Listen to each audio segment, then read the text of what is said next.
lights, they flicker and the candles glitter like you're in a thriller. Heart goes pom pom pom. Ghostly figures, they can get so bitter. Show you want to until you can turn back. You don't know where I've been. What's going on inside? Where the monsters like to come alive, come alive. Do you really wanna know me? I'm really not that cozy. It's up to you, so you decide, you decide. Would you love me up my words till the coffin's in the dirt? Try to break me like a curse, you know that will never work. I'm a little bit absurd, I like dancing on the verge. Anyone can love a pretty little mansion, but could you love a haunted, haunted house? Or could you love me now? A haunted, haunted, I'm a haunted house. A haunted, haunted house. If you're too scared, get out. A haunted, haunted, I'm a haunted house.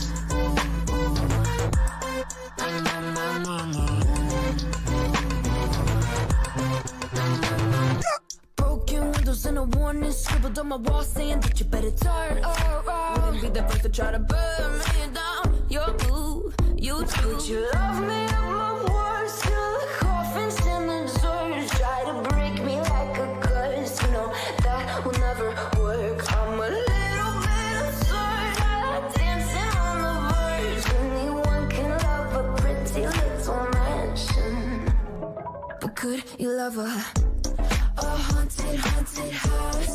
Or could you love me now?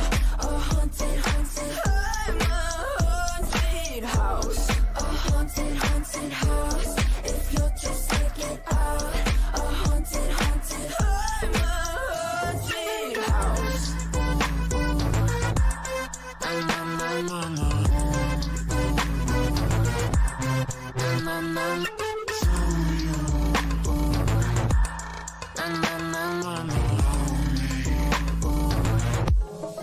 Could you love a haunted, haunted house? Or could you love me now? A haunted, haunted, I'm a haunted house. A haunted, haunted house. If you're too scared, get out. A haunted, haunted, I'm a haunted house. Words till the coffin's in the third. Anyone can love a pretty little mansion.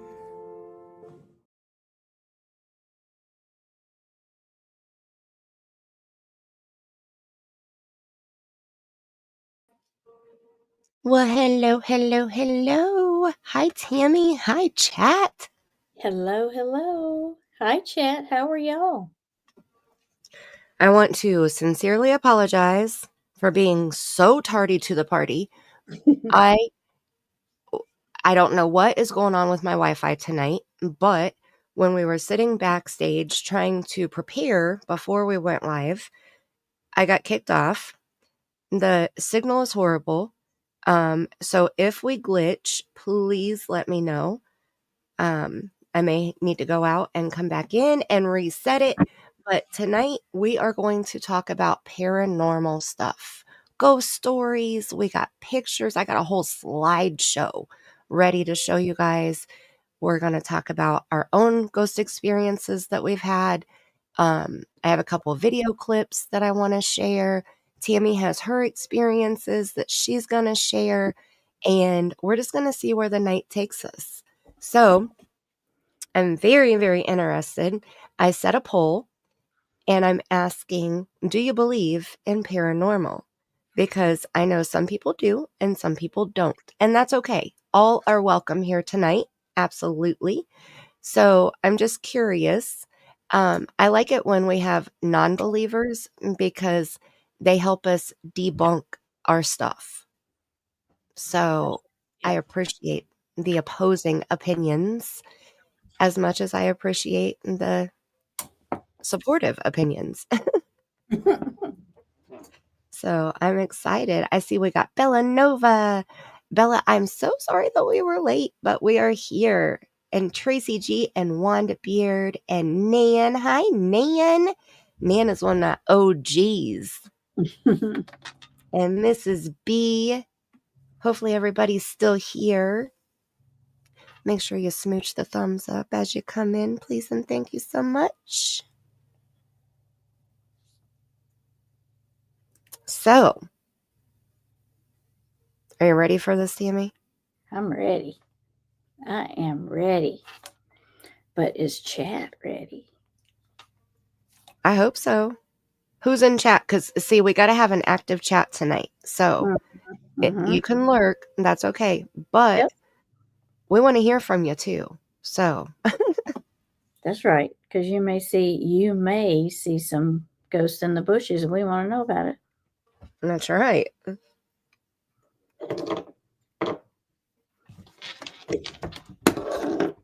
All right. So, we're going to start out with one of my, we'll start out with my childhood, okay? Because I think that's the best place to start. I want to try to do it in chronological order. So, when, okay, Tracy, that's okay. Be careful driving home. I'm glad you're here. When I was 5 years old, my mom bought a house, and she knew the history on the house because my grandfather, her father, was a police officer, because there was a true crime case that happened inside of that house 6 years before we bought it. There were a husband and wife that lived there. They had lived there for several years. They had 3 daughters. They raised their girls. They were all grown and moved out and had families of their own. So, they were in their, I want to say 50s or 60s. They were still working. The wife was a nurse, and she was also fighting cancer.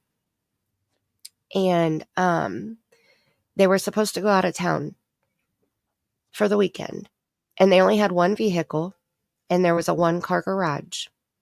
So they decided not to leave the night that they were supposed to leave.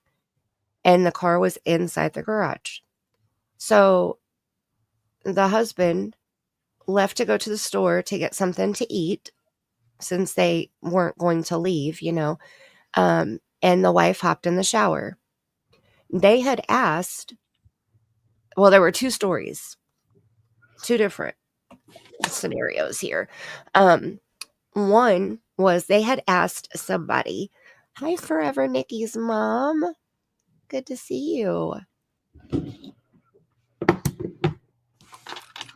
One of the stories was they had asked a guy that the husband knew to basically just check on the house, because they were going to be gone for a few days. So it was just, keep an eye on the house.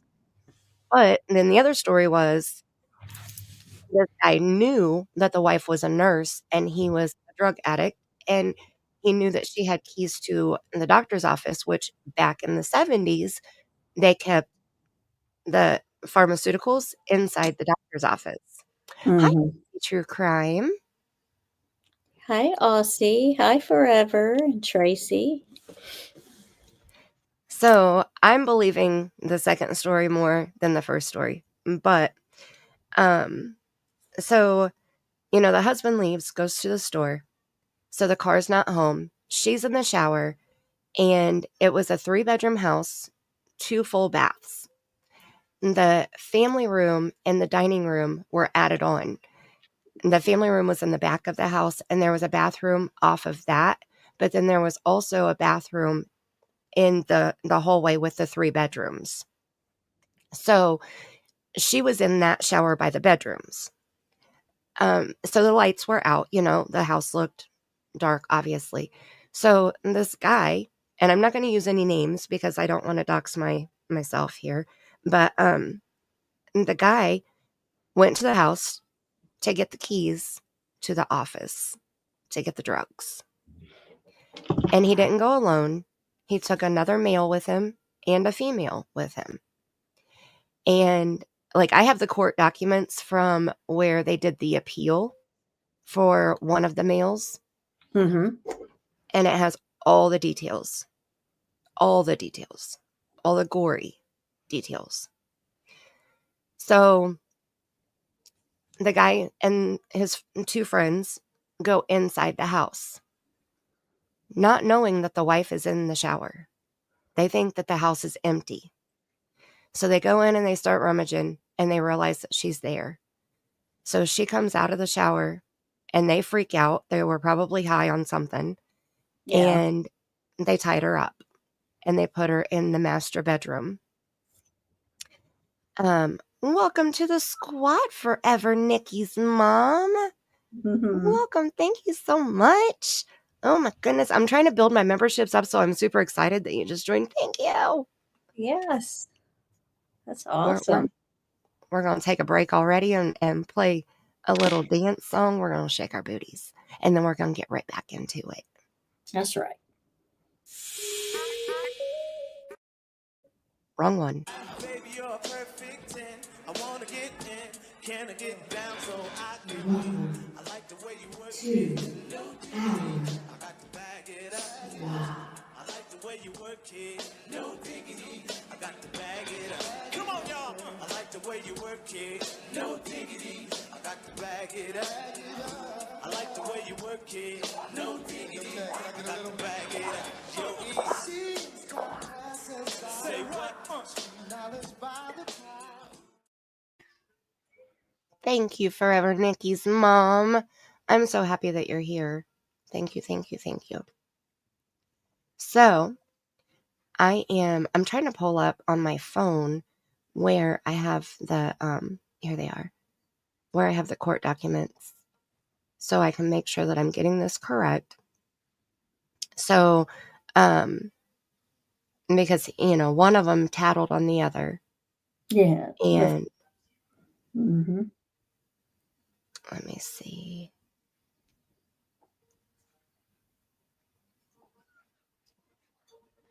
Okay. Well, I guess I could read through some of this and just do it that way, because it kind of goes through, his appeal, and he blames it on the other guy. And he said that he was charged with knowingly or intentionally participating in a burglary of the victim's home, and that in the perpetration of the burglary, the victim was killed by means and in the manner as charged in the information. So, oh my goodness. Okay, so they tie her up in the bedroom, and then the husband comes home, and that freaked him out, of course, So the husband comes in. He went to the kitchen because he went to get food for the night, So they go into the or he went into the kitchen to put the food away, and they attacked him. One of them, the one that did not do the appeal, he got a knife and slaughtered him in the kitchen. And then the other guy was like, why did you just do that? That's not why we're here. We weren't here to commit murder. We're just here to get money and the keys, And then they started freaking out because the wife is still in the bedroom tied up. And so he's, the guy's like, this is ridiculous. I can't believe you just did this. What are we going to do? How she's seen all of us now, how are you going to do this? And so the guy and the girl were in the kitchen, and the other guy took the knife and went into the bedroom and killed her also. And they ended up leaving, and they took the money that they found, and they went to buy drugs. And then they ended up coming back to the house, and they drove the car, the husband's car. They came back and they cleaned up the entire crime scene. The kitchen, my grandfather said that when they got there, they used the luminol and the black light, and there was splatter all over the walls, the ceiling, the floor. It was everywhere, like straight out of a movie. Mm. But they cleaned him up, washed him down, took his clothes off of him, put clean clothes on him, and put him in the family room in his recliner and laid the newspaper open on his chest to make it look like he fell asleep reading the newspaper. They Wow. cleaned her. They cleaned her up and put her pajamas on her and put her in bed. And then they left. And they stole the car again. And the neighbors actually went over to check on him a few days later. And so it was the neighbor that lived across the street that found them inside the house because she had a key to the house, And so the police come, do their investigation, and they finally found the people who did this. So they all got arrested. They all went to prison. They were all convicted. The male who did the actual murders, he ended up dying in prison. The female took her own life in prison. And the other guy appealed his conviction, and he was released. When he was released, he started driving. He had drank and drive and gotten pulled over so many times that he lost his driver's license. But that sure didn't stop him. So one night he was, and it's so full circle. Like, it's so crazy how full circle this is. So after he was released, so we lived in that house for 17 years. Okay, so I want you to know, those people never left that house. They still lived in their home. When we moved in with them. Mm-hmm. We all the time, nonstop. And that's where I'm going to go. But I want you to kind of know the full circle story. So we lived there for 17 years, and then the house caught on fire. We had to tear the entire house down and rebuild from the ground up because we couldn't salvage the house, any part of the house. So when we rebuilt the new house, we had a single male spirit that somehow moved into that house with us. The only male murderer who was still alive, after he was released from prison, after our new house was rebuilt, a family had moved in across the street from us. And it was mom and dad, 2 twin boys, and an older sister. Hi, Princess Jasmina. And look at you, Tammie. 6 months. Thank you. You're so Yes. awesome. Yes. I can't I wait until love you it. get memberships on your channel. I know. I gotta get monetized first, right? Right. Baby I guess steps, we're getting there. I guess that's how that works, memberships. We're getting there. We're gonna do it. We're gonna Yep. make it happen on both channels. So, so the family moved in across the street. The older sister was in college, and the 2 twin boys were in high school, and they had gone to a school event with their girlfriends, and they were 17. The boys were 17, and the one boy was driving, and then the other boy was in the back seat with his girlfriend, and the driver's girlfriend was in the front seat. They were taking the girls home, and they were driving on an interstate, not an interstate, a highway. And this dumbass murderer with no license because of DUIs was out drinking and driving again. And he blew a stop sign, and he was speeding, and he rear-ended the back of that car that the 2 twin boys that lived across the street from our new house lived in. They ended up the trunk got shoved into the back seat got shoved into the front seat, and everybody walked away with minor injuries except for the twin in the back seat. He was rushed to the hospital and he passed away during surgery. Oh. 17 years old. Mm. So not only did this dumbass motherfucker participate in a double homicide, but he also took the life of a 17-year-old child. Mm. And the twin who survived had survivor's guilt and guilt because he was driving the vehicle. Yeah. So not only did the family lose a child, and watching them go through that was horrendous. I mean, So true crime has kind of been in my life, in my whole life, to say the least. And the paranormal because of the true crime that happened.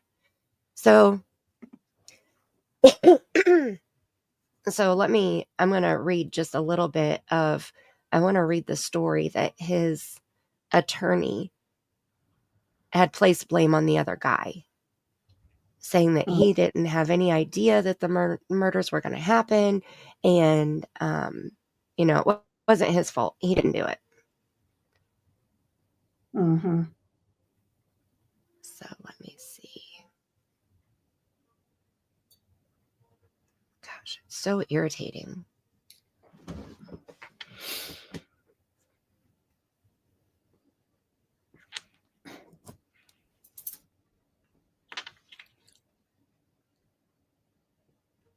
me get back here. Sorry. Okay. So it says he was convicted by a jury to 40 years in prison, and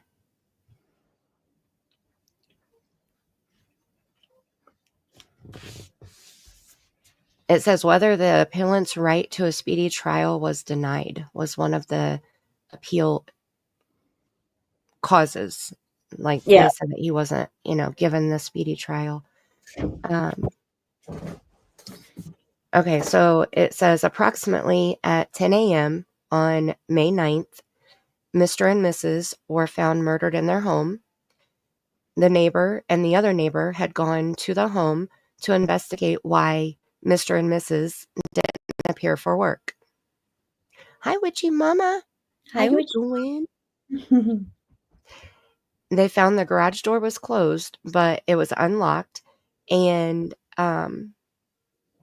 okay, wait, they had two cars. The wife's car was parked in the garage. The husband's car was not, but he was at the grocery store. So that's why it looked nobody was home. So Mrs. had her car parked inside of the garage and her trunk was open. The door from the garage into the dining room was open. And Mr.'s car was not parked where it normally was. So let me see. Mr. was found deceased sitting in a chair in the family room, and Mrs. was found deceased laying on a bed with her. Oh, she wasn't changed. I was wrong. She was found with her hands and feet bound behind her with neckties on her bed. That's what the two neighbor ladies found. That's what they walked into. So they called the police. Sorry? I was just going to say they were probably traumatized forever. Oh, I can't even imagine, right? Like I wouldn't know what to do. And covering true crime, like we talk about it and see the pictures and crime scenes and all kinds of stuff. And I don't know how I would handle that. Yeah. So they called the police, and the coroner estimated that Mr. and Mrs. died late at night, 2 nights before, and that they both died from multiple stab wounds. There was a coworker that testified that she had talked with Mrs. on the phone at 9:30 on May 8th, 9:30 p.m. on May 8th, so they were still alive at 9:30. So it had to happen that night, but after that. The police found empty jewel cases scattered in the bedroom and other household items in disarray. The telephone cords had been cut in the bedroom and in the family room. And approximately $100 in cash, which Mr. was known to have, and his gold watch and wallet were not found on his Oh, body or anywhere else in the house. well, Look at that, 42 months. Nan, yeah. holy moly. You are amazing. 42 months. I think Nan joined as soon as I got memberships, she joined. Yeah. That's the way I did with Cher. Mm-hmm. Mm-hmm. Like that That's- is, I can't I even believe explain to it. you. Hi, Blue Eyes. I can't even explain to you how much I appreciate that.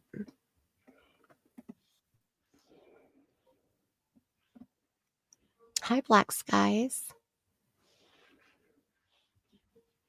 Yes, Witchy Mama. A lot of people do that. Yes. And they think that it's a mannequin or a doll or something because a deceased body doesn't look like a human, it doesn't look real.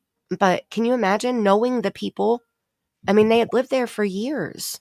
All of the neighbors, the two neighbors that found the deceased, they all had lived there. They raised their families together.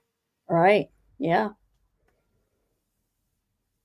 Like I ended up being best friends with one of the neighbors' granddaughters because the neighbor who found the couple, she ended up getting sick, and her daughter and her daughter's family moved in to help take care of her, and then she passed away, and they took over the house. So they had a child, and she was a year or two younger than I was. And so, I mean, we grew up together, I can't imagine. You just got home. Well, I'm glad you're here. Yeah. Isn't it funny how our mind works like that? Like, Yeah. it helps us handle certain things like that. Yeah.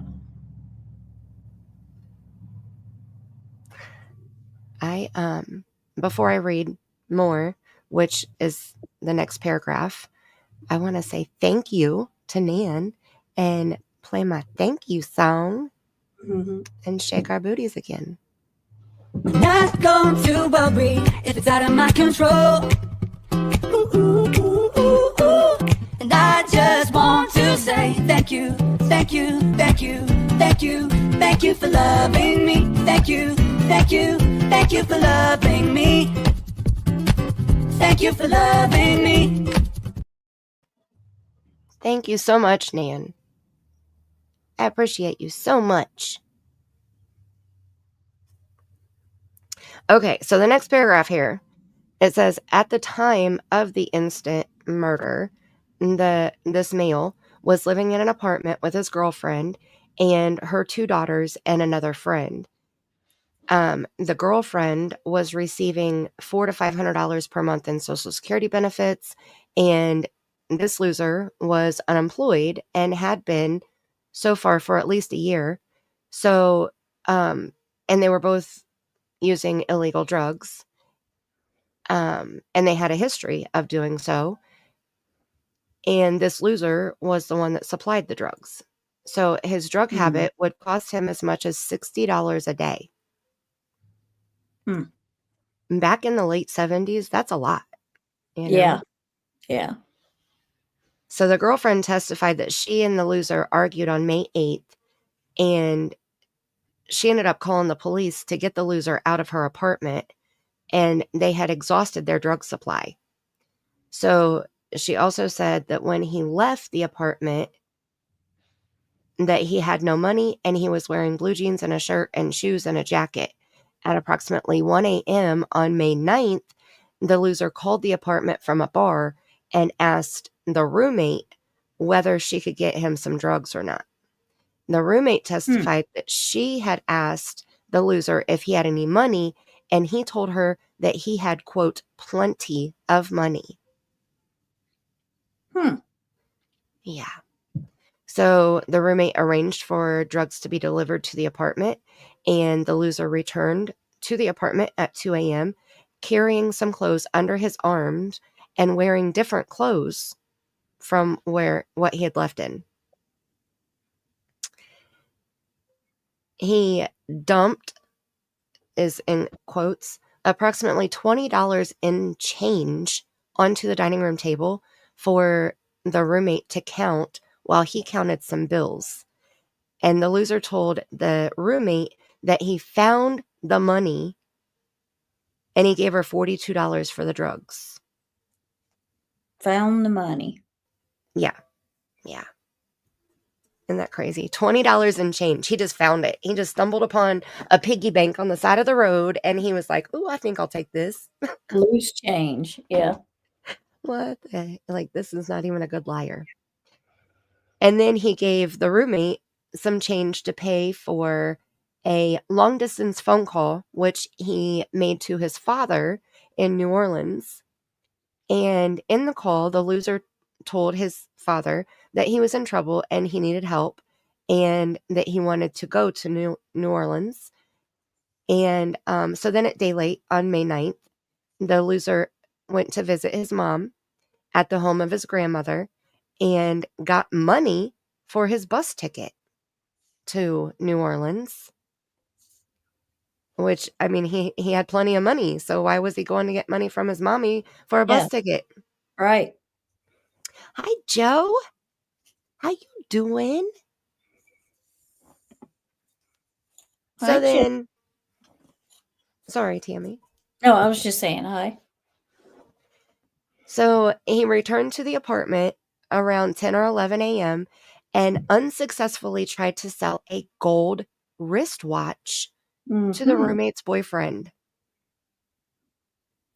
The loser was wearing the watch when he arrived at the apartment early that morning, and the roommate had never seen that watch on that loser before.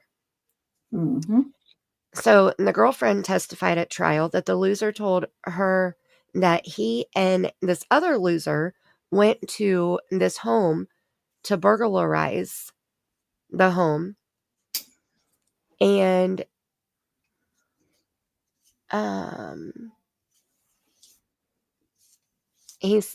the loser tied Mrs. up with the neckties and looked around for items to steal.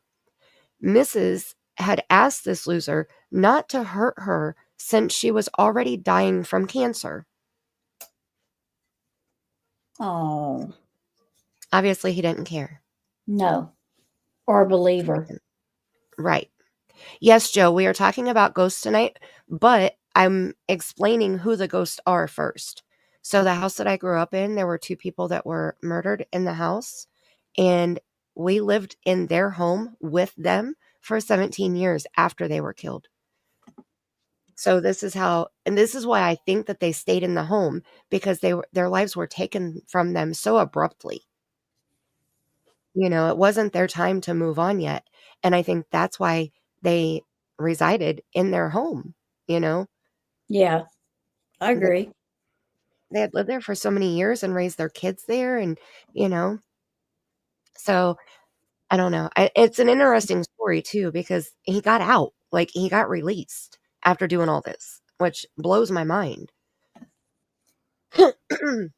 He got released after their murders? Yeah. That's how he was able to murder the neighbor twin boy, because he was drinking and driving and killed the kid. Years later. I mean, he was sentenced to 40 years.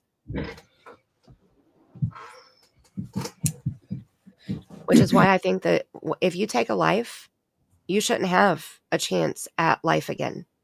Right. I think you should spend the rest of your life in prison. I don't think that the death penalty is good, because that's the easy way out. And I don't think that you should be released unless it was an accidental homicide.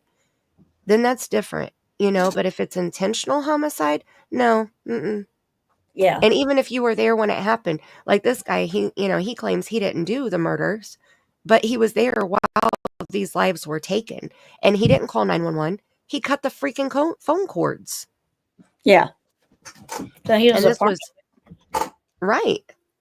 And this was back before cell phones, obviously, in the late 70s. So, oh, it's ridiculous. So the loser heard a noise and went to investigate it. And that's when he found Mr. sitting in a chair with blood all over him. Loser then told, let's see.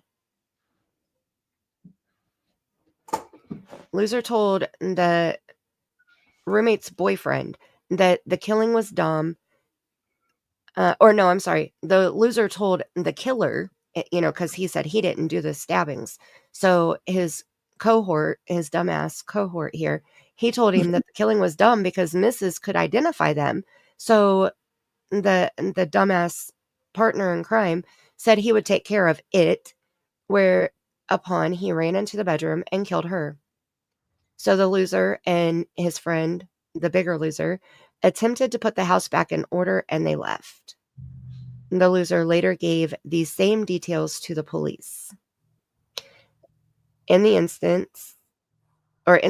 case, the loser was tried and found guilty of the felony murder of Mrs. And he had been tried for the murder of Mr., but he was found not guilty. Specifically, he was tried and acquitted on the charge of having knowingly killed Mr. So the loser is trying to contend that the state was collaterally estopped from prosecuting him for the felony of Mrs. by his previous acquittal on the murder charge for Mr. So he's saying, so since I didn't kill Mr., I shouldn't be charged for killing Mrs. either. Right. That's what he's thinking. Mm-hmm. Mm-hmm. So his sole claim was that the ultimate issue of fact determined by the first jury was that the loser was not present at the time of the murders. But the state contends, however, that the ultimate issue of fact determined by the first jury was that the loser did not knowingly murder Mr., and that the jury never determined that the loser was not present at the murder scene. So he said he was in a different part of the house and unaware of Mr.'s presence. He didn't even know that Mr. came home. So that's why he was not convicted of that one. But when his loser friend said, I'm going to go take care of it, and he didn't stop him, Right. So, I mean, I think the charge was justified. Absolutely. And I think he should have been charged with something on Mr.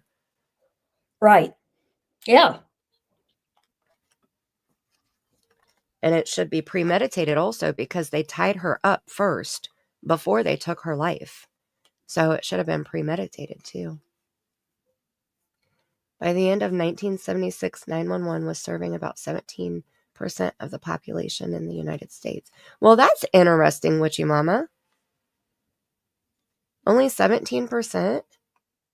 Mm-hmm. In 1979, approximately 26% of the population of the United States had 911 service, and 9 states had enacted 911 legislation. At this time, 911 service was growing at the rapid rate, probably. Yeah. Well, I'm glad you did. That's pretty cool. So I'm in Indiana. So we must have been one of the 9 states.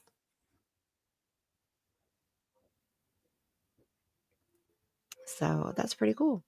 That is pretty cool. So anyway, so that's the basic, of what happened. The basic story there.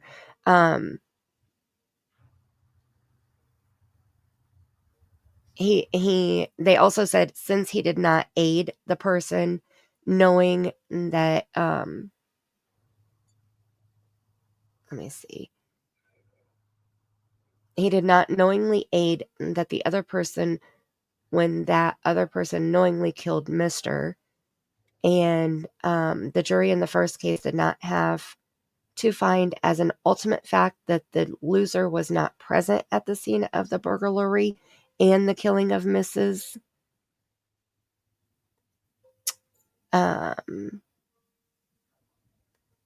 So he went to trial on the felony murder charge of killing Mrs. while committing burglary. So it happened very quickly. They weren't even supposed to be home when the dumbasses entered the house. Whatever reason, they decided not to leave that night like they had originally planned. And this guy and his two dumbass friends were more worried about getting drug money than these parents and grandparents. Oh,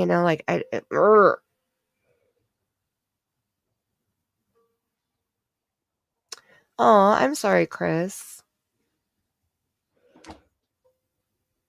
I'm sorry to hear that. I'm glad you're here, but I'm sorry to hear that. Oh, that is sad.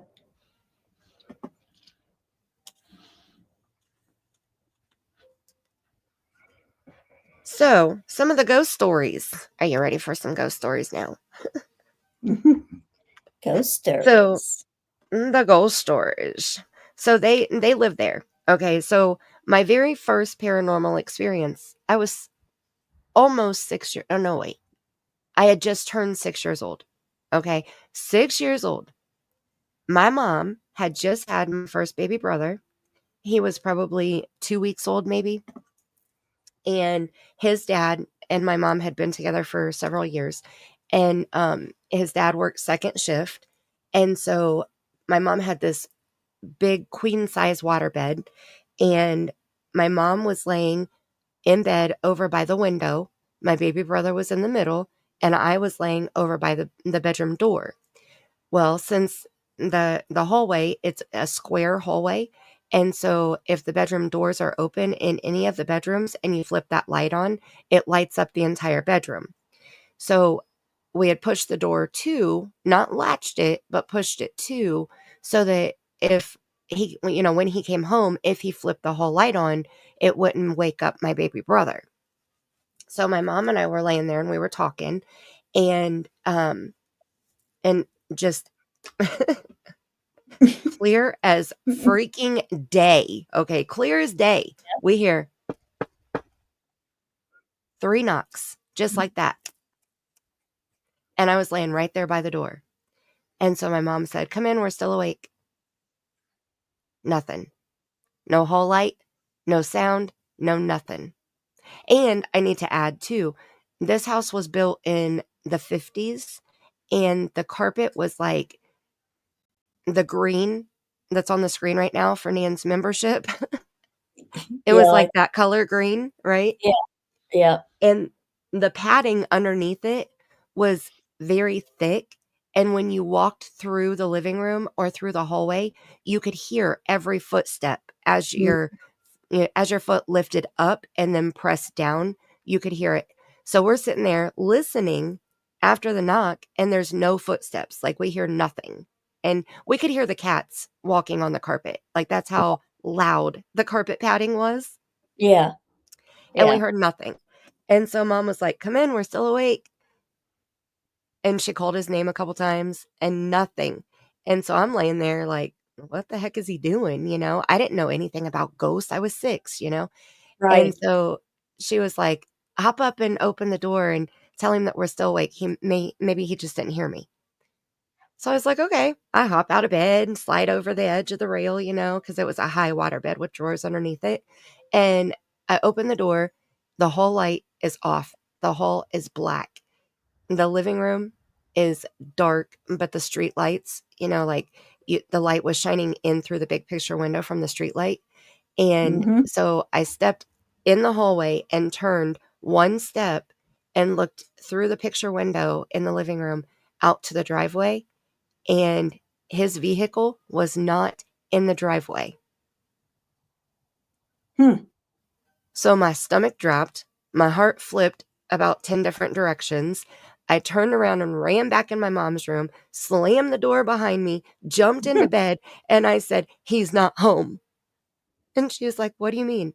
I said, his van's not in the driveway. That's all I remember. But that was my first paranormal experience. I was 6. So that was just the beginning. That was just the start of the action. Okay. Yeah. Yeah. So not only would we hear people walking through the living room when nobody was in the living room, I mean, that was like a daily occurrence. We would constantly hear humans walking through the living room.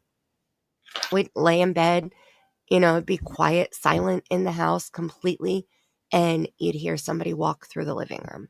And so at first it was like I would get scared because I would wonder if it was my mom coming in there or if it was just footsteps with no mom behind it or, but I remember nonstop hearing the footsteps.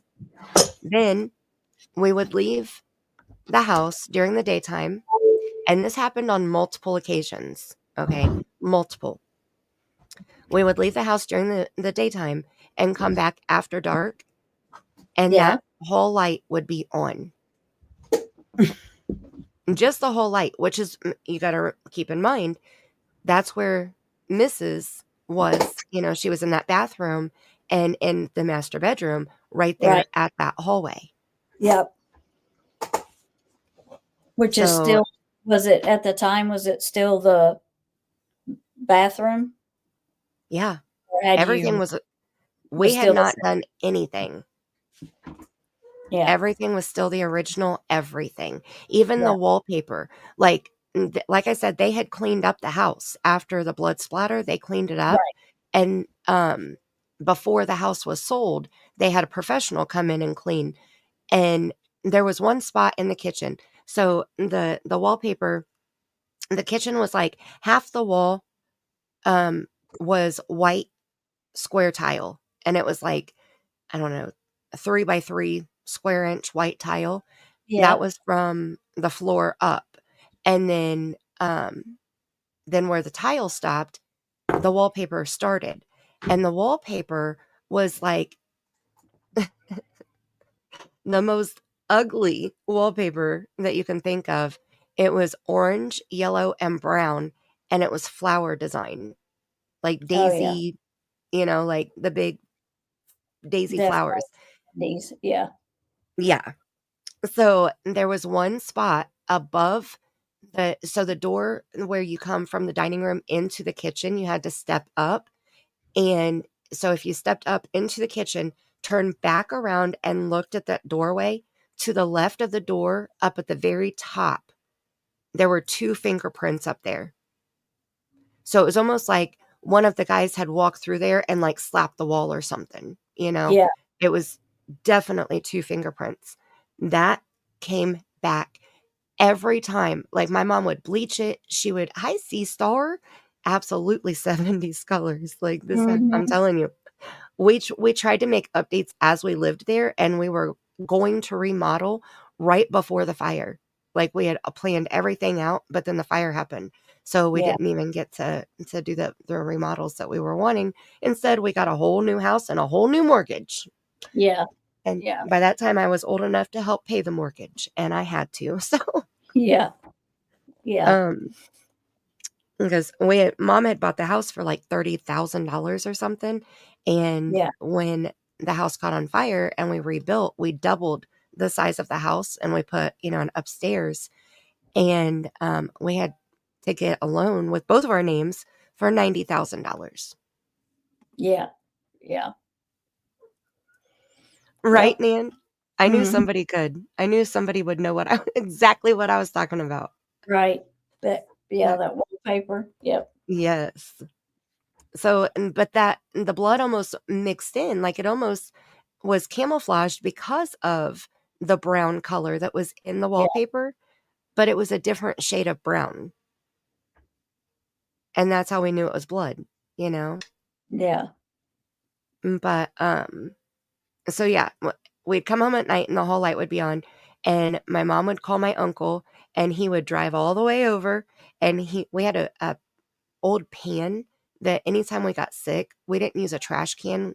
My mom would use this big, huge pan, and it had a handle on it. It Yeah. was like a ginormous saucepan.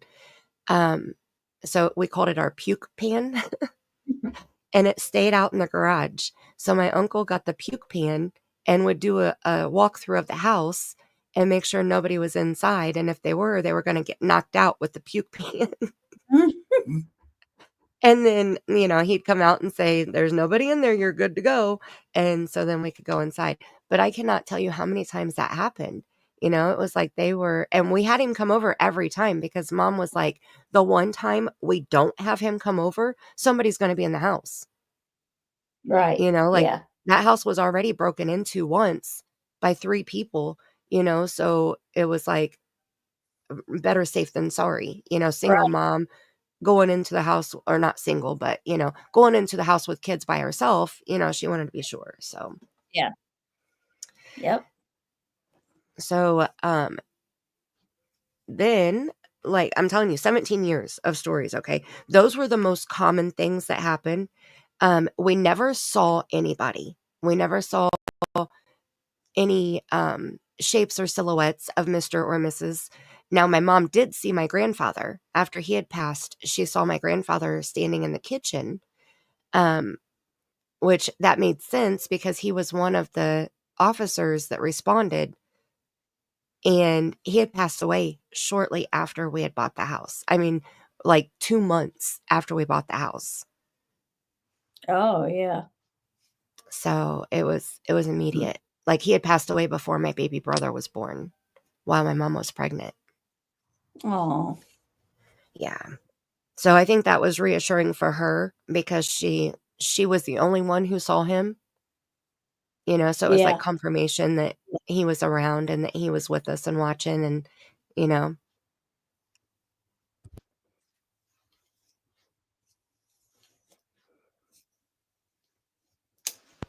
Sorry, I had to clear my throat.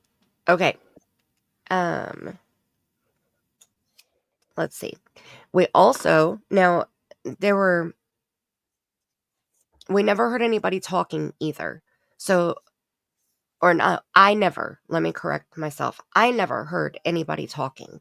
My mom, however, had told me a few different times so in our family room, there was a fireplace, and on the wall beside the fireplace was where the bathroom door was. So we put our couch on the other side of the fireplace facing the rest of the room. So the back of the couch was towards the bathroom door, and Yeah. then the fireplace was behind the couch. So she had sat there and was watching TV. There was one time that was like the biggest scare for her, I guess you could say. So she was sitting there watching TV, and the house was very long. It was 1,500 square foot, and the family room was on the left end of the house, and our bedrooms were on the right end of the house. So my brother's dad was in my bedroom putting my waterbed together because, that was the thing in the 80s. Okay. I had a Yep. California queen size waterbed. It took up Yeah. my entire flippin' bedroom, and I Yep. loved that thing. Yep. So he was in there Oh. putting it together, and she was in the family room watching TV. Well, I was in the bedroom with him, helping him. And she was sitting there, and she kept hearing somebody whisper behind her and like whisper in her ear. And, she'd turn around and she thought that it was my brother's dad, like messing with her. And so she kept turning around and looking. She'd stand up and look over the back of the couch, and she'd get up and walk around and open the bathroom door and make sure, because we kept the bathroom door shut. That bathroom had electric ceiling heat because it was added on. Yeah. And so we kept that bathroom door shut to hold the heat in. But so she'd open the door and look in there, nobody in there. So she stepped back down, and finally she got so scared that she went to the other end of the house, and she was like ready to ream his ass, And when she walked in there, she said he was underneath the bed. Like we hadn't put the water mattress on it yet. He was still putting the Yep. frame together, and it had Yep. drawers underneath it. And so he was under the bed putting the tracks on for the drawers to slide in and out. And Yep. so when she walked in, she was like, I knew it wasn't him because he was too far under there. There's no way he could have beat me to the bedroom that fast and shimmied under there that quick, you know? So Right. she had, no idea who was whispering in her ear. And that wasn't something that was common for Mr. and Mrs. because we never heard them actually speak, and it only happened when she was sitting on the couch like that. So that was one of her experiences. And then my aunt and her family had moved into the house. So we had moved out after my mom had split up with my brother's dad. We had moved out of the house because my mom couldn't afford the mortgage on her own anymore, And so we had moved into an apartment. So my aunt and her family had moved into our house. So that way mom could still keep the house. And once she got back on her feet in a better position, my aunt could move back out. My aunt rented houses nonstop, so that wasn't a big deal for her to move. And we could move back into our home. So when my mom and my aunt would go out a lot in the 80s, and I would go over, my brother and I would go over to my aunt's house, where my aunt was living, in our house. And I had one older cousin than me, and then I had 2 younger cousins than me. And so we would basically babysit the younger kids, We'd go to sleep pretty much when we got there, but there were a few times that we had stayed awake. And my cousins started telling me stories that they were experiencing things in the house. The dining room light would pop on when nobody was touching the light. It was a chandelier, and we didn't use the dining room as a dining room. It was like when you walked into the house, you were in the dining room. So that was kind of like our humongous entryway room, basically, But it had a big chandelier hanging there, and it was on a dimmer switch, and it would flicker off and on. And I was like, well, that's strange. It never did that when we lived here, So I wonder why they're messing with you like that.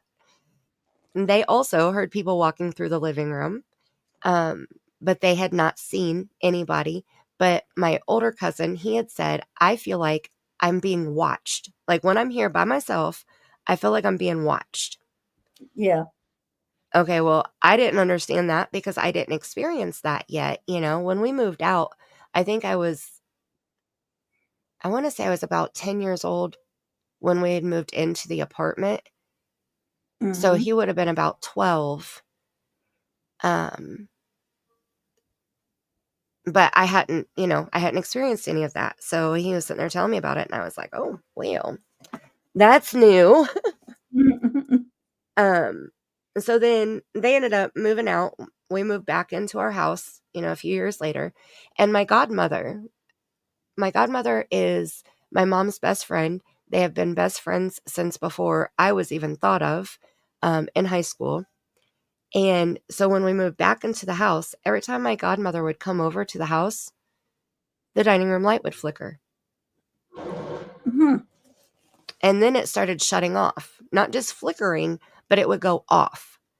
And as soon as she would walk out of the house, it would come back on. So my mom ended up having an electrician come over and check the wiring, fear of fire, basically. Yeah. And there was nothing wrong with the wiring. Yeah. At least she knew that, though. Right. And she even had him replace the dimmer switch too.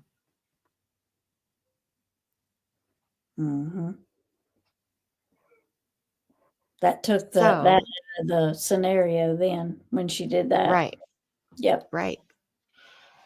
Exactly. And it was like, seriously, like clockwork. Like as soon as my godmother would walk into the house, the light would start flickering, and it would flicker like 3 or 4 times, and then it would shut off.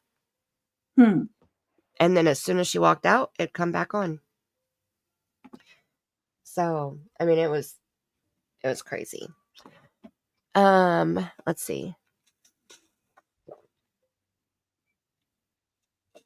Gotta wet my whistle. My goodness. I'm doing so much talking, I'm starting to get lightheaded. And then let's see. Oh, really? Black skies. Mm-hmm. Uh-oh. Do you have a ghost in your house that you're aware of? That's kind of what it sounds like to me. Don't you think, Tammie? I do. Very much sounds like that.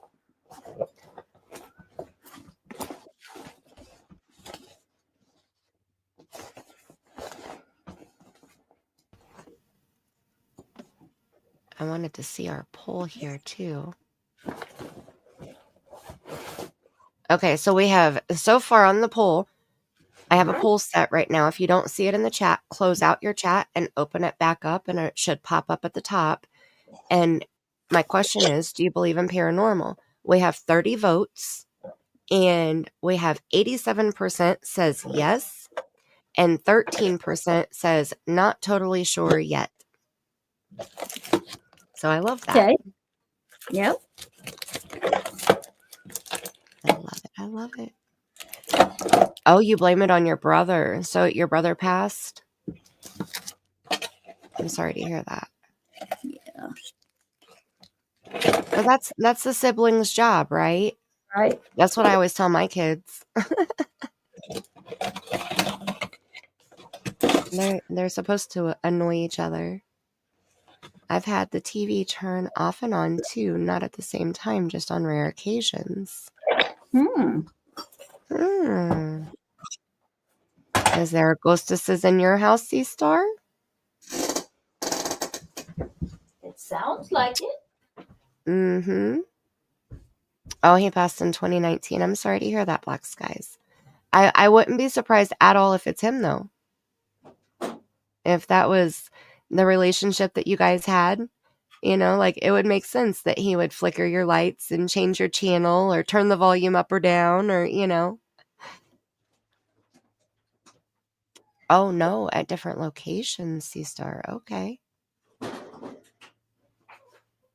Well, I mean, it's possible for, so there's, with like the house that I grew up in, obviously the house was haunted itself because the Mr. and Mrs. still lived there.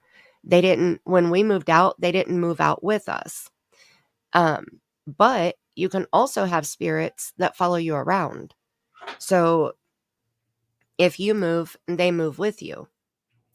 You know, some are residual and some are not. He was 4 years older and he was your best friend. Aww. Aw. Then he definitely probably is visiting you. Yep. And see, that would be one that I would think would stay with you. So if you moved to a different house, I bet he would go with you. Probably, yeah. So Joe said that she's worked in hospitals and nursing homes. You see all kind of things, working the graveyard shifts. Girl, my mom has told me some stories. Mm-hmm. I bet you have stories for days too. That's crazy. So the last experiences in the house. So when I was 20-ish, my mom and my younger brother, my baby brother, now by this point, my mom had another child. My middle brother had moved to live with his dad when he got older.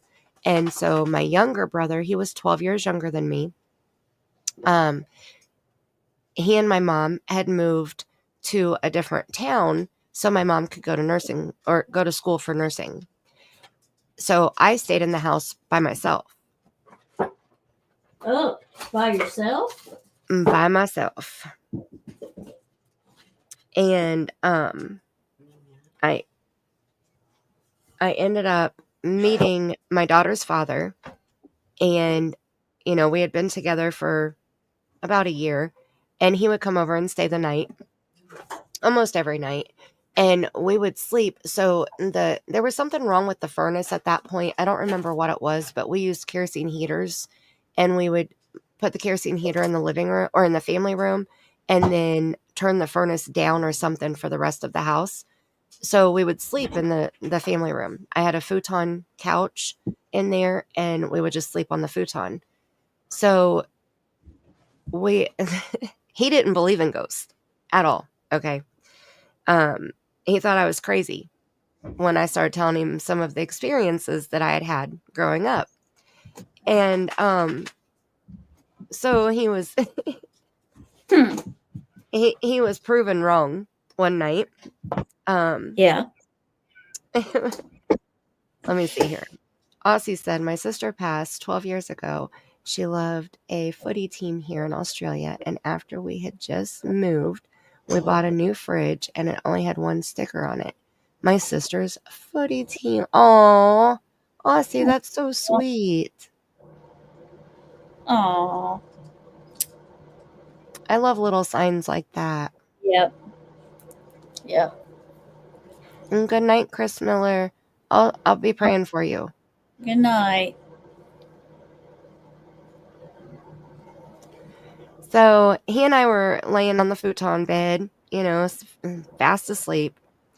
It was a little after 3 a.m. Imagine that, the witching hour. Yep. And he said he woke up to hearing somebody splashing in the bathtub.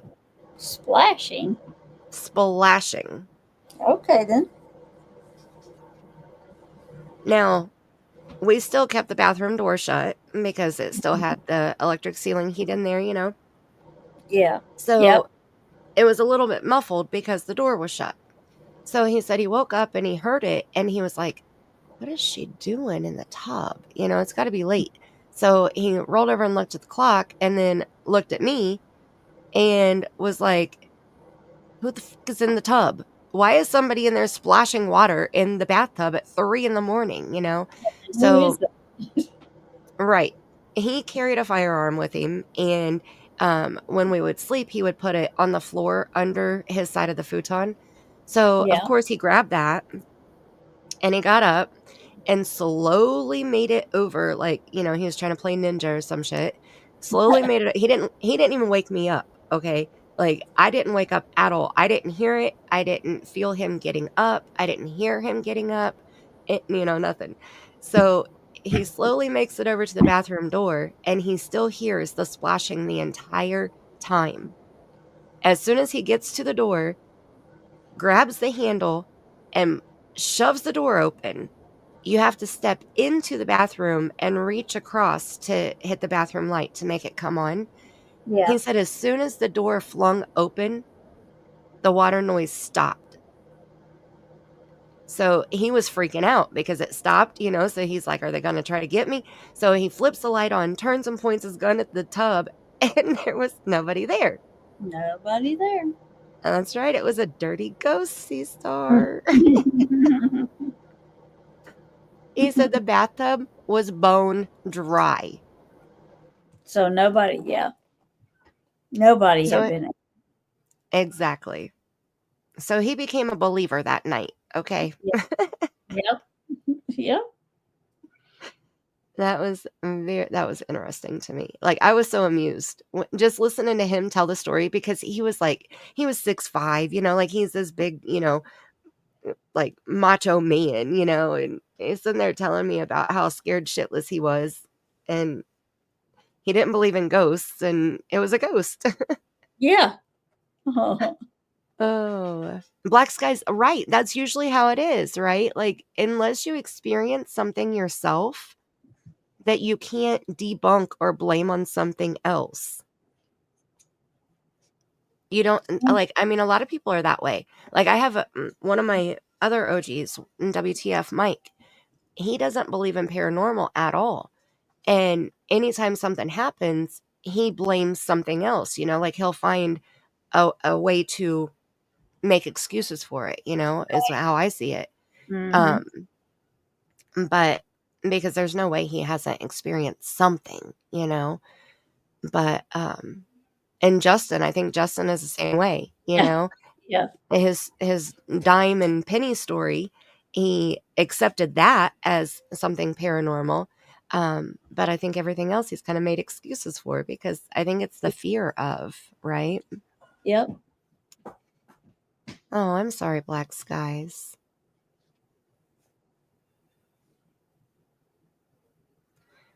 Your daughter was born at 2:55 a.m. Oh my goodness, that's why she's so mean. She's rotten.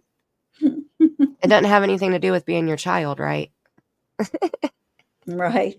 Mm-mm. Oh. My daughter is nothing like me.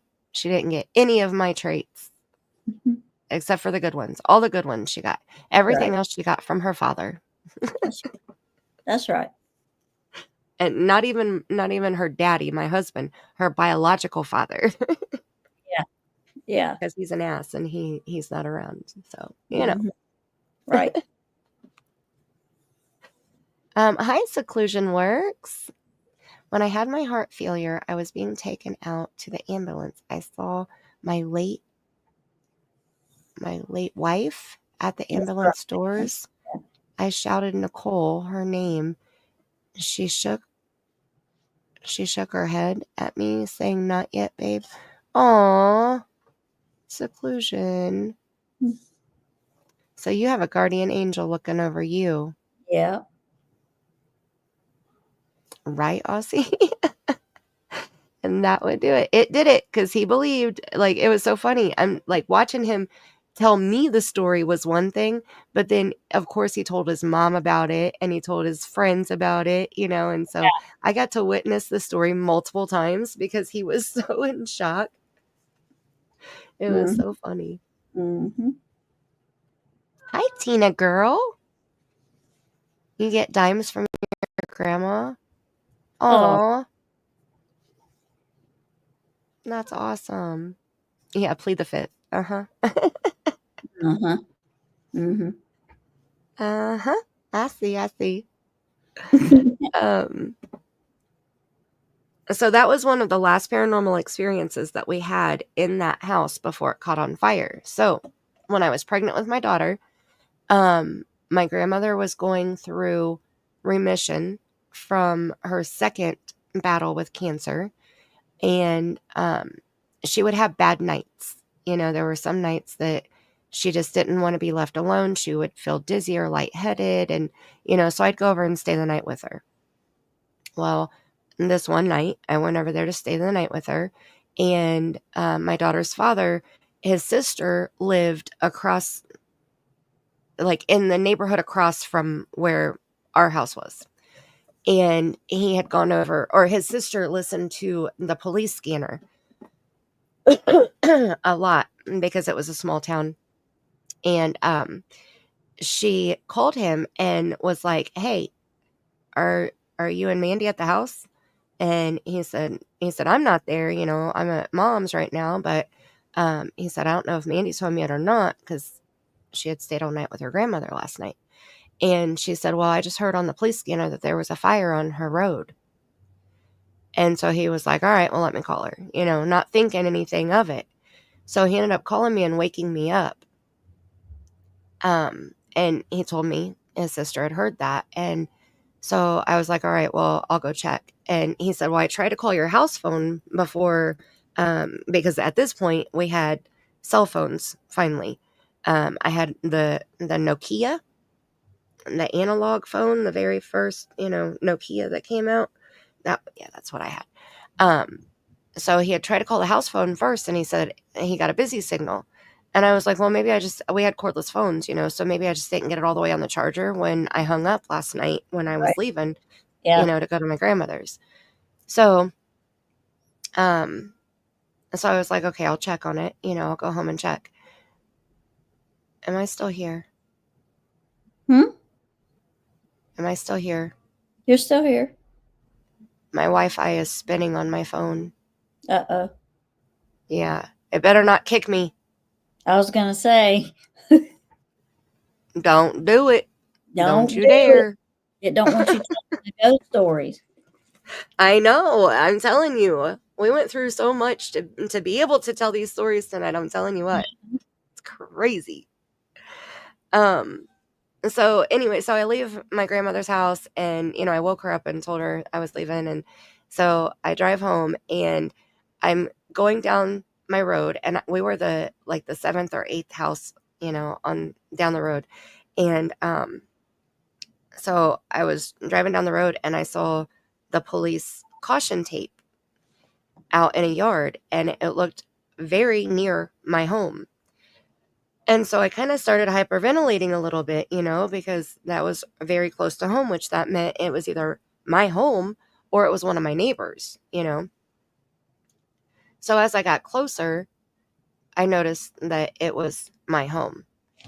And I barely got my little tiny Cavalier Rally Sport convertible pulled into my driveway and got my ass end out of the road because I was like hyperventilating.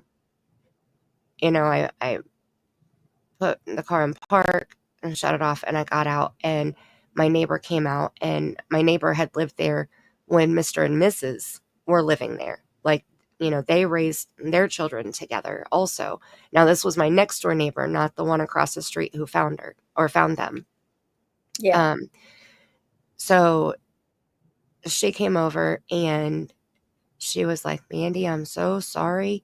Are you all right? Was anybody, did you have animals in there or anything? We weren't for sure what to tell the firemen. And I was like, actually, it was almost like it was meant to happen that night, because I had a cat, but I had just gotten him fixed. My mom had come down for the weekend. She used to come down every weekend. And she had come down for that weekend, and she took my cat home with her because I had to work, but she was off work. So yeah. that way she could help, after his surgery. She was there to monitor him. And she was a nursing student, so she kind of knew a little bit more than I did. Yeah. So nobody was there. My cat was not there. He was safe with my mom. Mm-hmm. And I was safe with my grandmother. So it was just like, it was meant to happen that night. Yeah. But so my neighbor, she's over there trying to tell me what the fire department had told her. I guess that the paper boy had seen the flames inside the front door and saw the smoke coming out of the roof of our house. And so he was the one who called 911, and the fire department came. It was very early in the morning. I want to say around between 5 or 6 in the morning. Mm-hmm. And I didn't get home until, I want to say it was around 9 in the morning, and the house was still smoking. Yeah. So, Yeah.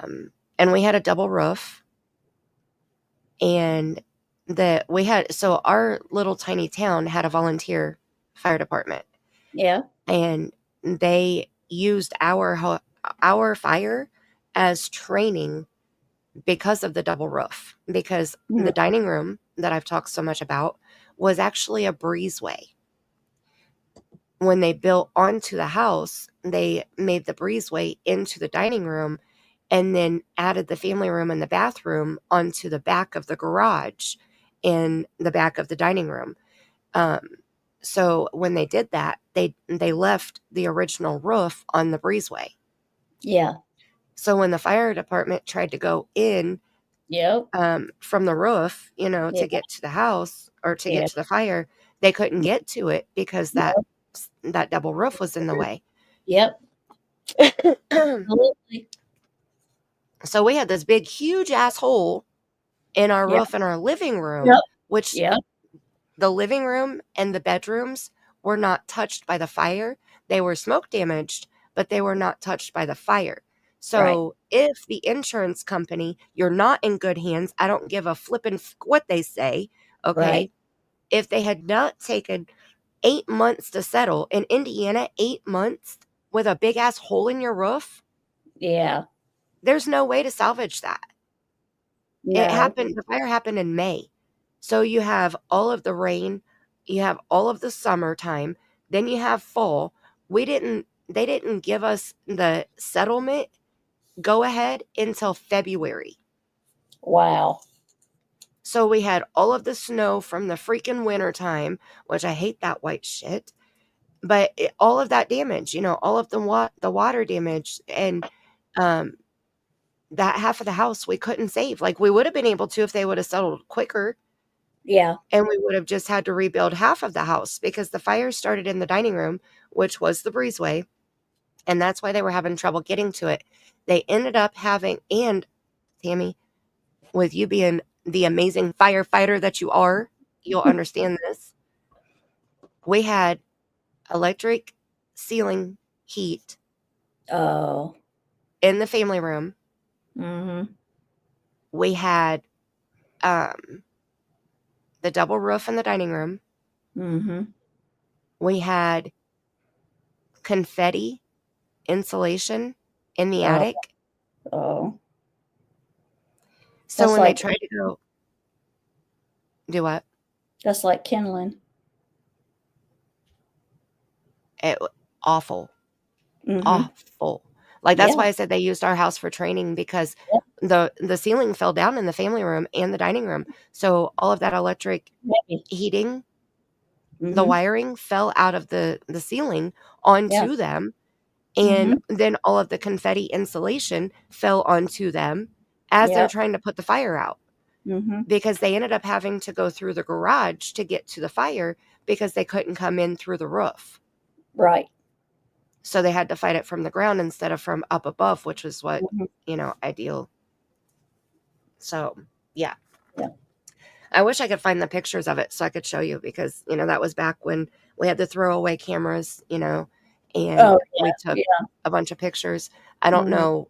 I don't know where they are. My mom has them somewhere, but, hey, Ralphie, Well, how's people it don't going? think about houses now. Like, a lot of people have shingle houses. Well, then over the years, metal roofs have become a thing. So when you get a metal roof, they just put that metal roof right on top of your shingles. Oh, no. So now you've got a metal roof on top of shingles. So yeah, I totally get the double roof, because that's how a lot of houses are. Or Yeah, they'll put new shingles over top of old shingles, which they should not do that, but you get right. that double roofing layers, and once it gets in between those layers, you can forget it. Right. And Yeah. so that's very interesting, because we didn't know that. Right. We had no idea. Yeah. Yeah. So if you get a new roof, take into consideration this information, because, if God forbid any of your houses would, go through anything, Mm-hmm. it can make it harder to be able to salvage things. Yep. So, Sea Star, I love the Skellies running through the woods too. I added those on there on purpose. And that's like if you ever have a stove fire, if you're cooking on your stove and you ever have a fire, please do not turn that vent fan on. Oh, yeah. Please Oh, my goodness. not, because it's going to go straight up in your attic or loft or whatever. I have an attic. I can't stand up in it, but I have an attic up there.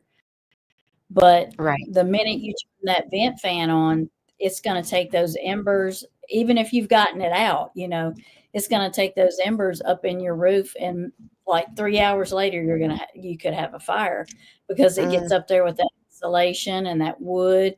And if you have stuff stored up there, Christmas decorations, books, whatever up there, and it just sets and smolders. And then that's how a lot of people's houses catch on fire on the roof, because they were cooking. Oh God, there's a fire, and they turn that vent fan on. They don't think about it sucking it up into their, up into the attic and out. So Right. gotta be so careful with that. Right. What my mom actually got my brother and I fire blankets for Christmas. Yeah, And those are good. Yeah.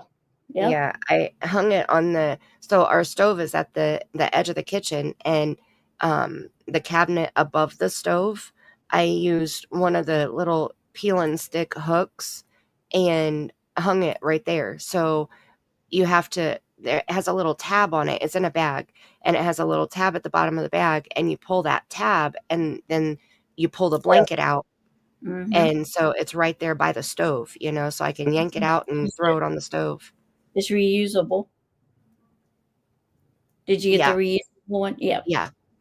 Yep. And it came with gloves too. Right. Yep. Yep. Yep. And Black Skies, I know you said disregard this comment, but it's funny that you said what's the S word, because on my first channel with Ralphie, he can vouch for this. We would say the S word and the F word.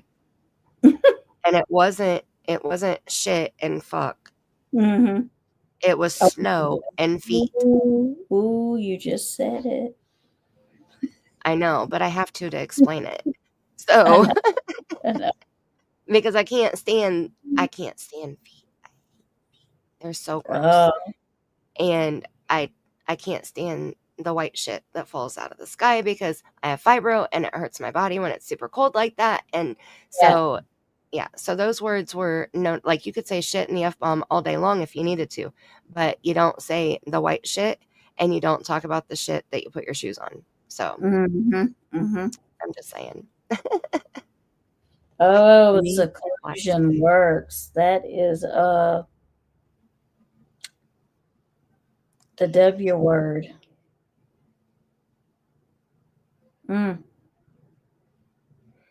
Window. Mm-hmm. What is that? You do not ever want me to Wendigo. I don't know what it is. It is you know what a shapeshifter is, or a rougarou. What you might not know what a rougarou is. A rougarou is Cajun. It's a Cajun thing. But a Wendigo is like it like eats people. Oh. It's evil. Oh. Well. Yeah. We packed, drove down the road, and turned around to see something. Yeah, I would have packed up too. I bet. My goodness. I would. What did you see chasing you? I would have damn sure packed up. So that's where the awful howl came from. Mm-hmm. Yeah, they make yeah. Well, I wanted to tell Ralphie, I will keep you in my prayers. He's having his epidural with contrast on April 8th because the MRI results were not good. Narrow nerves and shifted vertebrae, bone on bone. That is painful. No wonder you're having so much pain in your back. Mm-hmm. Mm-hmm. But there's a way that they can fix it, but it'll require surgery, obviously. But it's possible. But that's a tough place to be in, because do you want to have the back surgery and take the chances on it not working? Or do you continue to be miserable with the bone on? Gosh. Seclusion, I think the best way I would describe a Wendigo, it would be like a zombie on steroids. Oh, all right then. And so to describe what they might look like is like they're like a skeleton that has like flesh on them, but it's yucky flesh. I'm glad I've never seen anything like that. The only thing that I've ever come into contact with, other than like translucent entities, because I've seen white. We're actually getting there with the new house that I lived in, at the one that we rebuilt. I saw a white translucent male figure that reminded me of Abraham Lincoln, the shape. you know, like very Oh, tall and yeah, very slender, but it yeah, was white, and yeah, it was like glowing white. I mean, it was so bright. I yeah. was the last one to see him, and he was every time every person in my family saw him, even my daughter, my 2 or 3 year old daughter saw him and told my brother. She ran up the stairs to my brother's bedroom and said, "Bubba, there's a man in Nana's room." And so my brother's like 15 or something, you know, and he's like, "What? There's a man? What are you talking about?" So he Right. runs down the stairs and runs in there, and there's nobody there. So my mom, my brother, and my daughter had all seen this figure, and I was last to see him. And that was the first white translucent shape entity that I had ever seen. Yeah. So, but the closest that I've come to seeing anything other than was before I saw the gatekeeper. I was at my family cemetery, and people in chat were telling me that it was grays Oh, Grays. Oh, because the clicking, like we kept hearing this clicking yeah, sound. And yeah, I said, "It sounds like a dolphin," you know, yeah, like how yeah, dolphins make that clicking noise. yeah. Um, and so there were a couple people in chat that were telling me that it was grays. And then I saw eyes behind, like I saw eyes by a tree, and it was like I saw them as fast as I saw them, they were gone. They were gone. Yeah. Like a So blink. yeah, Yeah. so I left too because I was like, I don't know what that is. I've never seen one of those. I don't want to hang out and play because I was there by myself. And Right. so I was like, I'll go ahead and go home. End of the night. Look at Ralph being such a butthole here. Oh my goodness. He sends a super chat. So then I have to put it on the screen because it's a super chat. But then you see the message, right? He's so bad. He's so bad. And a pair of antlers on 2 feet and a set of glowing. Yeah. Oh my That's goodness. what No, you thank saw you. when you look back. Yeah. Yeah. No, thank you. Thank you, Ralph. You butthead. Nicole said, "Damn it. Don't look." She sped up and we escaped it. The following day, we flew out and never went back into the forest. Seclusion, where were you at? Like, you don't have to tell us exactly. Like, was it in the United States? Is that She where? said it was in northern Quebec having a camping trip. Oh, okay. Okay. I didn't see that part. Sorry. Yeah, that was no. I saw that one, but I didn't see the one that you had read. So I read Okay. the first one, and then you read the second one. But that's where she said she heard a howl, Yeah. and her wife said Wendigo. Mm-mm. Northern Um, Quebec. Okay. Thank you for telling me. Tracy wants to know if anybody's ever heard of the Hat Man. Yes. I haven't. I guess Mm-hmm. I'm sheltered. Yeah. Hi, Joy Jones. Yep. I've watched a lot of things on different I guess I don't know if you call I don't really call them entities. I call them like some of them are evil, you know, and some of them are elemental, and some of them are not of never were human. You know, they just were not, which would go along the lines of elemental, but you know, like the Hat Man, like well, they call him Rougarou here, but he's kind of like the Wendigo. And then you have, you know, the Slim Man, and you have Right. there's another one. Oh, it was just on my it was just on the tip of my tongue, and it slipped. Well, see, I guess I'm glad I haven't The heard of rake. all of this negative stuff. The rake. You've never heard of the rake? No.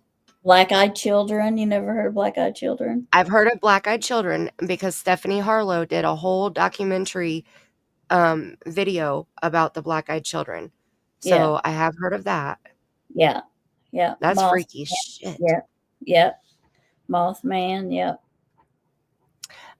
Ralph, I saw Blood and Vamp have been killing it on TikTok. Like, they have millions of views over there. And I left a comment, but I don't know if they know who I am because of being on this channel now. But I left a couple comments and they hearted it, but that was it. They didn't respond anything else. So I think they probably don't realize that it's me.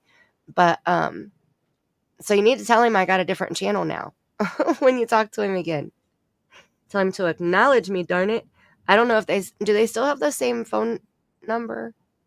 Well, I have Vamp's phone number. I didn't have Blood's phone number. And I don't know if I still have it or not, but I still have the same phone number, so tell them they can call me.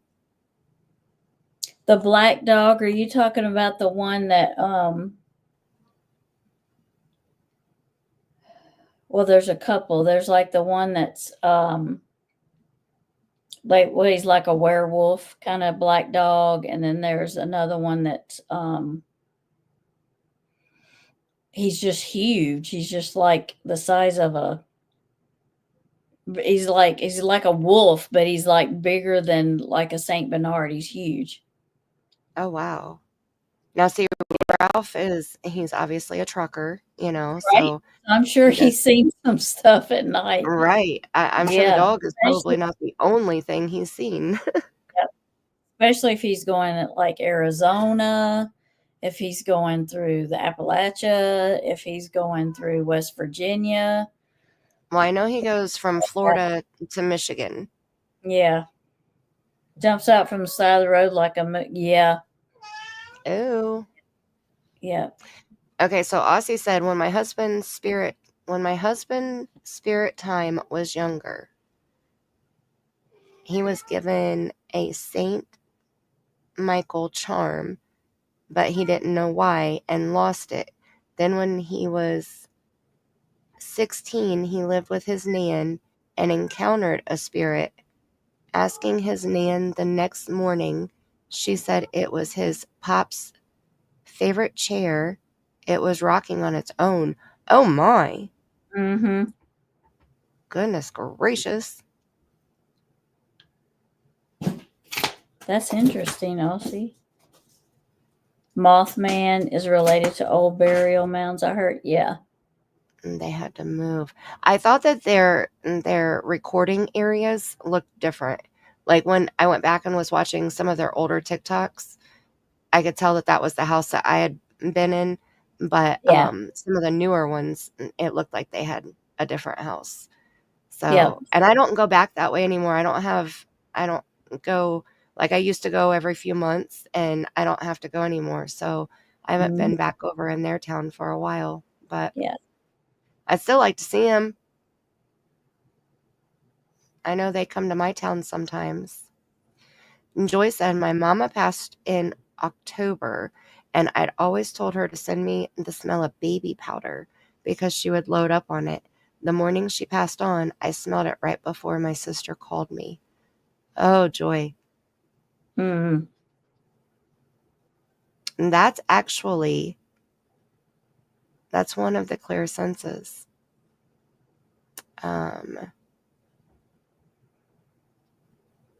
Clear aliens. Clear aliens is the smell. So I have all of these 5 here. I have the clairsentience, which is, just the feeling. Then clairvoyance is seeing and like knowing things, and smelling. I've had many different experiences with smelling things. The hearing, obviously, I hear EVPs. And tasting kind of goes along with the smelling, I guess. Like I've never had no, I take that back. This is my tasting. Okay, now tell me how odd this is. When I don't know what we're going to do for dinner yet, I'll get a taste of something, and then that's what we have for dinner. Whether it's, and I don't bring it up. Like I don't say, I'm going to make this, or let's eat out here, or, anything like that. It's weird. Like the other day, 2 days ago, I was tasting spaghetti. It was so freaking weird because I had already ordered, I don't know if maybe it was like a psyche thing for me on that one though, because I'd already ordered the stuff to make spaghetti that night.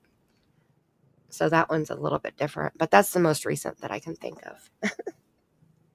But I told my husband one day, we went past the pizza place, and I told him, I said, in Indiana we have Pizza King, and it's the best pizza ever, but it's super expensive. Like, you can't afford it. It's so expensive. And so we hardly ever get, like, we're more the $5 Little Caesars pizzas, that's more a budget. So I told him, I said, I've been tasting Pizza King all day long. And we were going to visit his brother. It was after his other brother had passed away on the motorcycle. And so I said, I'm tasting Pizza King. So if we have Pizza King when we get to the church, I'm going to shit, okay? Like, I'm just giving you the heads up now. And sure shit, and we had Pizza King when we got there. It was so funny. We walked in and saw the pizza boxes, and we both looked at each other. He just gave me that look like, you're right. He doesn't like saying that very often,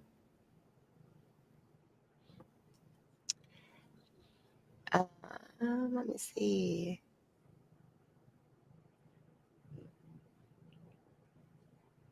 Maine to Florida, west to New Mexico, and up to Washington State, mainly east of Mississippi River. I'm in Kansas City now.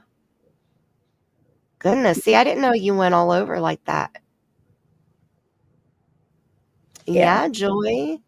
See, I think everybody has intuition, but it's whether you realize you have it or not, So certain things like that, any of these intuitions here is like an ability.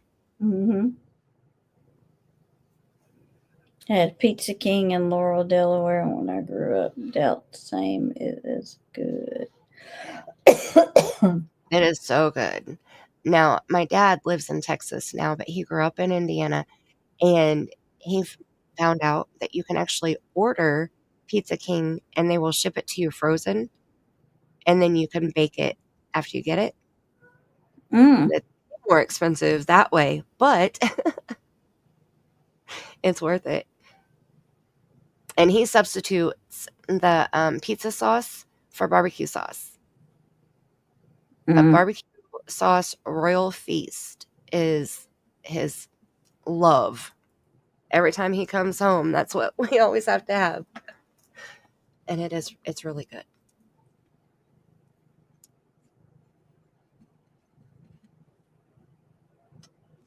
Black skies, you've experienced them all. See, the only one that I don't have is the one where, like, if you touch something or hold something that belonged to somebody who passed, then you can see things through being able to hold it. I don't have that. I forget what that's called, but I have all of the other ones. You have all of these too, don't you, Tammie? Yeah.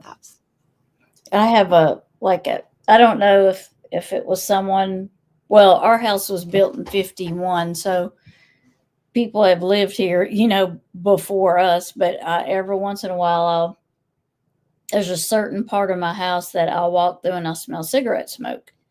Well, me and my husband, neither one of us smoke. And I'll smell it, and it's in the same place every time, and I'm like, and I just tell him, I'm like, okay, you're smoking again in my house. I realize it was your house at one time, but now it is mine, and I don't want you smoking in my house. But every once in a while, I'll come through there and I'll smell it. And we live out in the country, so it's it's not like I don't have neighbors on either side of me or behind me. So it's not like my neighbor's out there smoking a cigarette. So and see, that's that's weird too, because when my I'm gonna take this down so we can continue to watch the skellies. We're just chilling around the campfire tonight, telling ghost stories. Okay, so I gotta put the campfire back on there. The new house that we built, we had a new ghost in that house. Okay, so like I said, in the old house, we always heard the Mr. and Mrs., but we never saw them. Yeah. When we tore the firehouse down, we rebuilt the brand new house. We doubled it, put an upstairs. So we had 3,000 square feet and a 2-car garage instead of a 1-car garage. And we had a new ghost. So in the new house,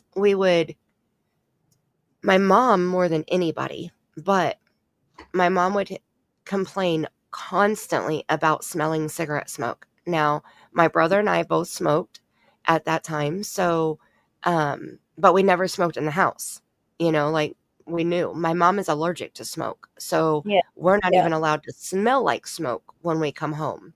Right. So we never had that, that worry, but she would smell smoke. She would also, so when you walk in the front door and you look straight up, it was 16-foot ceilings and there was a chandelier hanging, and there was a window upstairs. So if you're out by the street, you can look in the window and see the chandelier right there. And then on the other side of the chandelier, there was a 4-foot wall. That was where our upstairs was. So when we went upstairs, we could look down over that wall and see the front door. Yeah. And I think that's how we were supposed to clean the chandelier and the window too, but that never happened. Too hard to reach that far out. Okay, that's scurry shit. Yeah. My luck, I'd fall. So, my mom's bedroom was downstairs. The master was downstairs, and then we had 3 bedrooms upstairs, and then we had a game room upstairs. Well, the game room was my bedroom. I just didn't have a closet in there. So my brother had moved we had 2 other bedrooms that he had moved back and forth between, and then my daughter had her room up there. So my mom would be downstairs in bed, and she would be home alone, or my daughter would be there asleep, and my brother and I would be gone, and she would hear a male's voice echoing over that 4-foot wall by the front door. And so she swore, for the longest time, she swore that one of my brother's friends, who he had a rough home life, he was the exact same age as my brother, and his mom would kick him out every argument they had. She swore that he was living in our attic. Because every time we would leave, that's when she would hear the low tone male voice, like it was a very deep voice, Yeah. but she could never make out the words. Yeah. Well, that's usually paranormal, And a lot of times when you have houses, even if it's a newly built house, it could be the land, it could be a spirit passing through, it could be something you bought and brought home. And that's what I'm thinking. Yeah. That's Because my daughter used to tell me all the time, especially my youngest one. Not so much my oldest one because she has abilities too, but my youngest would say, "Ma, why do you keep going and buying these antiques? You keep buying these antiques and you always get a ghost with them. How many ghosts do we have in the house now with all these?"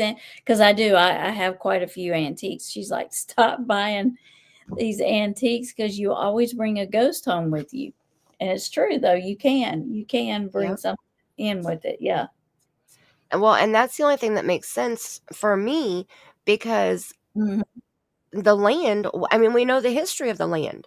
The people who were murdered in the house, they were the only homeowners up until that point when their lives were taken, and then there was one owner in between their passing and us buying the house.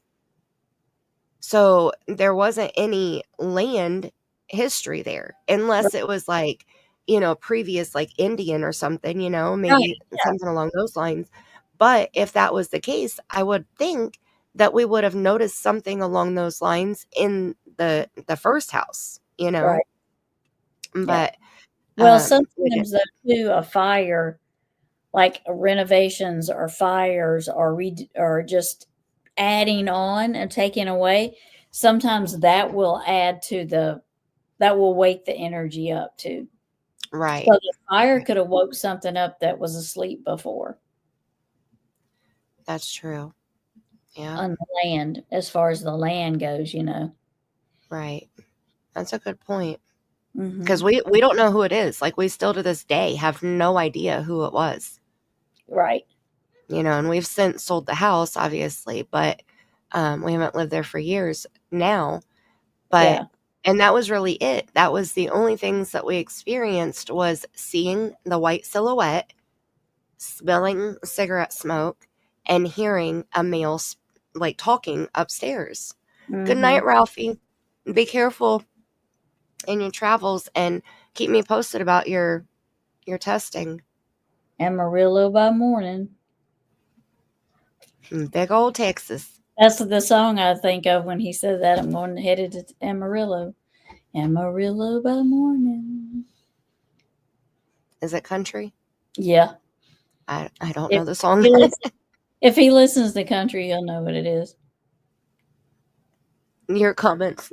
Well, it's that damn autocorrect has a Mm. mind of its own, or maybe it's a ghost changing your words. Mm-hmm. You never know. Yep. Getting a lot of shenanigans going on, it seems, tonight. I'm telling you what, scurry. Okay. Scurry. Scurry. That's the point of ghost stories, is to be scurry. That's right. Okay, so we have, I'm going to go ahead and pull this up here. There's Well, great. now, There you go, black skies. oh, see, I don't do country, so that's how I knew it was country, because I didn't know the song. Yep. So did you want to share? I want to hear one of your ghost experiences. I've been talking for almost 2 hours here. I want to hear one of your most memorable ghost stories, Tammy. Well, do y'all know Myrtle's Plantation? The Myrtle's Plantation in St. Francisville, Louisiana? Just from you talking about it. Well, it's a Civil War plantation, and it's the main story behind the Myrtles is there was there's always plantation owners, and and back in the day there was slaves, that's just how it was.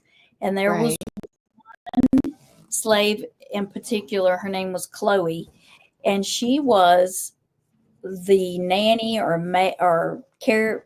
I don't know if they called them nanny or for the kids. She took care of the kids. Right. Okay. So she was getting like older. So like at that time, once they got a certain age, they would no longer use them, and they would bring in a younger one. That's just kind of how it was. Well, Chloe was afraid that she wasn't going to be needed anymore. And the plantation owner, he had 2 daughters. He had 2 daughters and then his wife. And Chloe was scared that she was not going to be needed anymore. So she made a cake, and she put oleander in it, which is poisonous. But she wanted to put just enough in it so that she could take care of the kids, like get them back well again, and the wife. And then he would be indebted to her, and he would not get rid of her or change her out, because she didn't want to go work back in the fields. And that's where she was afraid she was going to go. So she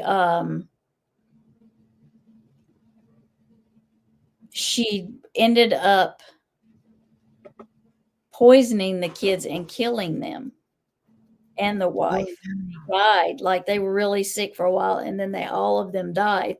Well, before that had happened, how she found out that she was probably going to be leaving was because she was eavesdropping, and she was caught eavesdropping, and they cut one of her ears off for punishment. So she wore like a head thing, and it covered her ears.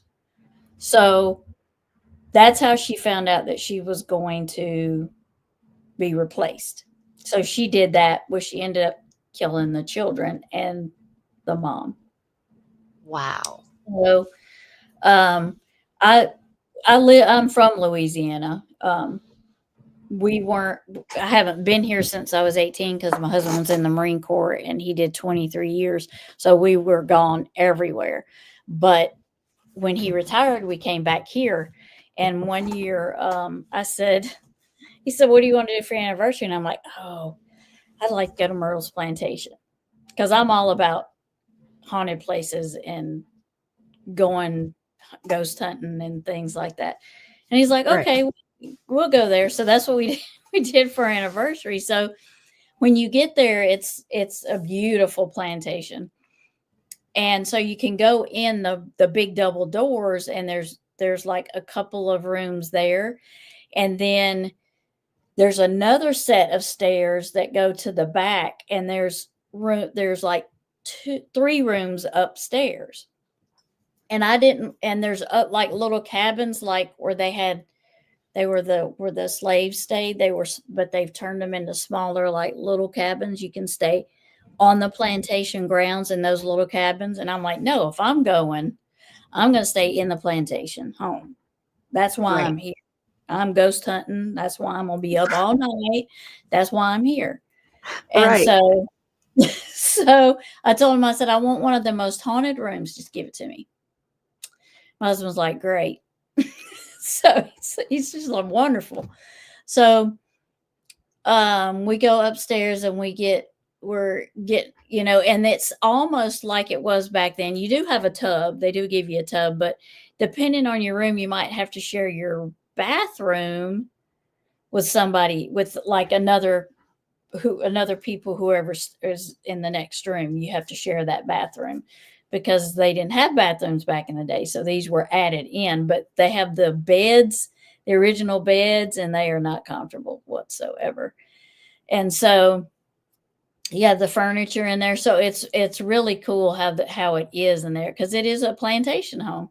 So we had our room, and the only downside of it was like our steps went up to our room and the other 3 rooms, but once 9:00 came, you couldn't go into the main part of the plantation home because there were rooms there, and they didn't want you disturbing people because other people may not want to be up all night. So I couldn't go into that part. And then that part was where the mirror was at, where you're supposed to be able to see like a face in it. And I actually did see the picture I took.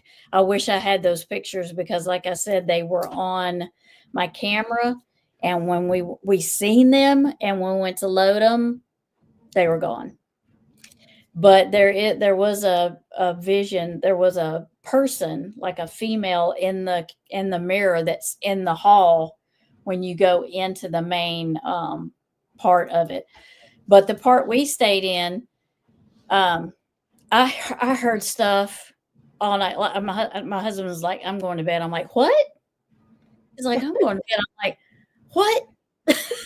We're supposed to be ghost hunting. No, you ain't. I said, we're going to get up. We're going to go downstairs. We're going to walk through the grounds, because there was Civil War soldiers had stayed there, and there was they had marched through there. So if you were out on the courtyard, which the courtyard was in the back of the plantation. So if you were out there and at night, it was saying you could hear them marching, and if you took pictures, you could get orbs and stuff. I got a lot of pictures of orbs, different orbs coming right at you, like where the soldiers would be marching, and you could hear it. You could hear just it was light, like light footfalls, but like a lot of them, you can hear it. It was really cool. So finally, he's like, well, I'm going to bed. I'm like, fine. So I'm like, I'll just lurk out here in the hallways and stuff because my neighbors across, they were ghost hunting too. So I wasn't disturbing them. So I'm like, cool. So I was just walking around, taking pictures and listening.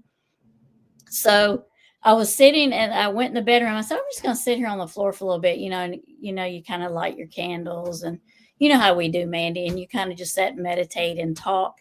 And I kept hearing a tapping noise. I was hearing, but it was metal. And I'm like, what is that? So I was listening and and I started waking my husband up. I was like, nah, I'm not going to bother him. So when I was hearing it, like it was in the next room.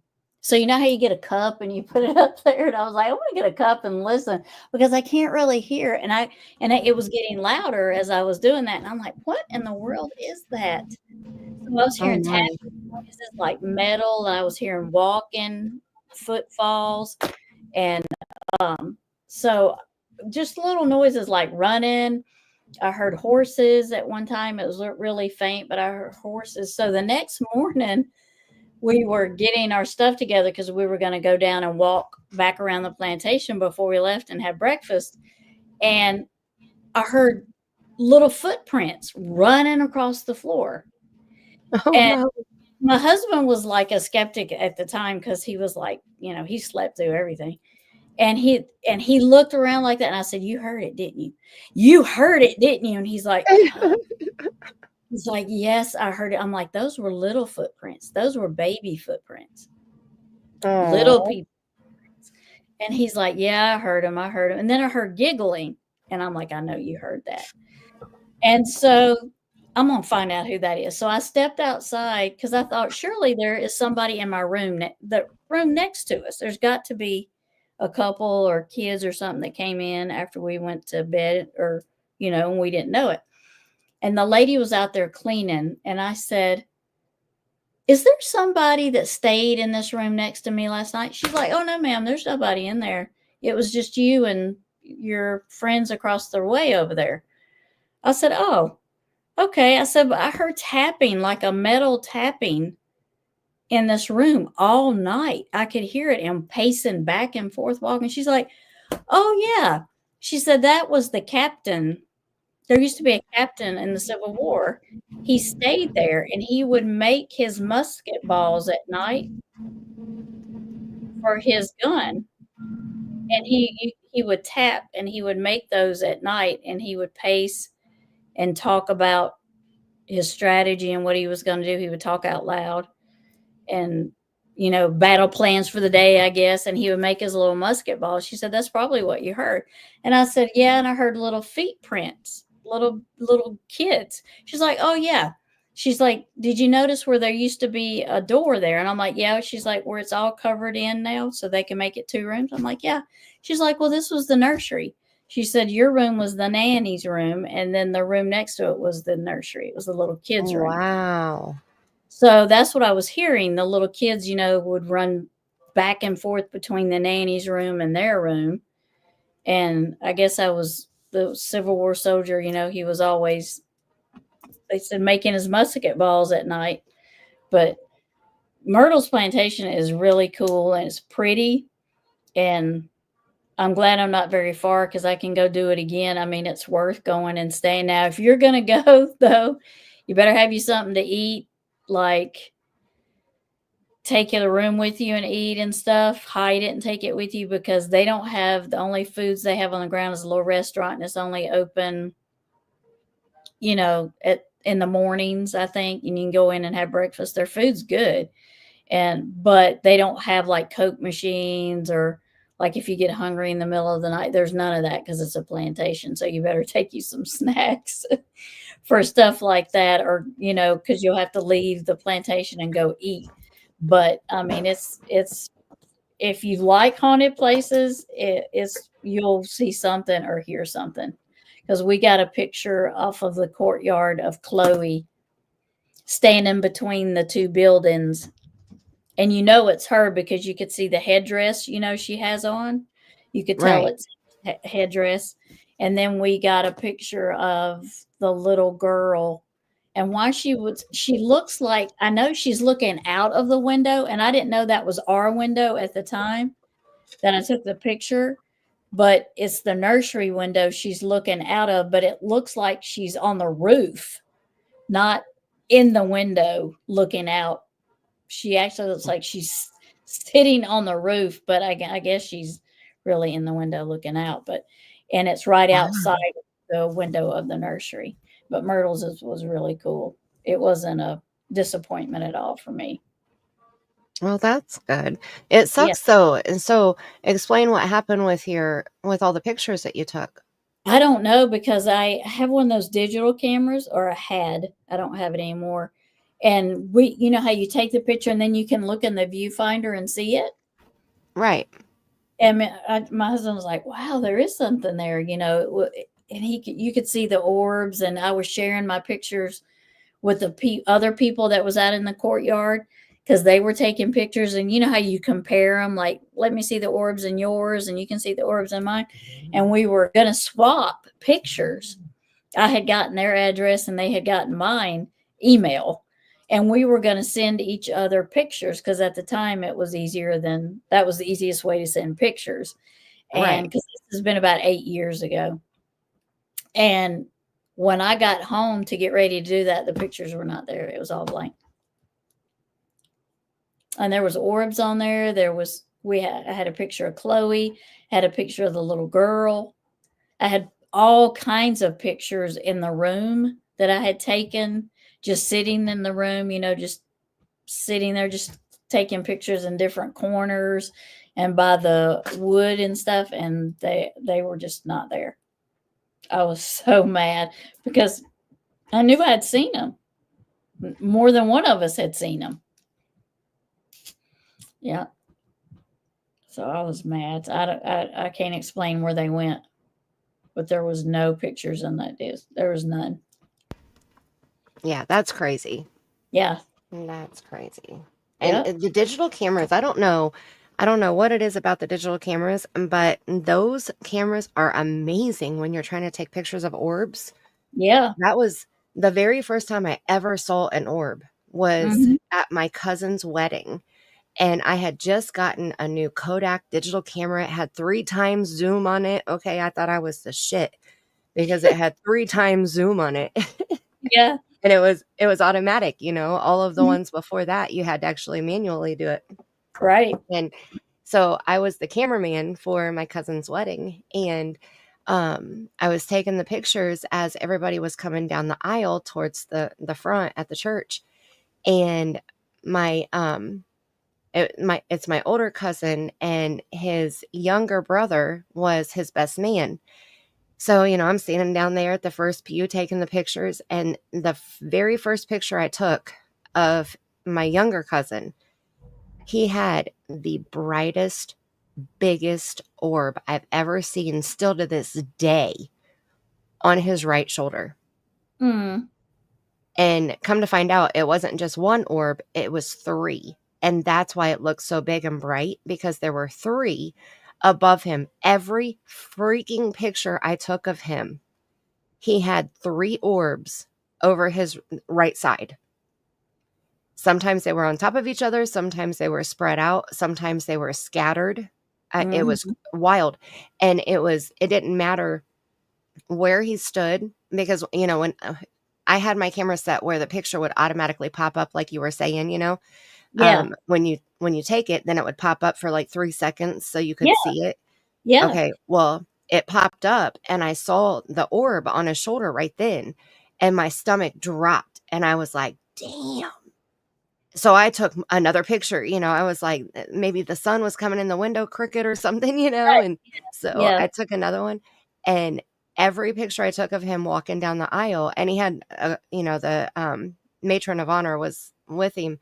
And so I thought maybe there's like reflection off of something that she's wearing, or, you know, so I kept taking different angles. I kept moving, trying to get a different angle.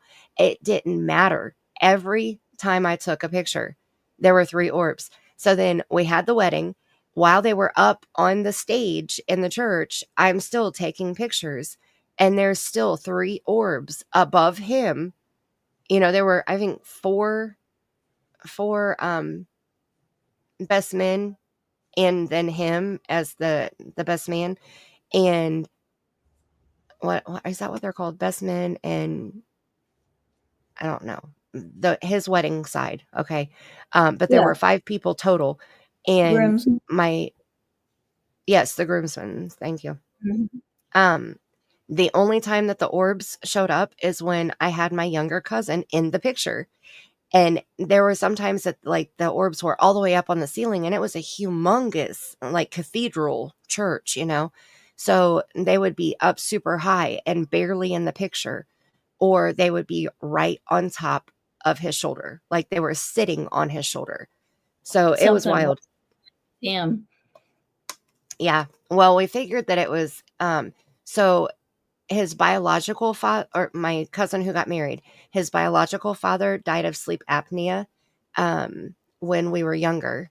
And then my aunt remarried, and he became their father, you know, like all of the kids' father. And he had passed also. So we figured those were 2 of the 3. And then Mhm. there was one other one that was, it was my uncle, my aunt's second husband. I think he had 2 children when he had met my aunt and they got married, and his son had passed. And Oh, so we think that that was who the 3rd was. You know, they were gonna be at that wedding regardless, you know, of what right, form they were in. right. But even after the wedding, we had him change out of his tux or out of a suit, you know, and we went into the hallway at the church, and I had him stand up against a wood door, and it had a brown metal frame around the door, and then the walls were white around. So I had him stand against the brown, so if the orbs were there, I could see him, you know. Every picture, without fail. I had my brother stand in the exact same spot, which my brother and my cousin were built very similar, but my Yeah. brother was just a little bit taller, you know, like 4 to 6 inches taller. Mhm. Every picture of my cousin, the orbs were there. The pictures of my brother, nothing. Nothing. Not even a speck that looked like an orb. Yeah. And it didn't stop there. After the wedding, we went back to my female cousin's house and their sister, and he was in the kitchen talking to my brother, and she and I were sitting in the living room with the kids, and I was telling her about, you know, I was showing her the pictures and going through them and stuff, and he walked in the living room, and he was leaning over picking something up, and I took a picture of him.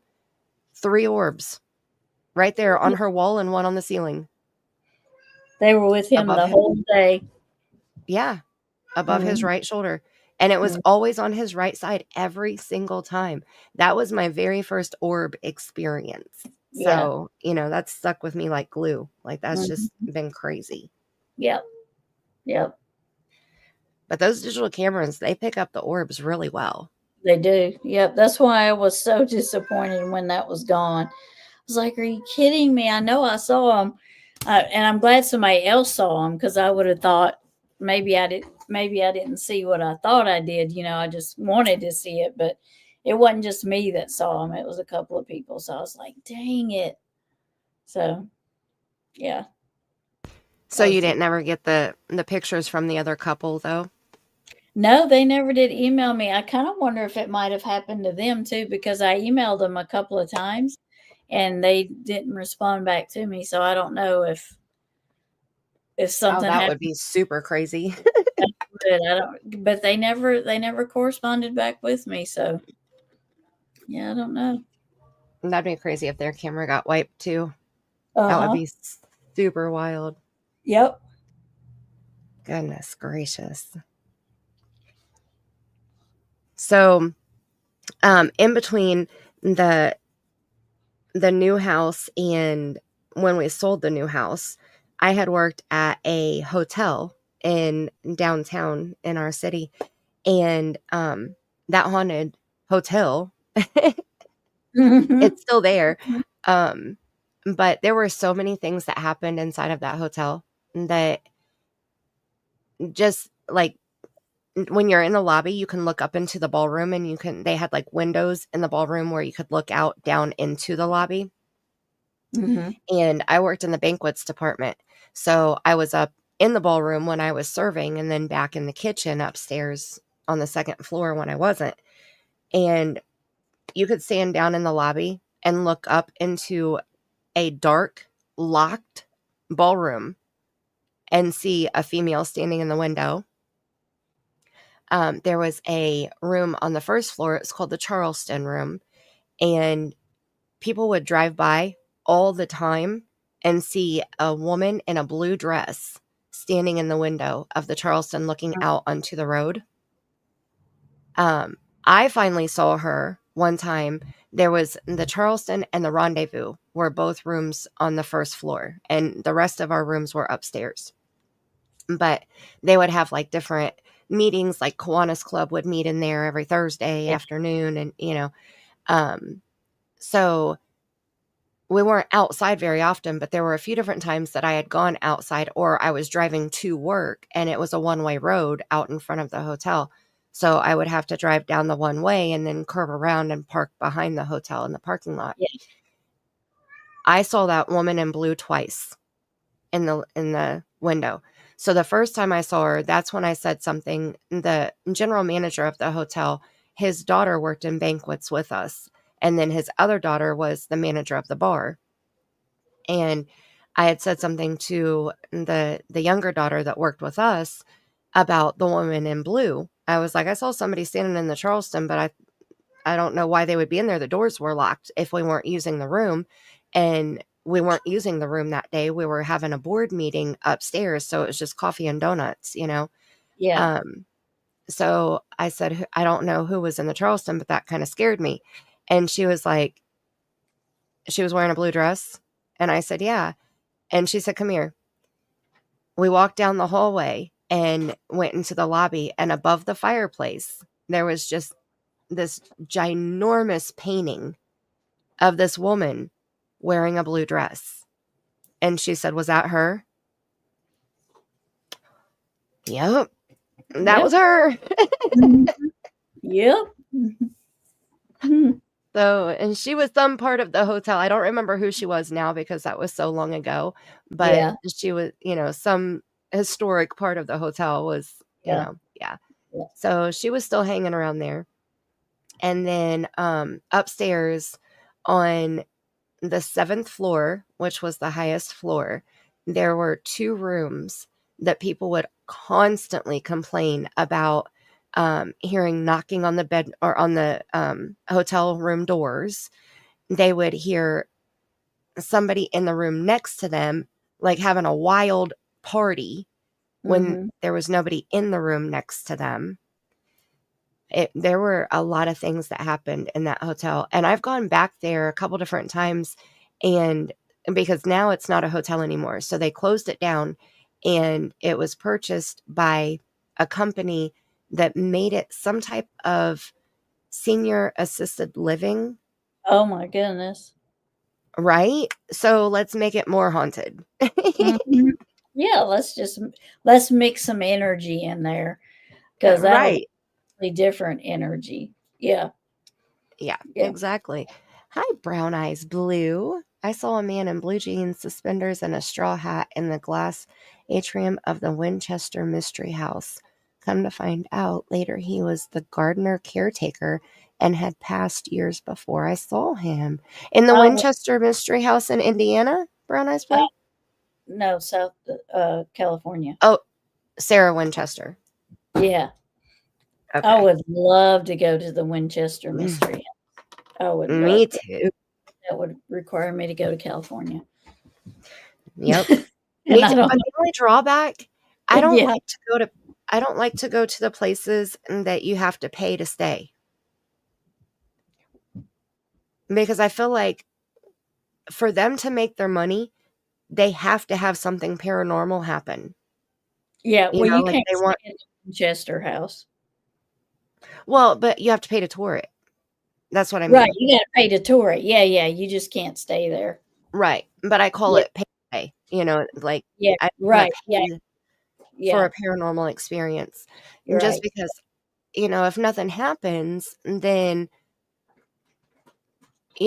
like, one, if nothing happens, it's kind of a waste of money. Or Yeah. two, if stuff does happen, then you have to wonder, was that real paranormal stuff, or was it because they were making it happen so you'd come back? Right. Yeah. I see what you're saying. Right. Yeah. Yeah. So that's one of my, because there's a few places here in Indiana that aren't too far from me, that have been all over YouTube for the paranormal community. Yeah. There was the Demon House, and Yep. there was the jail, the shoot, what county is that? Not Blackford County, not Delaware County. Oh my goodness. It's Oh, something county jail, but it's like the okay. Foreman brothers have been there. Yeah. But that's a pay to stay, and you stay all night, and then they serve you breakfast in the morning. Right. But again, it's like I would love to be able to go and chill and see what happens, Yeah. but I don't want to have to worry about, is somebody faking it, Right. Yeah. Yeah. So there were orbs in the glass atrium. We lived behind the house as children. Oh, that's really cool. Brown eyes blue. Wow. That's really cool. We were stationed in Japan for 3 years. That was one of our duty stations, and my kids were little. The girls were really little, and they loved Japan. We were stationed in Okinawa, so we were out in the middle of the ocean. Okinawa's in the middle of the ocean, and it is full of World War II sites, and lots of haunted places in Japan. Right. And we lived on base, on the military base, and we lived in what it's kind of hard to describe to you, but they're called towers. So they are just tall apartment buildings on base, but it's just for the military. Mm-hmm. And it's like, it was 8 floors, 7 or 8 floors. And we were on the 3rd floor, and we faced the China Sea. That was our view. And so when we got there, we lived in what they call the hostess houses, where families, Miss Tinsel, families that are transitioning from the United States to your new duty station, you would stay there. It's like a little extended stay hotel until your apartment, your military housing becomes available. So finally it became available, and it was really cool. We're on the 3rd floor. We're facing the water.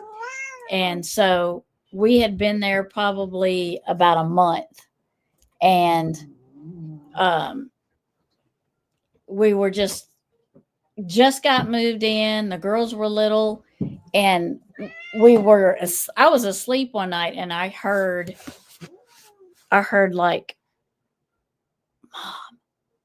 mom, but I heard it whisper, and I was like, well, the girls don't call me mom. They call me mama. Right. They don't call me mom. Yeah. So that was weird. So I just kind of laid there for a minute, and I thought, well, I'm just going to go back to sleep. I was dreaming, and I heard it again. I heard mom. And I was like, what in the world?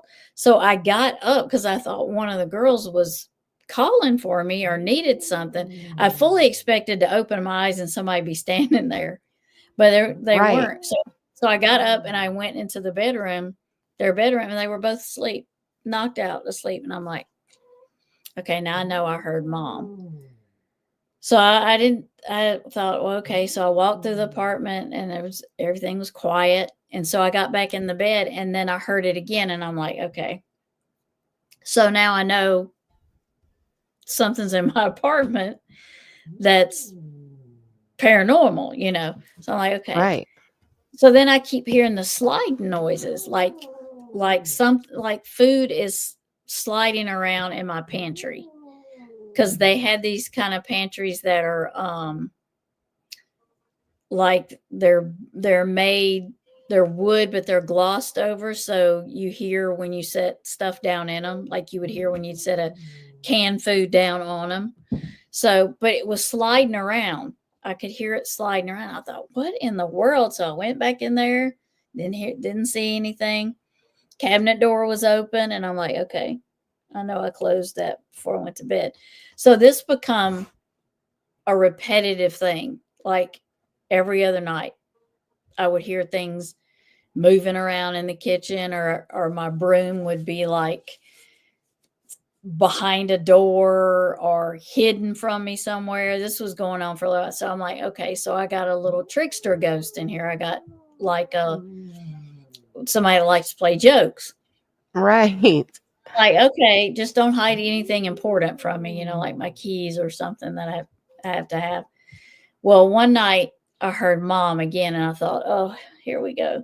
So I opened my eyes, and I just seen her just standing there. She was just like that translucent white that you were talking about. Yep. And she had black hair, and she looked about, yeah, they are being feisty. They are. She looked about 6 or 7, maybe. And she was just in looked like a solid white nightgown or something. It's hard to say really who she was, other than the fact that, Okinawa was blown up, and everywhere, just about everywhere you go, it's some World War II site, from where something happened, a bomb hit, or there was a battle or something.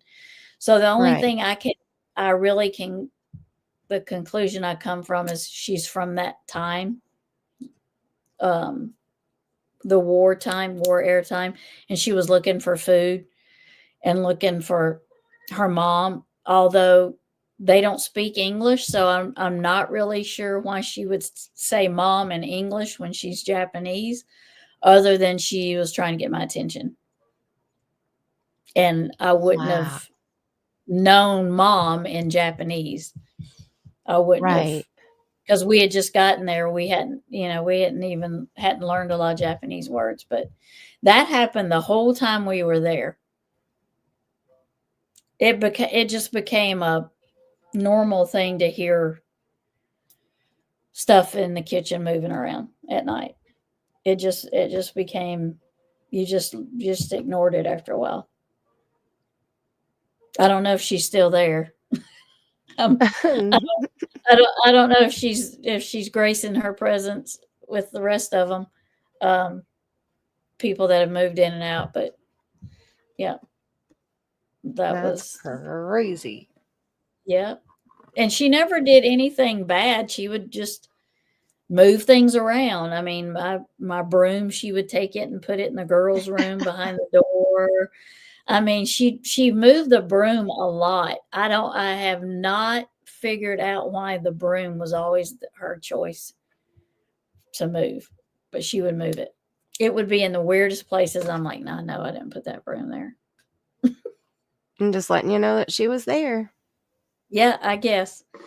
I almost felt sad to leave her there. I was like, I can't take her with me, Right. Yeah. I couldn't take her with me. So Yeah. That's yeah. Well, I wanted to share this next thing here. So, when I started this channel, I drew this as my logo, and because I was just going to do paranormal investigation type stuff on my channel. And so Yeah. this is supposed to be me. And then, all the entities here. I had no idea when I drew this that I would actually meet this person, thing, entity, whatever that thing was that you'll see soon here if you haven't already seen it, that we call the gatekeeper at the cemetery. But our first stop is in this building right here. So this is the Whitley County Courthouse. It's in Columbia City, Indiana. And I pulled it up here on the maps so you can see what it looks like when you drive by during the day.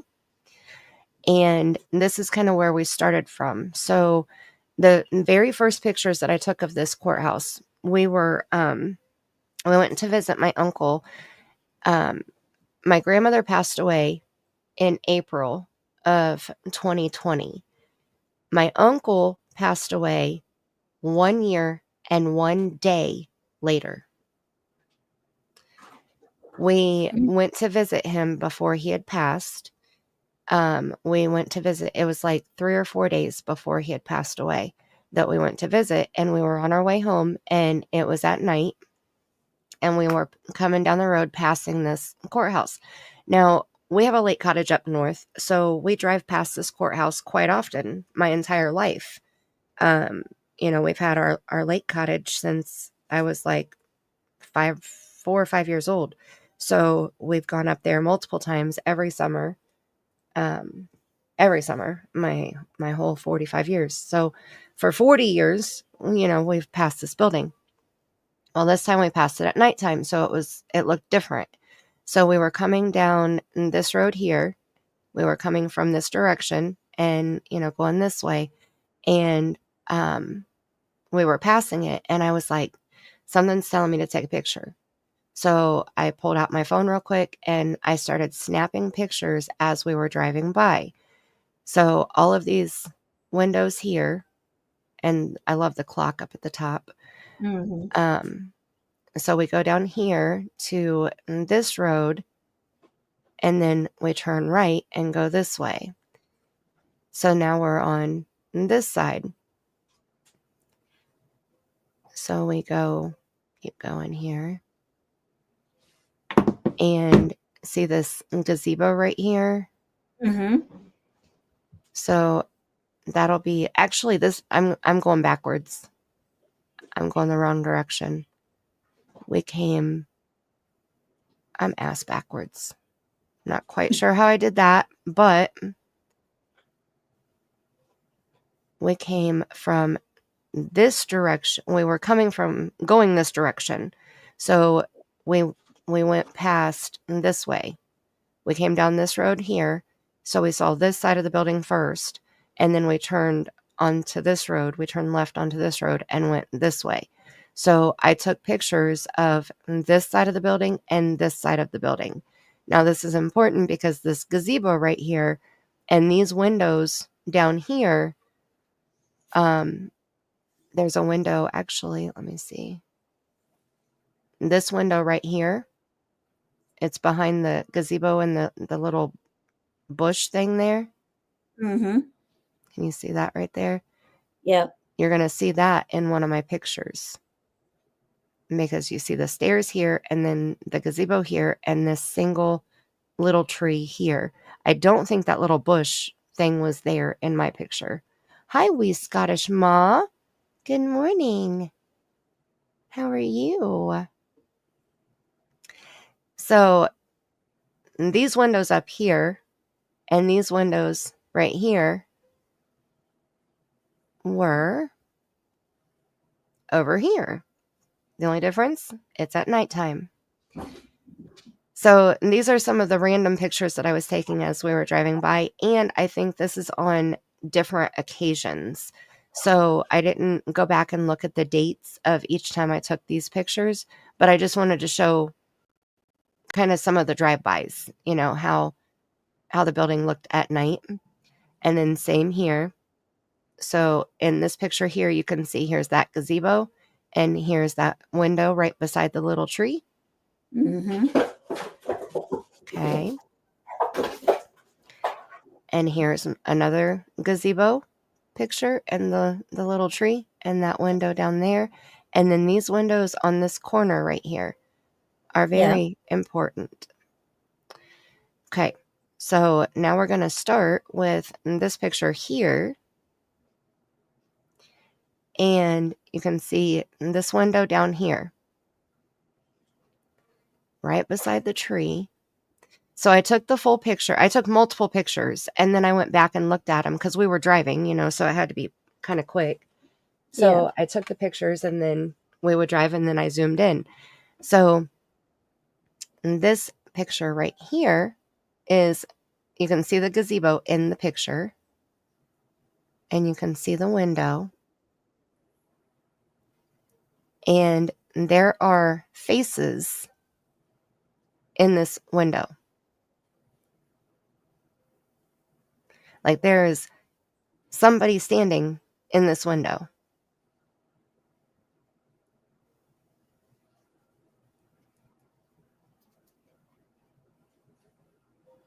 Do you see anything? Bring it in again. Hold on, I'm going to pull this one up because this is zoomed directly into the window. So we'll pull this one up. I just wanted to be able to show it's the same picture. You know, I started with this and I zoomed in right here on the gazebo, which got me this picture.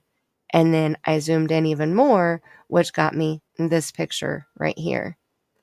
And there are two faces. There's one right here, and it almost looks like they have some kind of white, not really a scarf, but it could be like some type of white bandana or something.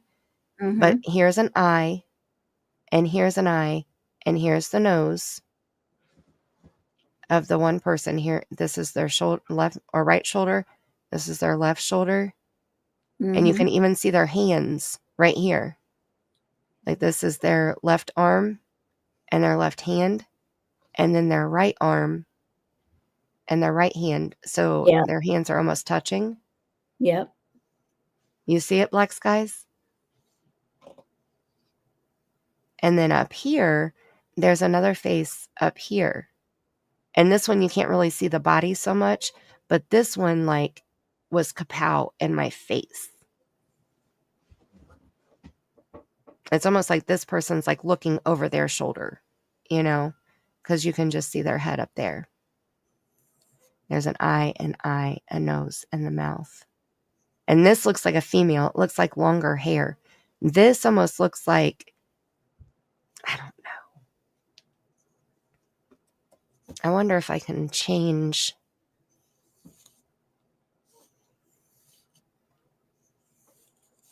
Let me see if I can change like the filters on it. Yeah, let's try that. Oh, you see it now? Yes. That definitely stands out more, right? Looks Ooh, like you guys see it? Are they in a dress? Well, it could be a dress. I only see from like the waist up. Let me see if I can go a little bit bigger. Sometimes if you go too big, it distorts it. Mm-hmm. But I still see it. Let me try to click off of it here. Okay. So I wish I could draw on it. Can I draw on the picture? I don't think I can. I think I would have to screenshot it and share it that way. But I can do that. Okay, hold up. Yes, a woman and a man on bottom. That's what, yes. Two people in what looks like a smallish figure. See, okay, and down here, are you talking about seclusion works? Are you talking about down here in the corner? It almost looks like a kid's face is like peeking around the corner right there. Yeah. So I see that. Yeah. yeah, I see a bigger, like a face right here. And then the person sitting right here, this is their head. And this is like a V-neck, like scarf or like something on their, maybe even like a judge, like a judge's coat. Mm-hmm. And you can see like the white underneath it or the white, like lace hanging over it or something. And then I see a little kid's head down here. Okay, let me see. I'm going to screenshot it. Let me see if I can remember how to do it. Okay, that's not how. There. Okay, I'm going to screenshot it, and then that way I can draw on it and point it out.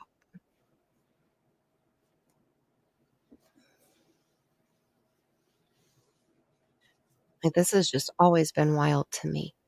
Okay, let me see if... And you have to remember, too, when I took these pictures, this was back in 2021. So oh shoot. So the phone that I had back in 2021, let's see, that would have been my Note 8, I think. So the camera was pretty good. It's still pretty good. All right, let me get over here and present. Okay, I have to stop sharing that one. And share the window here and here. And then present it to stage. Okay, there we go. Oh, now you can really see my mouse, huh? Can you see the big mouse now? Okay, so if I made the window smaller.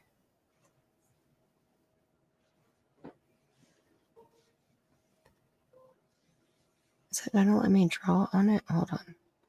Okay, here we go.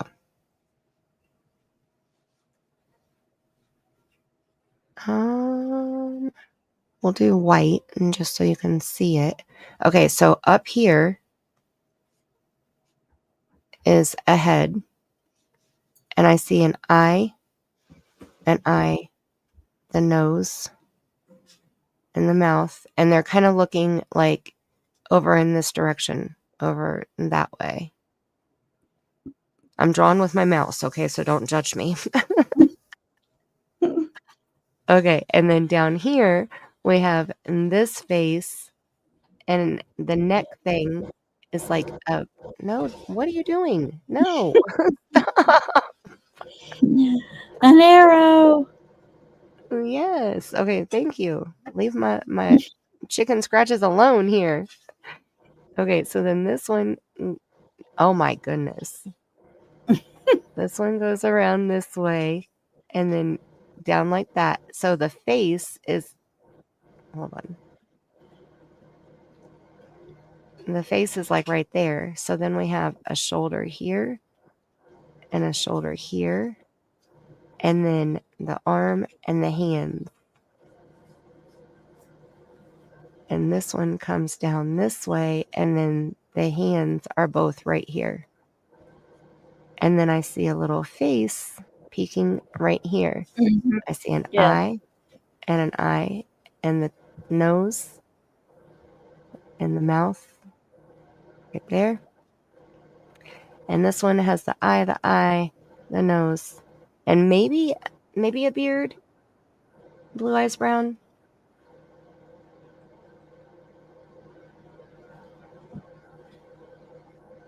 You see the beard on this one up here at the top, or the one in the middle of the screen?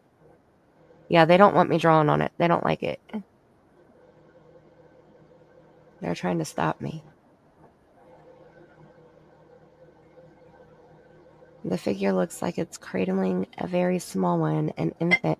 Oh, you think that this one is holding an infant right here? Oh, that's very possible. I could see that. I could see the head right here and the body going down like that. That would make sense why their arm is that way. So then the beard is up on this one, right? And it almost looks like it's a white beard. So like this would all be a beard here. Very good, Mandy. Thank you. I'm an artist, dang it. Can't you tell? Yeah. Hi, Sarah. Suspicious. Hey, Sarah. I got skills, okay? I got skills. Skills. Got better skills than I got.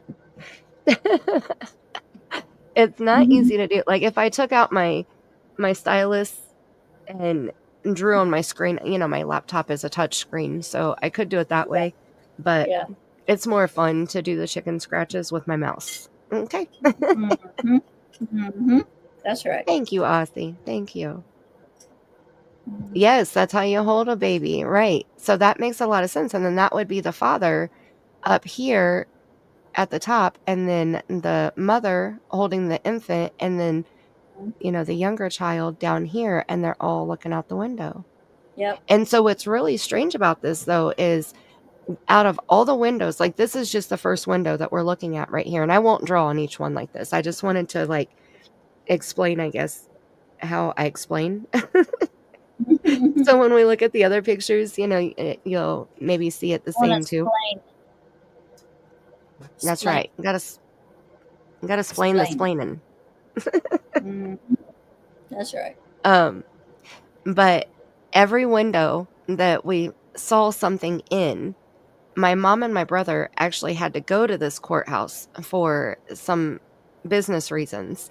And when they were there, my mom called me, and because we had talked about like what is it that we're seeing? You know, is it really like spirits in the window, or is it something that we're seeing on the wall behind the window? You know, is that a hallway and maybe Right. there's a picture hanging on the wall across from the window, or is it, you know, some kind of room or an office and maybe we're seeing a lamp or something that looks like a human, or you know, so we were trying to debunk it because that's always, you know, first go to is debunk. Right. So when my mom and my brother went there, my mom called me and she was like, you are not going to believe what is inside of these windows. And I was stunned, you know, I was like, why? And she was like, I'm going to send you pictures. Bye. And hung up on me. And I was like, oh my gosh. So I'm sitting there Right. waiting on these pictures to come through, you know, Right. they finally come through.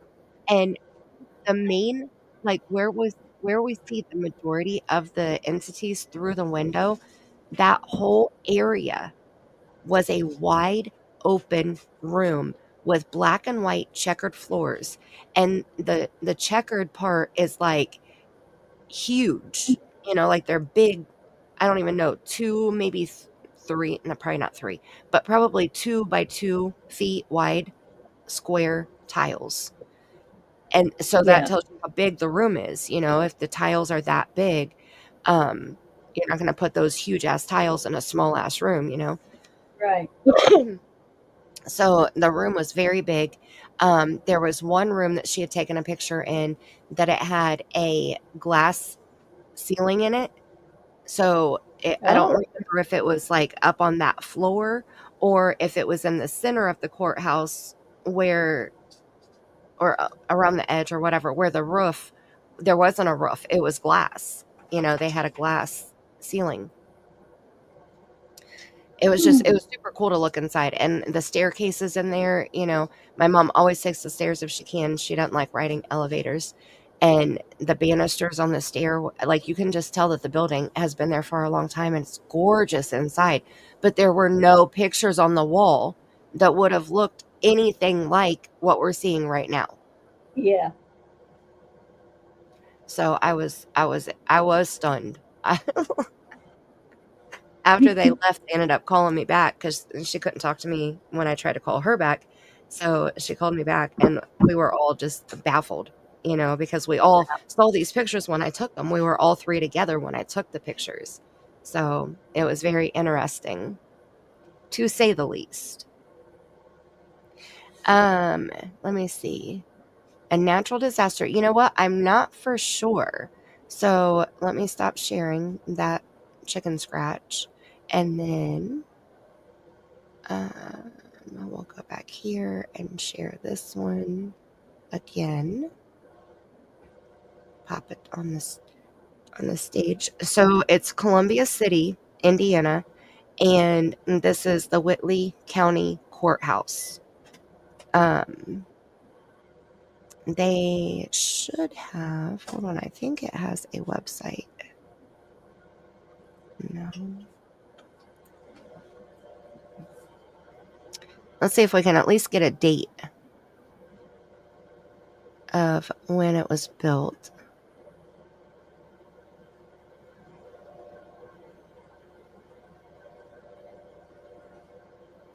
Is anything going to show up here? Okay, it's loading, so we'll come over here.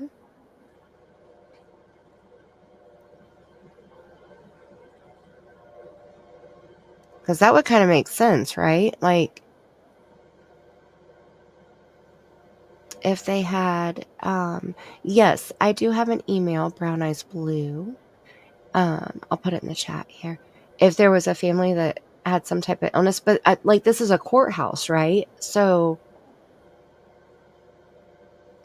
I don't know. I haven't looked into the history like that to see the historical museum. Okay, so this is all about Whitley County. So this is about everything. So we want just the courthouse. I wonder if maybe I Google it. Because this is probably just like all of the current stuff about the city. Yeah.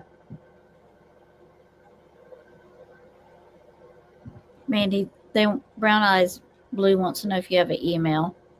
Yeah, I told her I'm going to drop it in the chat here in just Okay. 1 second. Thank you. I just wanted to oh wait, courthouse security. Well then, court forms. Okay, let's see if we go.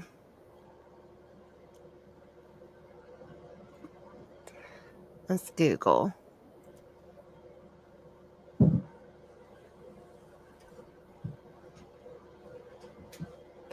Not the Google Maps. Hold on.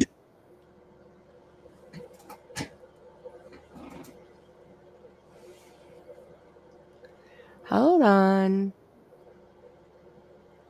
Let me just get Google here. Google it, y'all. Google it, y'all. Why does it keep pulling up the Google Maps? Quit it. Okay, here we go. Let me drop the...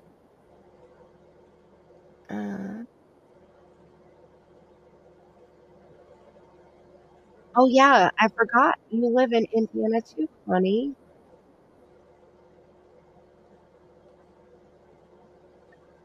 Let me... Here's my email. And there's that. And let me Google it. Y'all.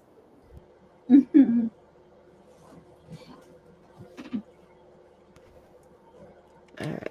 Whitley County Courthouse, Indiana.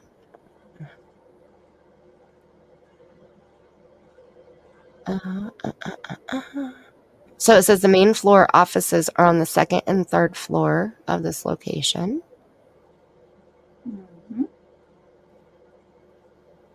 The Whitley County Courthouse is in a historic courthouse building located at Van Buren and Main Streets in Columbia City, Indiana, the seat of Whitley County.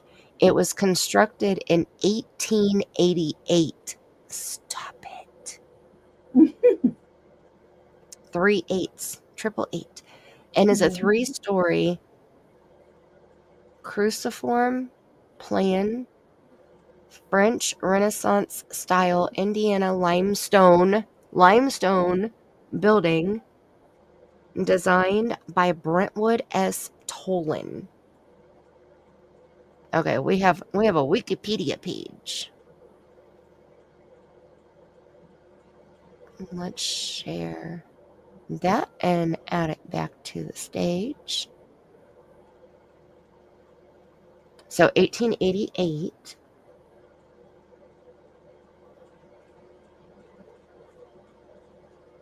Has a slate roof and a galvanized iron central dome. It's on 4 acres. All right. This is like, I love learning about old buildings like this. So I'm sorry if I'm boring people. Oh, it could be Brentwood. Oh, it could be the person that designed it and built it. The Brentwood. Is that what his name is? Where did it go? Brentwood S. Tolan. Let's look. Is there a picture of this guy? He was an American architect, November 23rd, 1855 through June 30th, 1923.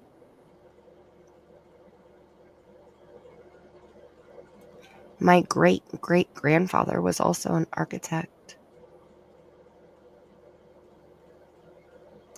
The Davis County Courthouse in Bloomfield, Iowa. The Van Wert County Courthouse in Van Wert, Ohio.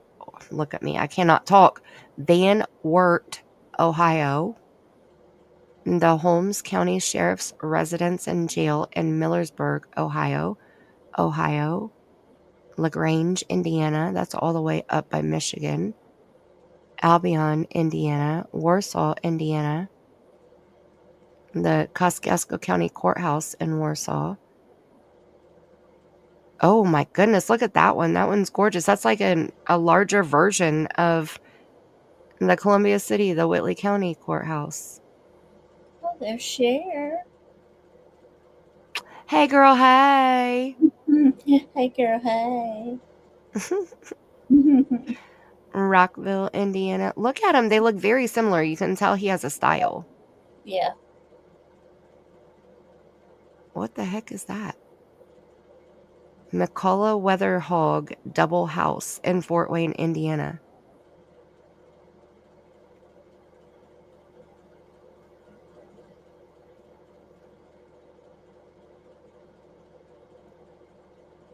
Okay, that one looks a little bit different. But they still look so similar. Oh, thank you, Cher. I just looked over at chat. Thank you so much. Look, let's make sure everybody's awake. Wakey, wakey, shake your booty. Not going to worry if it's out of my control. Ooh, ooh, ooh, ooh, ooh. And I just want to say thank you, thank you, thank you, thank you, thank you for loving me. Thank you, thank you, thank you for loving me. Thank you for loving me. Thank you, Cher. Sweetest dreams. And that's okay. I like you too. And Oreos do sound good, right? I think I have Oreos on the mind, which is why I said Oreo instead of Van Wert, Ohio. Oreos! And Seclusion Works is rubbing it in that she's eating Oreos and milk. We're going to have to put her in timeout. There's just no ifs, ands, or buts about it. It doesn't have a picture of him. Okay, so here's all the places that he built, which he definitely has a style, but I wish it had a picture of him. It does have up here, it said something about, okay, he was born, he started in 1872 at the age of 17. His father moved the family and architectural practice to Fort Wayne, Indiana. After his father's death in 1883, he continued the family practice in Fort Wayne. He became well known during the Progressive Era in the Great Lakes area of the Midwest for designing municipal and local government buildings, including courthouses and jail. He later moved to Lima, Ohio, where he practiced, and he's buried in Delphos. It doesn't say anything about if he got married and had children or not. Dang it. I need more information about this guy.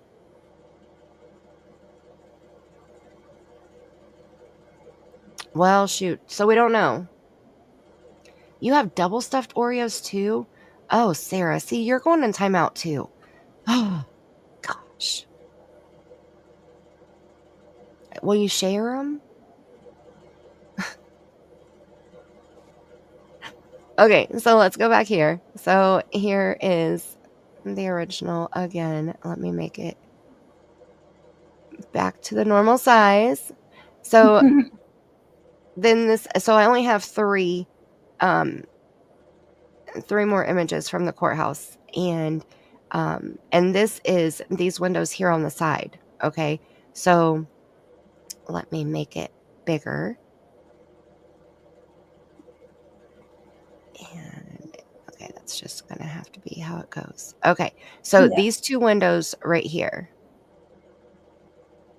So this is the first window that we were looking in, right? So this is on the main or the bottom floor, which it said the second and third floor is the main floor of the courthouse. So you go up these big ass stairs to get into the main entrance on the second floor here. So this ground floor, I wonder what's on that level. Golden Oreos. You know, I've never had golden Oreos. Really? Coconut milk. I've never had that either. Really? I told you I'm sheltered. Yeah. Now my grandmother used to always buy the golden cookies that were just, you know, probably some type of generic Oreo. And I've had those. Those are super good. That's a crime against cookie culture. What, using coconut milk with the Oreos? Is it gross? Have you had coconut milk, Tammy?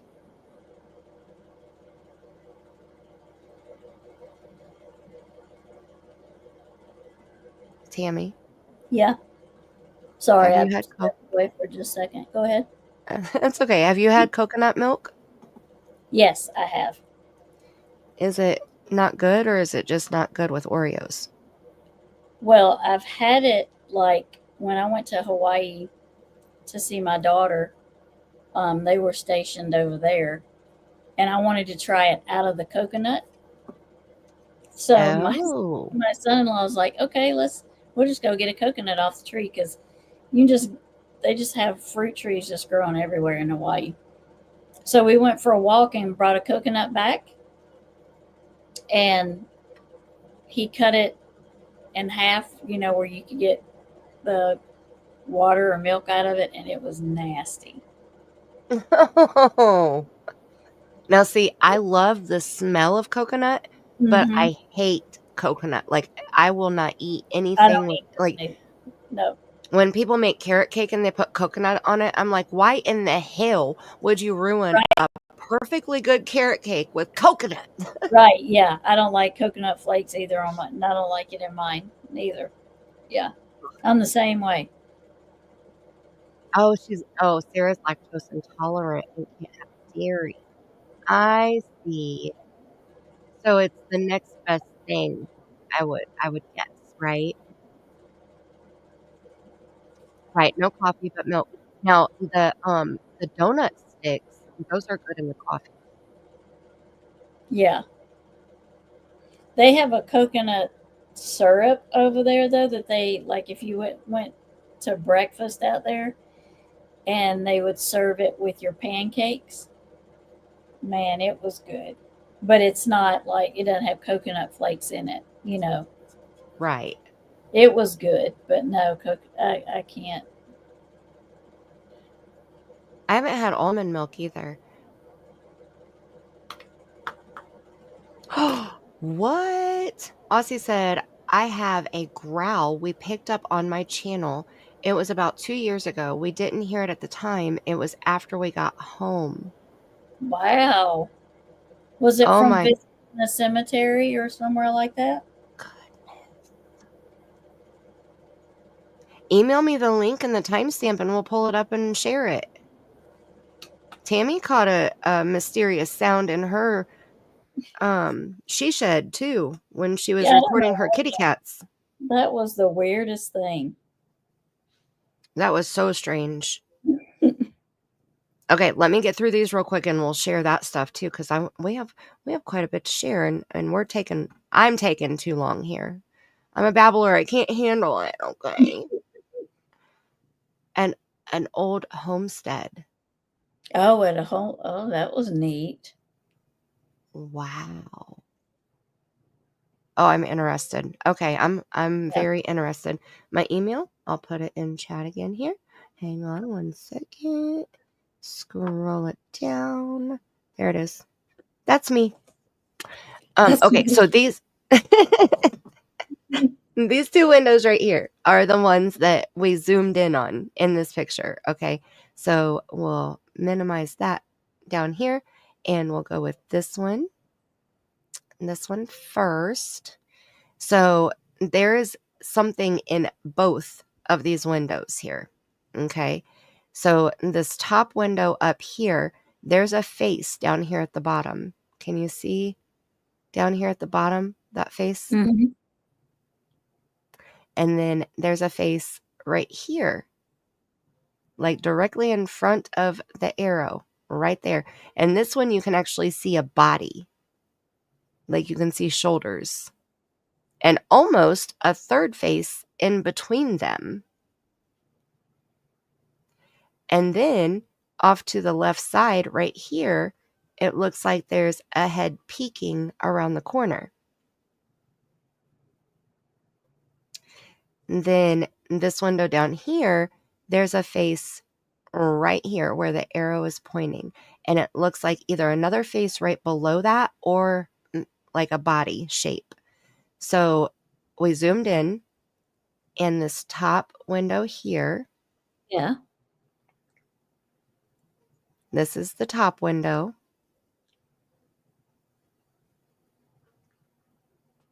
See the face peeking right here? Yeah.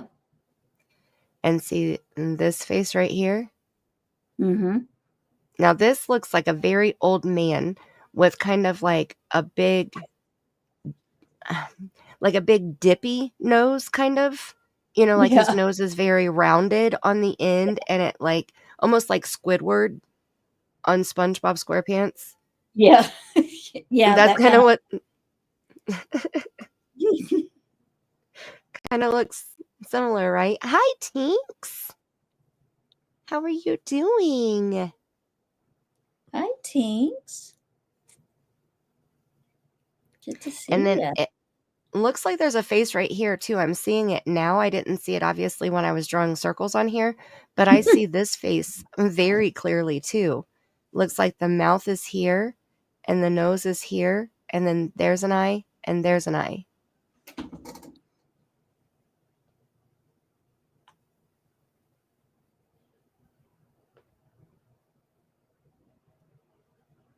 Goodness. Okay, so that is that window up there, and then this window is the one at the bottom. Now this one looks a little freaky to me. This one looks like he almost looks like he has a bird nose, like a beak. And like widow's peak. Do you see it? Like this one's freaky. I don't like this image.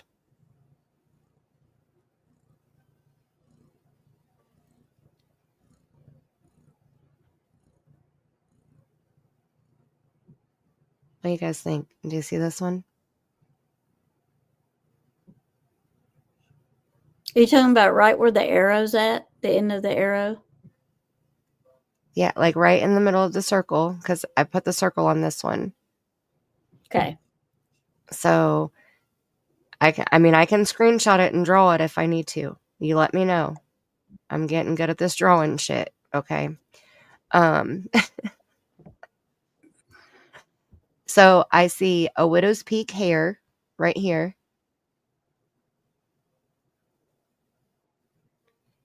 And then here's an eye. It's almost like triangle shaped eye socket. Mm-hmm. And then you can kind of see the left eye socket also, but it's almost like he has his head turned a little bit towards the left, which would be towards our right. Mm-hmm. And then there's a big ass nose that looks like a bird's beak. Mm-hmm. And then it almost looks like these are fingers right here. Like that's a finger, that's a finger, and that's a finger. Like up against his mouth, like he's putting his hand over his mouth or something. Right. Right, Tracy? It's creepy. You see it clearly, Tinks? Thank you. I'm not delusional. Did you see there's something in between the circle and the arrow? Can you see that face? It's right next to the. Yeah, right in between. It's right next. Well, I'm pointing like you can see me. It's right next here? to. Yes. Yep. I do. And this one has dark eye sockets also. Mm-hmm. See, it almost looks like there's one right underneath it too. Mm-hmm. Right there. I don't like this image. Mm-mm. Yep. Hi, Connie. Thank you, Connie. 3 months. I appreciate you so much. Thank you so much. I love my squad.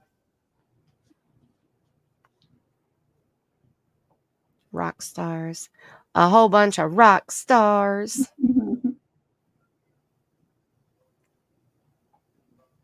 I don't know what this is down here, though. It's almost like I almost see a woman's face here, like a really super old lady, like no teeth, like the cheeks are kind of hanging, like Mhm. the smile Yeah. lines are very, very, very deep, Yeah. and the mouth is right there, and the nose, and she almost looks like she's looking over to the left of the picture, Mm-hmm. and her hair is down. You can see her hair right here.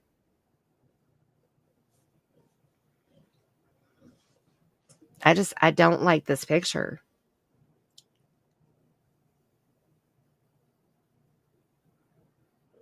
And we can go in on the original too without the circle on the window, so you can see it better, but it's just freaky.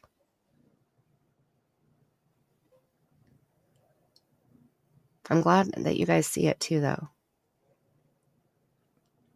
Yeah, I'm not going to do all that because that's enough. It's freaking me out. Oh, Connie. Thank you.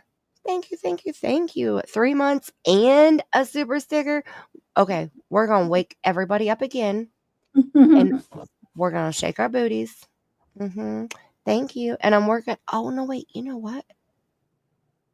Did I get my new? No, I got this one. Mercy.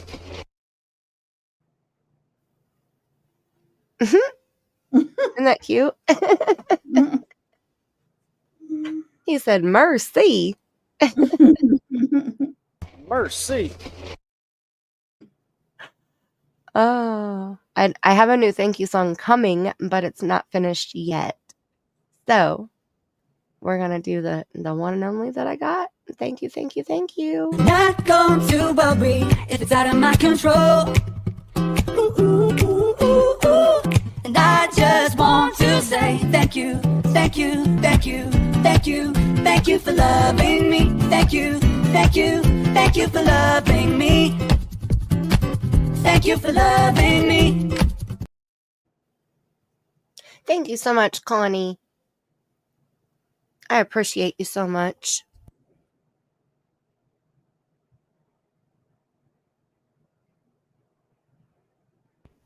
Okay, I have to get back over to the other screen. Let me close this one. And okay, then we're gonna scroll down here. So now this is the next subject here. Let me see. Tammie, you sent me. Can you send me that video again on Facebook, and then I can pull it up that way? What of the weird voice Yes. or whatever that thing was? Uh-huh. That guy that was hanging out with you in the kitty cat? Yeah. Because I should be able to pull it up from Messenger and share it from there. Make So, sure this is, I just sent it, so make sure it's the right one. okay. I'll watch it before I share it. I'm going to share this page here, and then I'll play that before we go to the next page. So the gas station down here, they have the long incense sticks that you can get for like $3-4 or whatever. Mhm. And they're like 2.5 feet long, right? So, and they smell really good, but they burn forever, and the smoke is very thick. So I hardly ever burn them. But when I first got them, I was like, these would be perfect to do scry with.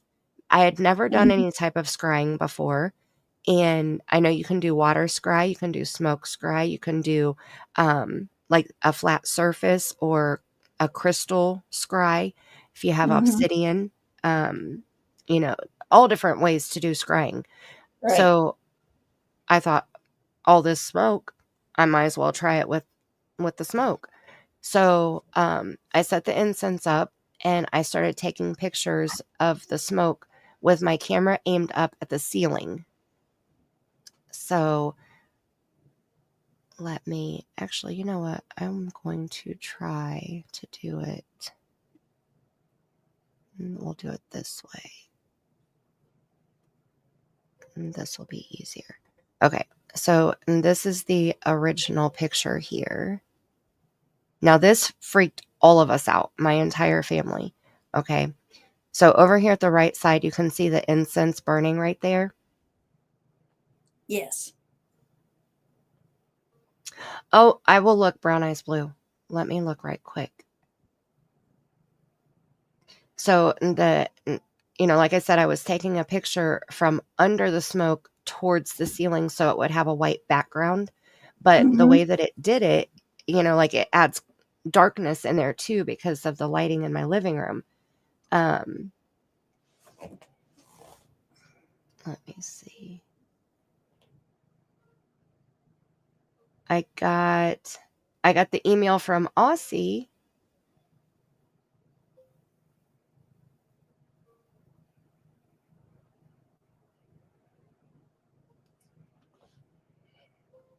Let me look in my spam.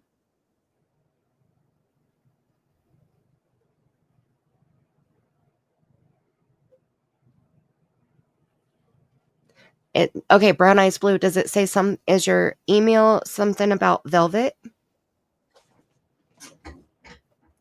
I just want to make sure I got the right person before I report it, not spam.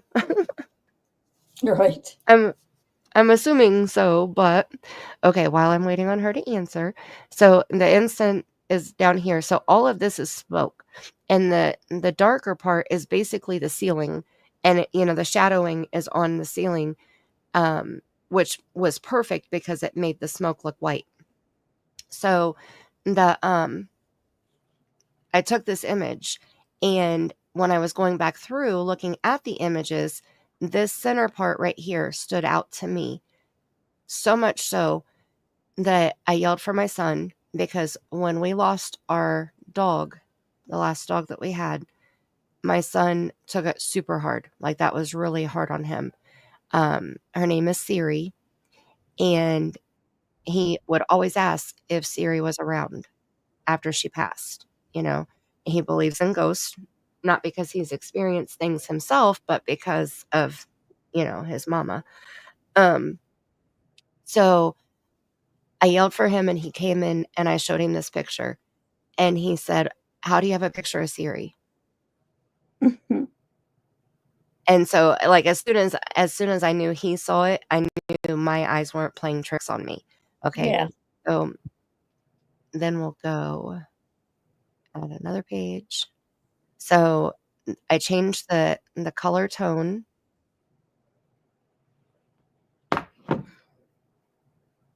And that's this one. And it's right here in the center. And this is Siri.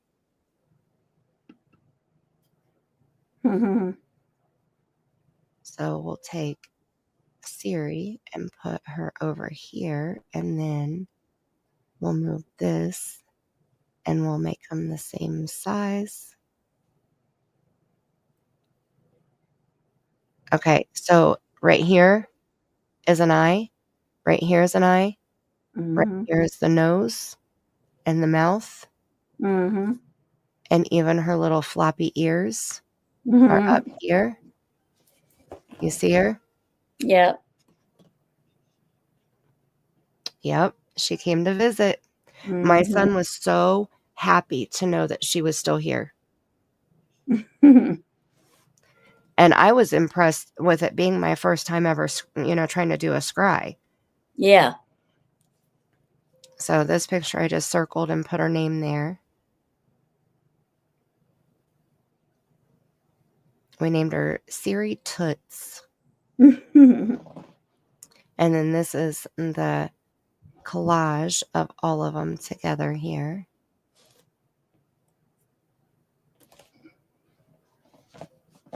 And this one I drew on it, so you can kind of see the outline a little bit better. Yep.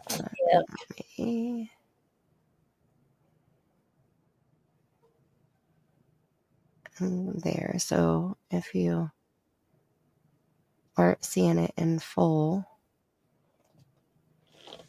there's the outline of her little face, and there's her little face. And this was actually days before she had passed away. It was like the last couple days. What? My soda can leapt off of my desk? Seclusion. Is Nicole hanging out? Like saying, look, I'm here. Hello.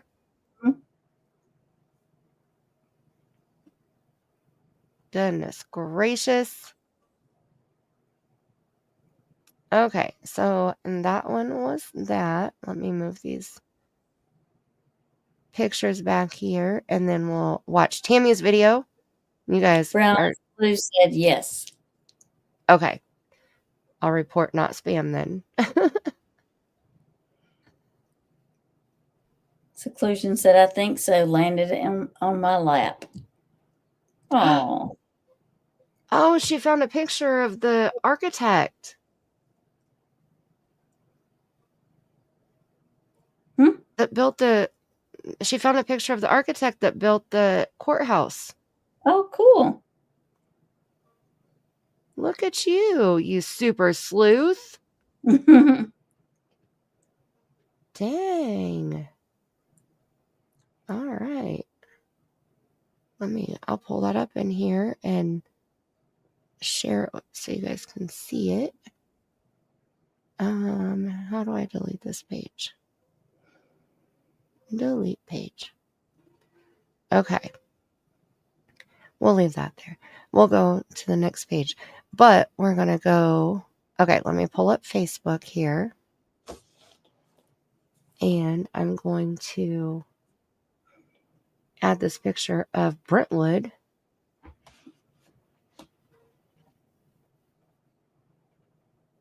That's so cool. Okay, hold on. Let's go back to the courthouse.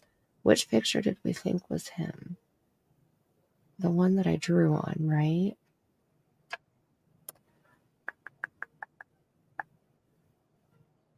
Which was... Sorry, pardon. Okay, this page. All right, I'm doing two things at once here. Open it. There we go. I agree, seclusion.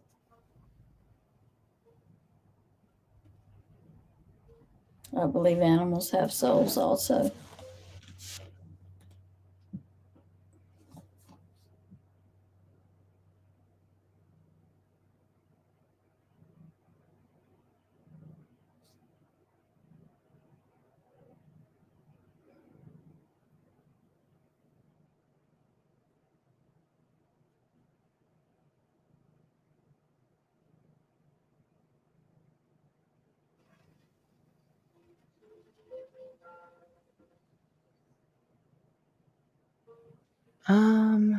Is this the right one?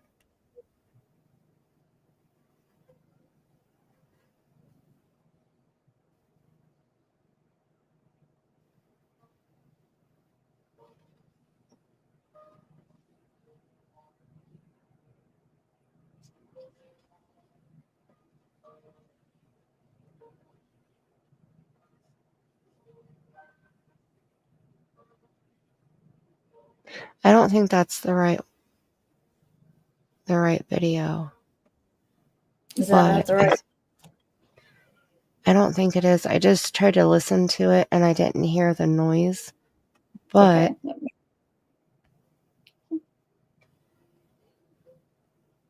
okay, so let me get back over here. So I'm still sharing this screen. Okay, so here's the picture of him. Oh. Thank you, Brown Eyes Blue. So that could definitely be him. Mm-hmm. The one up at the top. Oh my goodness, for sure. I wonder if he has. So it looks like he would have 2 children and a wife. So I wonder if that's him. Or I wonder if it might even be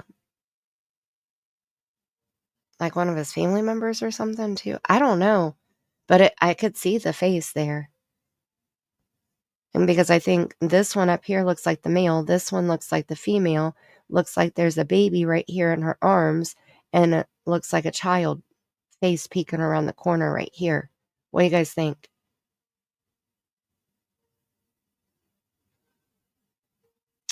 Sweet dreams, Brown Eyes Blue. Thank you so much for finding this picture.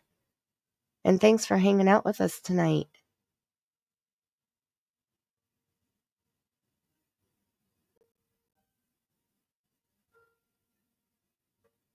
The stories and blackmail. Oh my goodness, seclusion.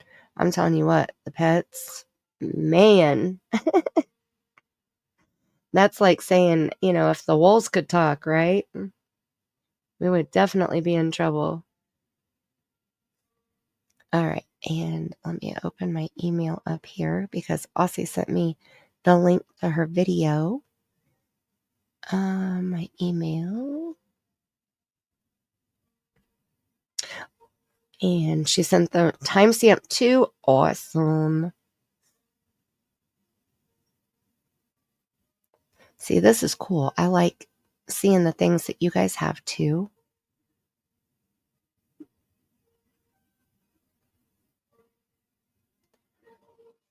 All right, there's that one. We'll open this in a new tab. And pause it. Let me get to the right timestamp. Just get it ready so when we're ready to go watch Aussie's video. Oh, it's almost at the very end too.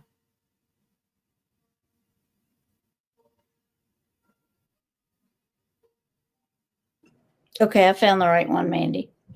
Okay. Awesome. Okay, let me see. Okay, I'm going to share this tab instead. I got to turn my... Do what? I was telling Megan, hey. Oh, hey, Megan. Hey, girl, hey.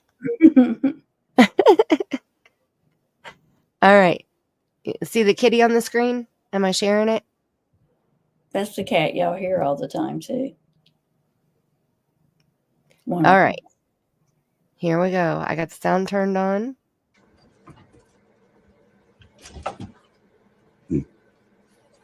That right there. Did you hear it? It was like, I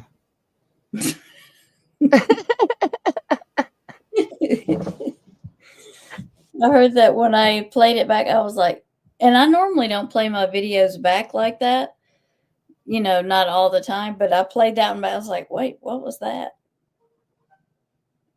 What was that grunting noise? Right. That was definitely, that was something. Okay, I can't rewind it and... Was that a fart? So I had to go out. I had to pull it off stage so I could go back and start it over without showing all of our stuff here. Okay, so I'm going to play it again. You ready? It's like if you have earbuds, put them in, turn them all the way up. Yeah. Tammie and I will be quiet and speak softly. because it's like, That's very good, Mandy. thank you. Don't ask me to do it again. I probably can't. But it's like a grunt, and you can hear like, and then Tammie starts talking, and you can tell she's further away. Like she's behind the camera, recording on her phone, and whatever just grunted is like right up in front or beside the camera. Like it's very, very close. Yeah, like it's in my ear. Yeah. All right, here we go.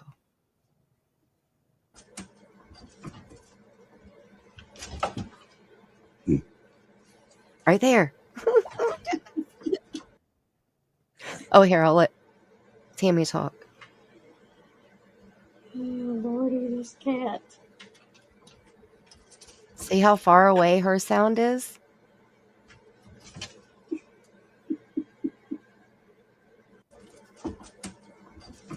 One more time. Hear it? I don't know why I can't rewind. Cat.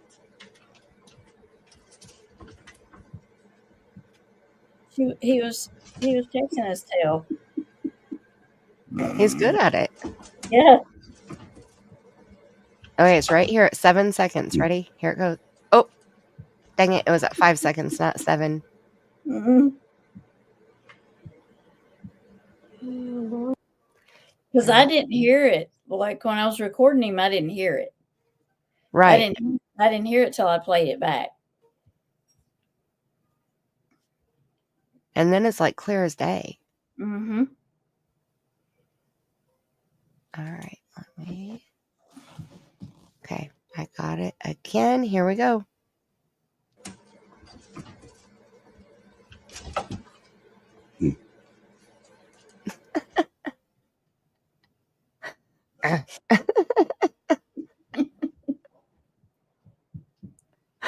It's just funny to me. Mm-hmm. Oh my goodness. Okay. Now, Aussie sent the link to her video and it's at 53:50.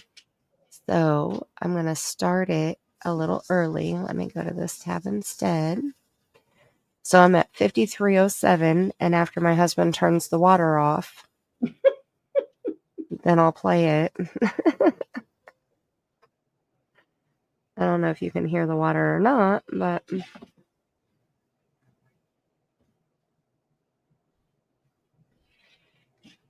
since we're listening for a growl, I want to make sure that there's no other background noise in my area here. Okay, so she said it's at 53:30, and we're starting at 53:07. I got the volume all the way up. Here we go. Next day, because Van was leaving the next day, so we were quickly going through some of the stuff and some of the videos, and there was one more video that Van had taken. That freaks the crap out of me. Ta-da! Not just you. I'm still freaked by it. Now, I had my door open and literally Aussie come over and just went, I was like this. And she literally shut my Just you. I'm still freaked by it. now I had when- my door open and literally Aussie come over and just went, I was like this. And she literally Not just you. I'm still freaked by it. now I had when- my door open and literally Aussie come over and just went, I was like this. That was a really bad pause point. I apologize to Van. But did anybody hear it? I didn't hear it. Like me. She said it's at 53:30.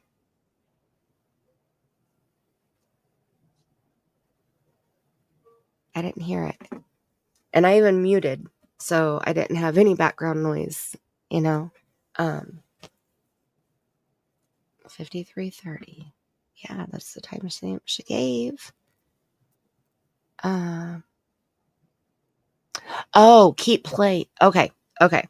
I'm sorry. I thought we were listening for it as you guys were talking. I apologize. Okay, keep playing. Here we go. Our big ta-da Not just one. you. I'm still freaked by it. I Now, had my when- door open and literally Aussie come over and just went, I was like this. And she literally shut my jaw. And I'm like, still to this day, I'm like, did that really happen? and now is the time to move away because, Yeah. this Dad, leave. one freaked us all. So, again, you will notice that when you hear this noise that we're about to play, you will notice that no one in the room is oblivious to it. Do you know what I mean? They're not reacting to it because none of us heard it. No, none. Or, as I said, there was us three and those other two ladies that you've seen in the video. No one heard it, but here we go. This is my big part. Now I've got to find it. Oh, Lord. Keeps pointing to the cupboard. See that? I'm trying to turn. Yeah, he's pointing to the cupboard.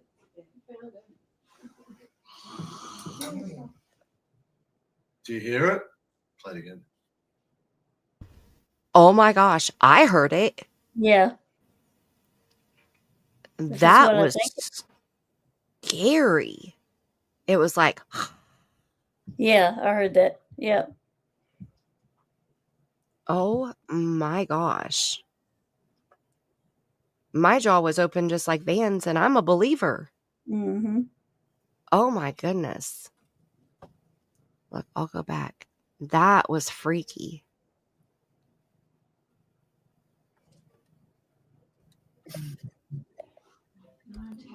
Keeps pointing to the cupboard. See that? I'm trying to turn. Yeah, he's pointing to the cupboard.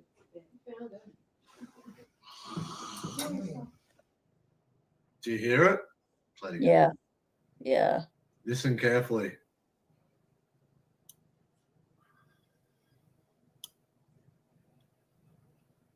It's like a massive growl. Keeps pointing to the There were also just orbs right there. As soon as she starts playing the video, like right through here, there's 2 orbs that go.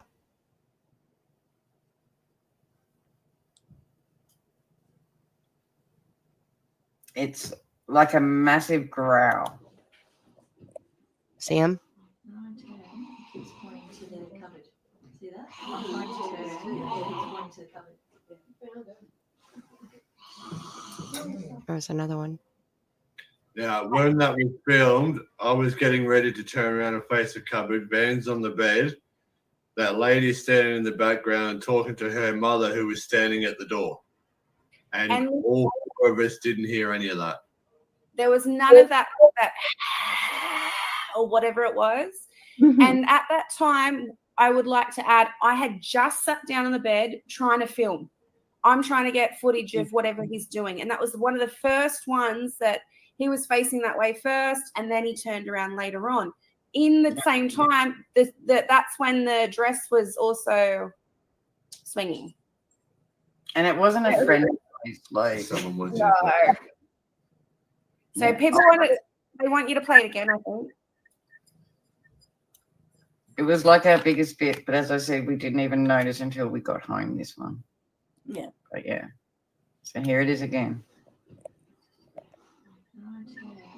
keeps pointing to the cupboard. See that? I'm trying to turn. Yeah, he's pointing to the cupboard.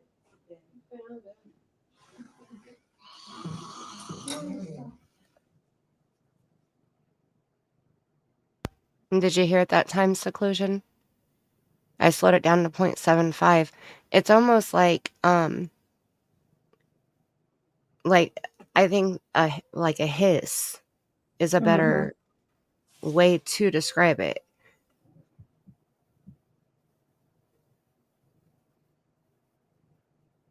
Oh, you hear I hate you. Okay, so you're trying to make out what's being said.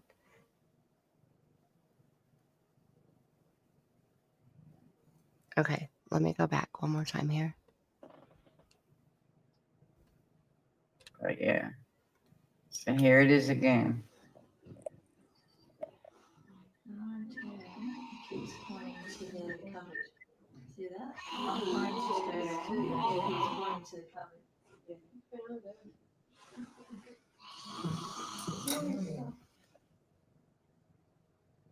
So clearly, one, Pointing to the.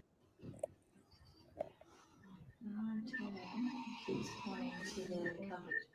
See that? I'm trying to turn. He's pointing to the cupboard.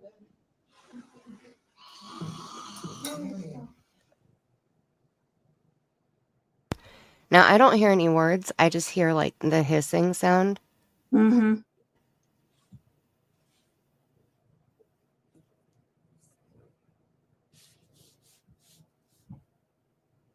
I love it too, Megan.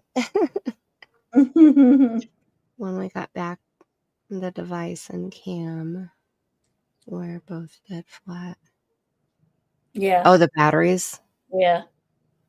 I believe it. Yeah.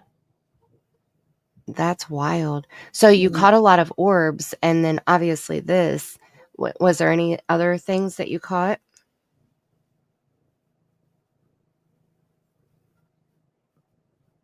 On the same night, Spirit Time set up a device and a video recorder before we went and done the history tour. When we got back, the device and Cam. Okay, I see.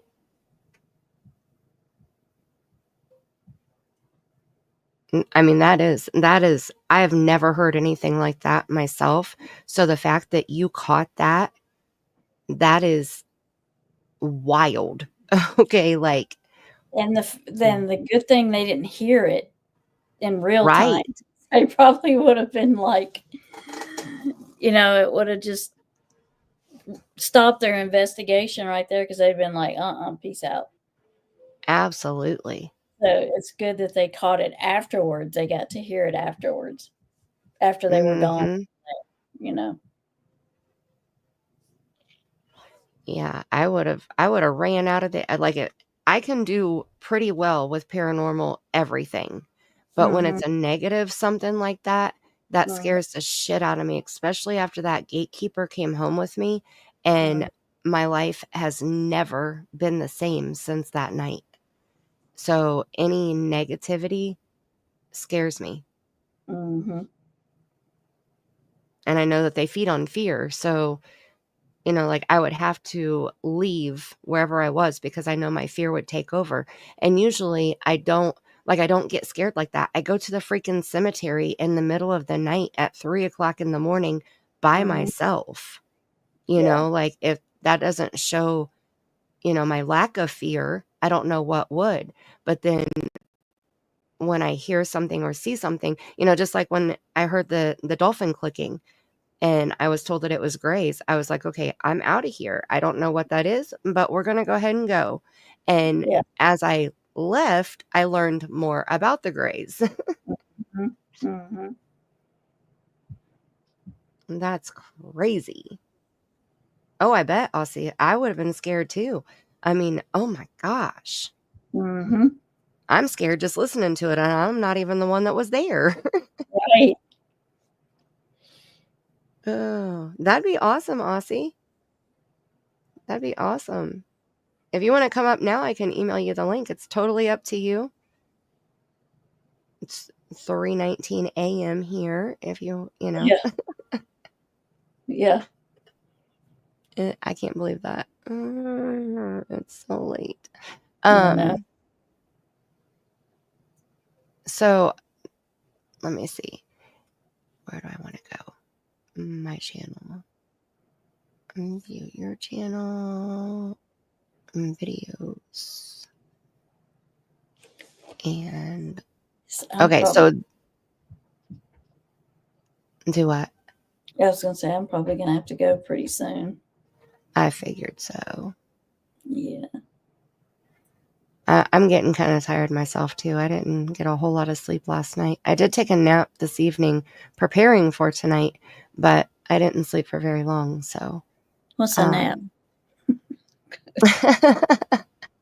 Well, my husband gave my granddaughter a bath, and so I was like, ding, ding, ding, pillow time. Heck yeah. Yeah. Video recorders pick up sounds that our ears don't hear. Yep. You're right, Aussie. yeah. They do. Mm-hmm. Oh, yeah, absolutely. So Mhm. this night that I went to the cemetery 2 nights in a row at 3:00 in the morning. Yes, Megan, it was 3:00 in the morning. And I was by myself, but I was live. I went live on my way there, so I didn't feel alone, even though Yeah. I was physically alone. Yeah. Well, I was physically alone, meaning I was the only living human that was there in the cemetery, because I Right. was most definitely not alone. Right. So I went 2 nights in a row. The first night, everything went so good. The EVPs were super clear on the spirit box. That we were having great communication with this one specific guy, and it was so good. I was like, I'm going to come back tomorrow night. Like, this was so good. So Mhm. I didn't watch my first stream because it was like 5 or 6 hours long. And so when I got home that morning, I went to sleep and then got up and, spent the day with family. And then that night, I was like, all right, let's go do it again. I didn't watch the first night. During the first night, I caught a Class A EVP, which means it came from no device. It wasn't from a spirit box. It wasn't the branches. It wasn't the wind. It was an unknown source that said, "Get out of here before he hurts you." Mm. And I didn't hear that because I didn't watch the night 1 live stream. Right.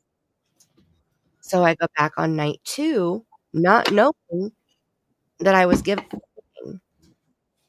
And when I was on my way to the cemetery on night 2, I had a horrible, horrible gut feeling the entire drive there, and I kept trying to push it away, and I didn't know why I had the bad feeling, but I was like, "I'm good. I went there last night. It was great. I'm going back tonight. Stop it," But I had a bad feeling. And so I get to the cemetery, and I was there, I don't know, for maybe an hour, hour and a half, and every time I would walk away from my truck, I would find an excuse to walk back, whether it was to get a drink or to get my Tylenol, because I always get a headache when I go into a cemetery, Mhm. or my ibuprofen, not Tylenol. But and then it started sprinkling, so I went back to get my umbrella. I just kept finding excuses to not walk through the cemetery and go back to my truck. And finally, I spoke up and I told my chat, I said, "I feel like I'm being followed." And somebody in chat said, "Well, you asked people to walk with you." And I said, "Yes, I asked them to walk with me, meaning beside me. I feel like I'm being followed. Mhm. I feel like somebody's behind me and it's not a good something, you know?" And Yeah. so as soon as I said that, immediately everybody in the chat was like, "Get the fuck out of there. What are you still doing there? If you got that bad feeling, listen to it, go." Yeah. So I got in my truck and started it, and we were sitting there looking at the exit, and there was a tree to the left of the exit, and somebody said that they saw something in the tree, and so I had zoomed in to try to see if I could see it, and I didn't see it. And when I zoomed back out, that's when I saw the gatekeeper blocking my exit. And when I went back and watched the replay, I could actually tell it wasn't just the gatekeeper that was at the exit. It was actually more than that. So I'm going to share this tab instead, and I'm going to skip forward here. So this is more scrying that I did with smoke, and there's different shapes that popped up in these 5 images. But this is my view when I was leaving the cemetery. This is the view that I had. And this is my exit. So on the other side of the road, there's a chain link fence and there's a pine tree behind it. So like a Christmas tree, you know. So when I saw this shape here, I stopped and like made excuses of what it was. I asked what it was, but then I was like, oh, it's probably the pine tree. And it's all on live stream. I still have the live stream. It's unedited. You can tell because the live chat is still there. And I've made a few different video clips with it. But I took my flashlight and I shined on this thing with the light. And I said, it's the pine tree. That's the pine tree. It's on the other side of the road, but it's a pine tree. So I talked myself into it being a pine tree so that I could drive out of the cemetery because that was my exit. So I drove right through that MFR. And as soon as I got onto the road, I said, that wasn't a fucking pine tree. A pine tree does not have a head and shoulders. And this thing is standing inside the cemetery. It is not across the road. So before I zoomed into the tree, this was the image here that I saw. So there's actually 4 people here, but I only saw 3 at first. There's actually 2 heads right here, not just one. And then there's the one in the middle and the one on the right. So there were 4 people standing at this exit. Then there's this woman over here in a dress, and it looks like she has long, very, very dark hair, and it's in pigtail braids. I didn't check the roof. See, I had a Yukon SUV, and I didn't see anything on or around my vehicle. I was very alert to, everything around me, and I didn't see any of this until after I went back and watched the live stream. So I had this woman over here, and then these 4 people here. Now, I think these were good. I think that these people were trying to get me to leave. But I didn't see them, like I said, until I went back and watched the replay. Mhm. So I saw this thing, and I have a few different screenshots that I took from the live stream. And is this still available for what? Per usual? It's still available to watch if that's what you're asking. I'm pretty sure I have it set on private right now just because this was my first channel, and I wasn't very protective as I should have been over personal information. So that's why I clipped it and made shorter videos for this channel. But the live stream is still available. Like, it's still on my main channel or on my first channel. So, like, we could pull it up right now and watch it. So this is the zoomed in image of the gatekeeper. And you can see right here in the center, it's jet black. And then around the center, it's like you can see a little bit of a white tint to it, where it looks like it's some kind of hood, but the face, where the face would be, it's blacked out. And then you can see their shoulders on this thing, and it goes down to where like the hands would be with the arms down to the side. And then it's here inside the cemetery. It's not across the road where the pine tree is. Good night, Connie. Good night, Connie. Sweet dreams. Thank you for coming in and hanging out with us tonight, and for being a member, and for the super chat. You're super awesome. Thank you, thank you, thank you.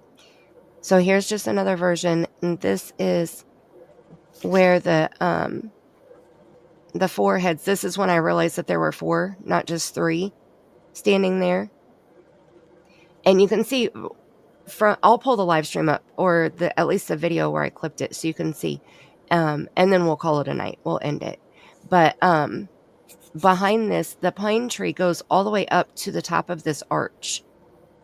So these heads are like normal human height right here. And they're also standing in the cemetery. Mm-hmm. And the chain link fence. So here's also how I know that it's in the cemetery and not on the other side of the road, because the chain link fence is in front of the pine tree. So we would be able to see the chain link go all the way across. We wouldn't have this part blacked out. All right. If it was the tree. Yep. Okay, so then put it over here. So this, I kind of drew a diagram of the exit to try to explain it a little bit better.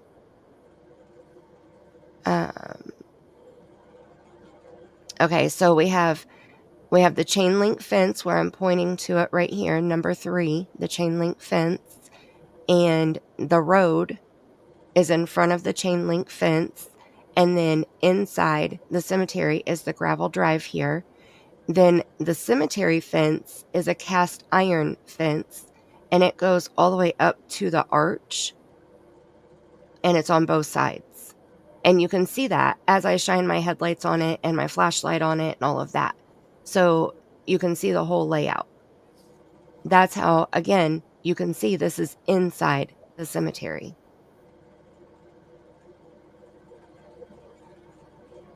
And then this is the same picture. It's just I lightened it up a little bit so you could see the shape again a little bit better. Yep. And then this is the darker version of it again. So if I put them side by side, you can see. Hi, Spirit Time. This is some cemetery somewhere in Indiana. I don't want to say where it is just because it's very close to my hometown. And so I'm trying not to totally dox myself. So here you can see more of the chain link fence over here. And see the shape is blocking that fence. So it is inside the cemetery. And hi, Spirit Time. Right, this thing was huge. This arch is probably 10 to 12 feet tall. And this thing goes almost all the way up to it. Like this cast iron fence, I think, is probably a 6-foot fence. Maybe a 5-foot fence. And this thing is a good 2 to 3 feet taller than that. So when I left the cemetery, I was on my way home. I almost got rear-ended by a drunk driver with his headlights off. And he was driving a black Jeep with black tinted windows. I almost didn't see him coming up on my ass. If I wouldn't have hit my accelerator, I would have been rear-ended for sure. Like if I would have stopped and went to turn on my road, he would have rear-ended me for sure. So I hit the accelerator and floored it, hit a big ass pothole in the process, thought I flattened my tire, and then he pulled into the gas station. So I went to the gas station behind him and told him he didn't have his headlights on. As he got out of his Jeep, he had 2 Corona beers and was throwing them away and said that they had just got done eating at IHOP or something like that. And he asked what I was doing out, and I told him I had been to the cemetery, and he said for what? And I said just to see what pops up. And so he asked if I had any activity, and I said yeah. And he said, so are you headed home now? And I said yeah. And he said, to your man? I said yes, to my husband and my children. Like, you almost rear-ended me, and now you know, it almost hit me, and now you're hitting on me. You know, there's an issue here. So that pissed me off. But so then I get home, and I usually do the spirit box sessions at the cemetery. I refused to do that on night 2 because I wanted out at the cemetery. So I said, we'll do the spirit box after I get home, but before I go inside the house. Like, I don't want to do it in the house. I don't want to invite anything into my house that may try to come through on this session. So I sat in my truck in my driveway and did the session. And when I did, this came through. Let me go over here. This came through, and I didn't hear all the words. I only heard the word something. But on the spirit box session, you can hear very clearly, there's something at that gate.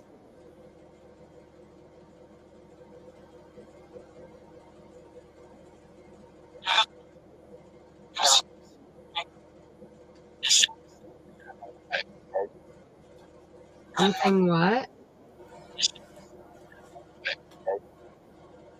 Something what? Something what?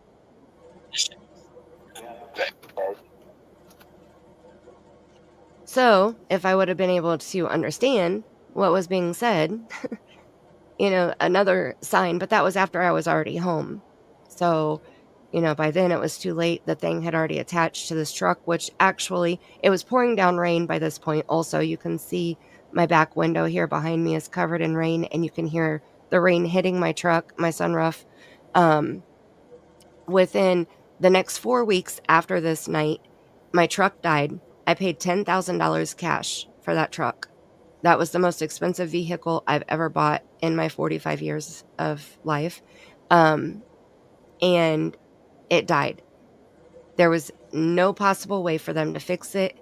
It's a Yukon hybrid, and it was a 2009, and the starter was inside of the transmission, and they don't make those transmissions anymore, and they're on back order from the factory, and to try to find one that's a hybrid at a junkyard is virtually impossible. So I had a $10,000 yard ornament after the gatekeeper came home with me. That was one of the next 4 weeks. Another week was a family member of mine died and was brought back to life. Like, they were in the emergency room. Another was my daughter was 17 at this time.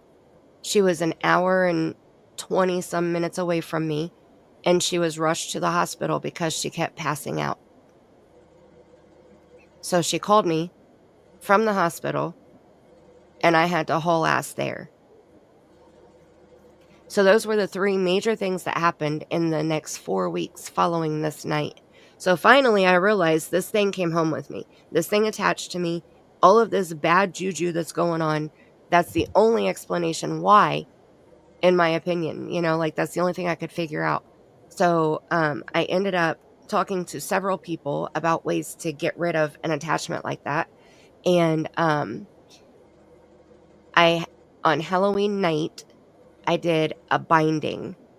I had never heard of that. I didn't know what it was. I printed out a picture. These pictures that I just shared from over here, I printed out like 4 or 5 pictures like this on one page. Mm-hmm. And I went to an empty parking lot, and I rolled the paper up, and I took thread and I wrapped around the paper. And as I wrapped it around the paper, I said something about, I bind you, da-da-da-da-da. Yep. And then after I had the thread wrapped around it, I had to burn it. Wouldn't you know that as soon as I got out of my vehicle, and by this point, my truck was already dead. I was driving my grandmother's minivan at this point, okay? As soon as I get out of the van, the wind is so flipping strong that I cannot keep the paper lit. It took me like 45 minutes to burn one piece of paper because the wind kept blowing the fire out. Mm-hmm. But I didn't give up. I wasn't going to let it win.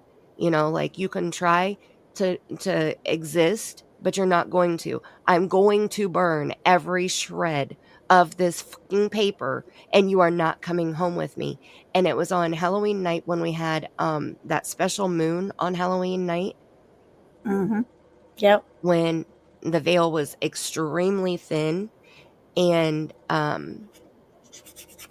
as soon as I got done, as soon as the paper was burned, I had to use 2 keys. And somebody was like, do a key roach clip. And I was like, what are you talking about? Because I couldn't hold the paper and burn it at the same time.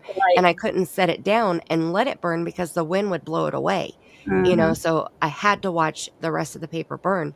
And they said, do a key roach clip. And I was like, what the heck is that? And they said, when you would hold a roach with 2 keys together. And I'm like, I don't hold a roach. I don't smoke weed. So I don't know what you're talking Yeah. about. Yeah. But they said, basically, just put the paper between 2 keys and hold it until it completely burns. And that worked. And it burned, and it was done, and it was gone. And I got back in the van, shut the door, and I just took a deep breath. And I was like, I feel relieved. Like, I feel Yeah. happy, like Mm-hmm. happiness. That's like weight lifted off my shoulders. Like, I just feel happiness. So we Yeah. left there, and I say we, but it was just me by myself, but I was live. So I always say we are a team here. Okay. So I drove to my grandmother's house, which this was after my grandmother had passed away. And I pulled up out in front of my grandmother's house, and I did a spirit box session. And I've never heard I love you more times on my spirit box session than I did that night, which Aw. was amazing, considering this night that I met the gatekeeper and I did the spirit box session in the driveway, I had never heard so many cuss words come through on a spirit box session ever in my Yeah. life. So it was like polar opposite. So it was amazing. It was so amazing. And like I said, all of those live streams are all still available. Yeah, he was definitely trying to mark me. Like, it was a hard fight. It definitely wasn't easy at all. It was rough, and I didn't know what it was, which I think that was like part of the hardest part, because like I had prepared myself and I had prayed, and I'm a strong believer, like I always pray before I do anything paranormal and ask God to protect me and keep me safe, and my guides and my ancestors and my angels. And, Yeah. like I always have a whole little like praying thing that I go through, like a Right. little thing that I do before anything. And that night, it just wasn't strong enough for that gatekeeper. Yeah. So, I'm trying to find the video here. Here it is. This crazy night changed my life forever. Okay, I'm going to pause it, share this tab instead. I'm going to turn the volume down just a little bit because it's a little bit loud. But this is when I'm at the cemetery about to leave. You heard, listen to me. See, I hear there's something at that gate. Before that, I can hear, listen to me. But that was my main focus, was when they said there's something at that gate. It was like validation for me that this gatekeeper is what I saw. Yeah. So right here, this is when the 4 images are there. You can see the pine tree behind them, like the top of the pine tree right here behind them, but you can see their 4 heads right here. Let me make the quality better the whole time here. And you're seeing what I'm sharing. Okay. I'm just going to play a little bit. I'll share this link if you guys want to go watch the whole thing. This is just where I clipped what happened that night. And this is 34 minutes. So 2 nights in a row, there's over 12 hours of footage I was live for over 12 hours from night 1 and night 2. So I tried to condense it down to this 34-minute video. But we're not going to watch the whole thing. I just want to show you right here where I realized that. And I'm over here looking in the tree because somebody saw something over here to the left in this big-ass tree. I definitely see it right there in the center.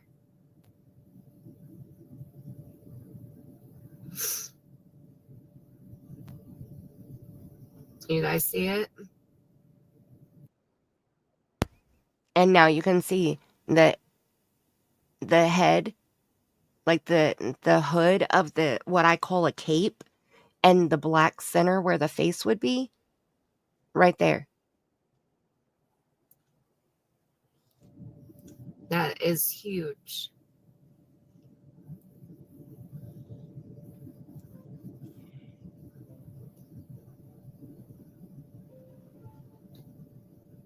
And there's something standing right there too. That's not a headstone. And there was something, there was some kind of image that kept coming up here in front of my headlight. Mm-hmm. And it looks like somebody's standing right behind, like something keeps poking out behind this headstone here too. Okay, wait a minute. Is that what it is?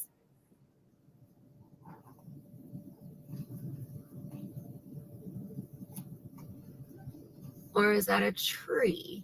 Wait a minute. It might be a tree. I think it's a tree.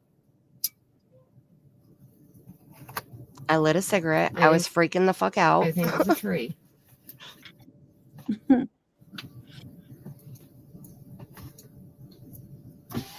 From here, it does not look like a tree, but I'm almost sure that that's a tree. And you can see over here, right? Yes, and it looks huge. Over here to the right, I keep putting an arrow here because there's a dark entity that it looks like a shadow, and it keeps coming over in front of my passenger side headlight. But there was nothing there. There would be no reason for any shadow to be right there. Huge.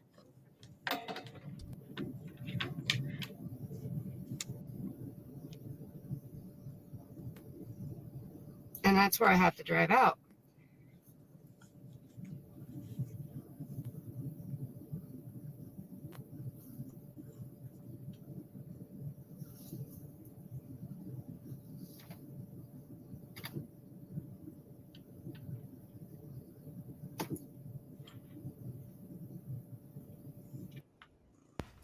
Okay, wait. Right before I turn my brights on, if you look in front of my headlight, you can see whatever that is over there.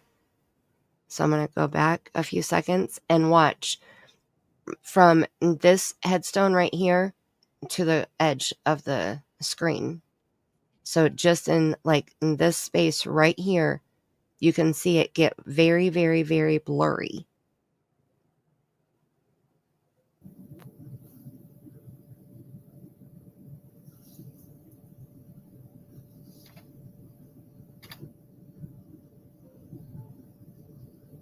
You see it moving over here? Mm-hmm. Yeah, that's what I think. I think it's a tree on the other side of the road. Like a pine tree. I was trying so hard to convince myself. Mm-hmm. Okay. We're going to drive up that way. Now that I've really been scared the shit out of.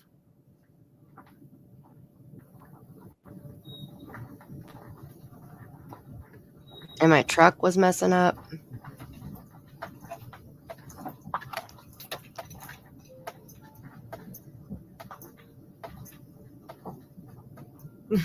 Punch it. I was so scared. But that was too weird. That was not the shape that I saw. See, it's hitting me now. Right?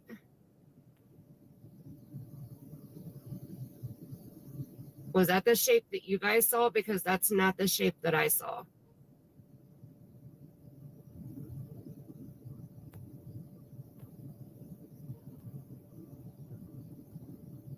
In spirit time, that would be awesome.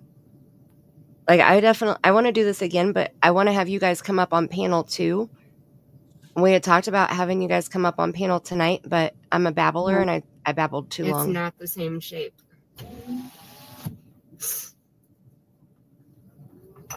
Okay.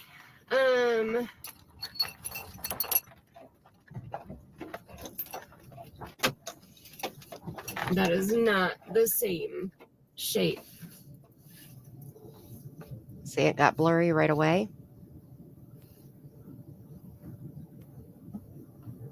Damn it. That was not that. There was something else there. Like you guys said, it looked like I saw shoulders. Did anybody else see shoulders? That tree was not the shape that I thought.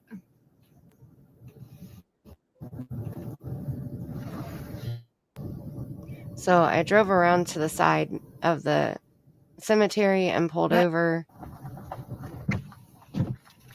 trying to decide what I was going to do. I wanted to watch my replay because I had 2 phones with me. I had the phone that I was streaming from, and then I had the phone where I was reading chat from. So the one that I was reading chat from, I rewound my live stream and went back and rewatched it again and looked back at the shape. And I said a pine tree doesn't have effing shoulders and a head. So that was not the pine tree. And it was standing inside the cemetery. Like, you can tell it was inside the cemetery. It was not across the road. So that happened. And then I ended up leaving the cemetery. I got a super sharp pain in my back on the left side. Oh my gosh, it hurt so bad. My camera started getting super blurry. And I'm pretty sure, hang on.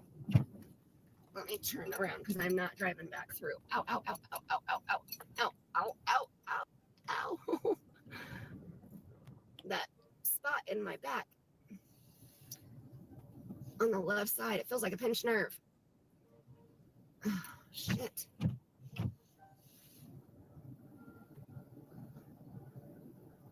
I haven't had a spot like that in a long time. Damn it. I used to have to get trigger injections for shit like that. We're gonna go this way this time. Now watch how blurry the camera gets again. And that car is coming behind me, so I can't go slow and read chat. Hang on. Why is it not focused? Really? Okay, if there is something that is with me that is trying to leave with me from the cemetery, in the name of Jesus Christ, I command you to leave me alone. I command you to stay back at the cemetery. You are not allowed to go home with me. You need to exit my vehicle, exit my area. So as I'm saying the prayer, the camera clears up and never goes blurry again. So then I drive home, and then that's where I almost got rear-ended. When I was recording this video, I pulled up the chat so you could see that it is still there. The chat is still there. It's live. It's not. Anytime you edit a live stream, it removes the chat. You can't watch the chat replay. So that is proof that, I didn't do any alterations to this live stream whatsoever. Yeah. And then I was almost home, and this is where the drunk driver almost hit me. Oh, Pat, you gotta watch the replay. And I was on the road by myself. There were no other, that's a 4-lane road that I'm on. There was nobody else on my side of the road at all. So that's the only reason why I kept pulling my phone up and, glancing down at chat. And I was almost to my road. So And I was still obviously aware of my surroundings because as soon as I saw the Jeep behind me, I immediately said something. And you can see him fly up But and then tonight has fly been past polar me. opposite of last night. We saw a black entity. Like, yeah. I did one highlight tonight. There is, oh my gosh, this Jeep is getting ready to hit me in the ass. They don't have their lights on. That was the pothole.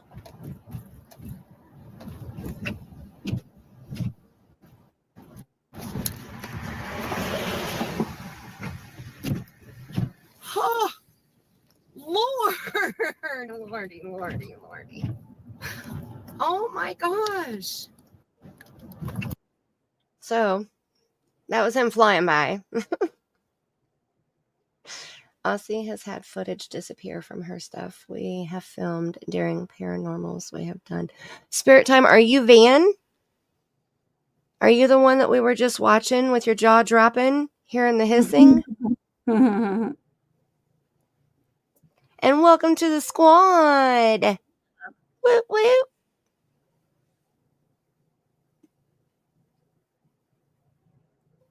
Yep, she's Van. Yep. Look, you think I'm psychic or some shit. Hey, Mandy, Well, I'm going welcome. to step down. I'm getting ready to wrap it up here too, so Okay. that's perfect timing. Thank you for hanging out. Thank you for having me. I appreciate it. We'll have to do some more ghost talking. Yes, absolutely. We got to do a part 2 where we can do the open panel and let people come up and share their stuff. I like having the links and like the way Aussie did it tonight, sending me the link and going to her timestamp. Like that was super cool. Right. Yeah, it was. Yeah, that is cool. And I love Aussie true crime. I love. Oh, and that's her better half. The one that was in the video with her, not Van, but the man behind her. Okay, I gotcha. Okay, so I'm tired. I wasn't Gotcha. using my psychic Yeah. abilities. Right. Even the psychic's got to rest. That's right. That's right. My brain is mush right now. Okay. That's right. So I will say goodnight to chat and everyone, and I will talk to y'all later. And I love you, Mandy, very much. Love you too. Thank you so much. And I will talk to you in the morning time. So everybody, please be kind to everyone, everywhere, and especially to yourself. Good night, y'all. Bye. And sweet dreams. And you guys make sure that you are subscribed to Miss Tammie. She has 2 channels. She has her true crime channel, which is new, and it's off to a great start. She has been doing the Summer Wells timeline of the media clips and the interviews that Dawn and Candace did. And then she has her tarot channel also, and she does daily readings. So not every day, but she does daily readings some days. So make sure you check those out. It's scary how on point she is a lot of the days for me, in my opinion. So I want to play the welcome video here right quick. Let's shake our booties one more time before we end the stream. Baby, you're a perfect 10. I wanna get in. Can I get down so I can? I like the way you work. 2. I got to bag it up. I like the way you work it. No diggity. I got to bag it up. Come on, y'all. I like the way you work it. No diggity. I got to bag it up. I like the way you work it. No diggity. I got to bag it up. Yo, easy. Say what? Thank you so much. Welcome to the squad. Aussie, thank you so much for 9 months. Oh my goodness gracious. Sweet dreams, you guys. And Spirit Time, I liked your tennis shoes. Those were badass. I just wanted to let you know that too. Yeah. Thank you so much, you guys. Seriously. We still have more that I want to share. I wanted to share a few more things that I had in the slideshow, like I said, with the other scrying images, because I feel like those are messages for people. I'm not for sure who was trying to come through in those, but I shared a couple of them. There was one male that I think was spoken for, I guess, like somebody said that they think that that was one of their family members, but I still have these other 5 images, or maybe 4 images, that I don't know who the message is for. So I feel like I'm supposed to share them. So I really want to do that. So we'll do that next time. And that's when we'll be able to open up panel. And if you have a channel, if you have clips, you guys make sure that you're subbed to Aussie also. Let me grab her link. If you have a channel, let us know so we can share it and share the love. Everybody go subscribe to everybody, because that's what it's all about. Aussie. And there's her link. Go sub up. And I thank you. I thank you for hanging out. Make sure you smooch the thumbs up. Welcome to all the new members. I cannot believe it. You guys are so badass. And thank you to each one of you who have been members for several months. We had Forever Nikki's mom joined us. Tammie is at her 6-month anniversary. And Nan, 42 flippin' months. I can't even believe that. And Ralphie gave me the nasty F word emoji twice, but he gave me $2 too. So I guess it's okay, but it's not, And then Cher came in with the $5 super chat, and Miss Connie for 3 months and the super chat. And Spirit Time, welcome to the squad. You're a rock star now. Just to let you know. You got the rockstar emojis. Make sure you're using the rockstar emojis. There they are. And Aussie's awesome 9 months of support. You guys are amazing. Thank you. Thank you. Thank you.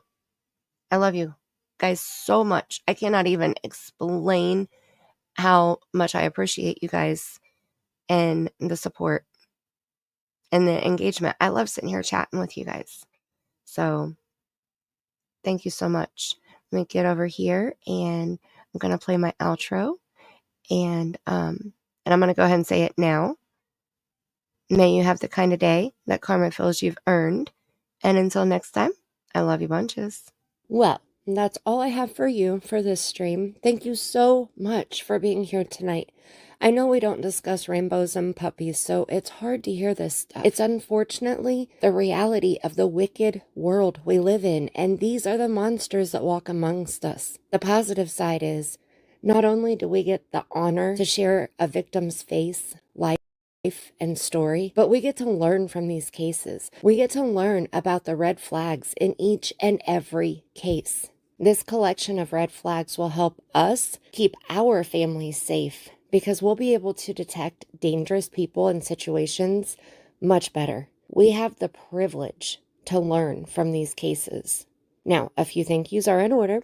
Please thank our mod squad for keeping our chat running smoothly and respectful. Welcome again to all of our new squad members. Thank you so much for your support. Thank you to each one of you who sent a super chat or gifted a membership to help our squad grow. Thank you to the very special people who sent me a tip on Cash App or who bought me a coffee. You keep me going, and I appreciate your support so much. I appreciate each one of you for being here tonight and for smooching the thumbs up, even the lurkers who don't chat, although I do wish that you would consider chatting next time we don't bite too hard. Now, if you're watching the replay, thank you so much for watching till the end. Make sure that you leave a comment with the hashtag SSSquad so that I can personally thank you in the comment section. May you have the kind of day that karma feels you've earned. And until next time, I love you bunches.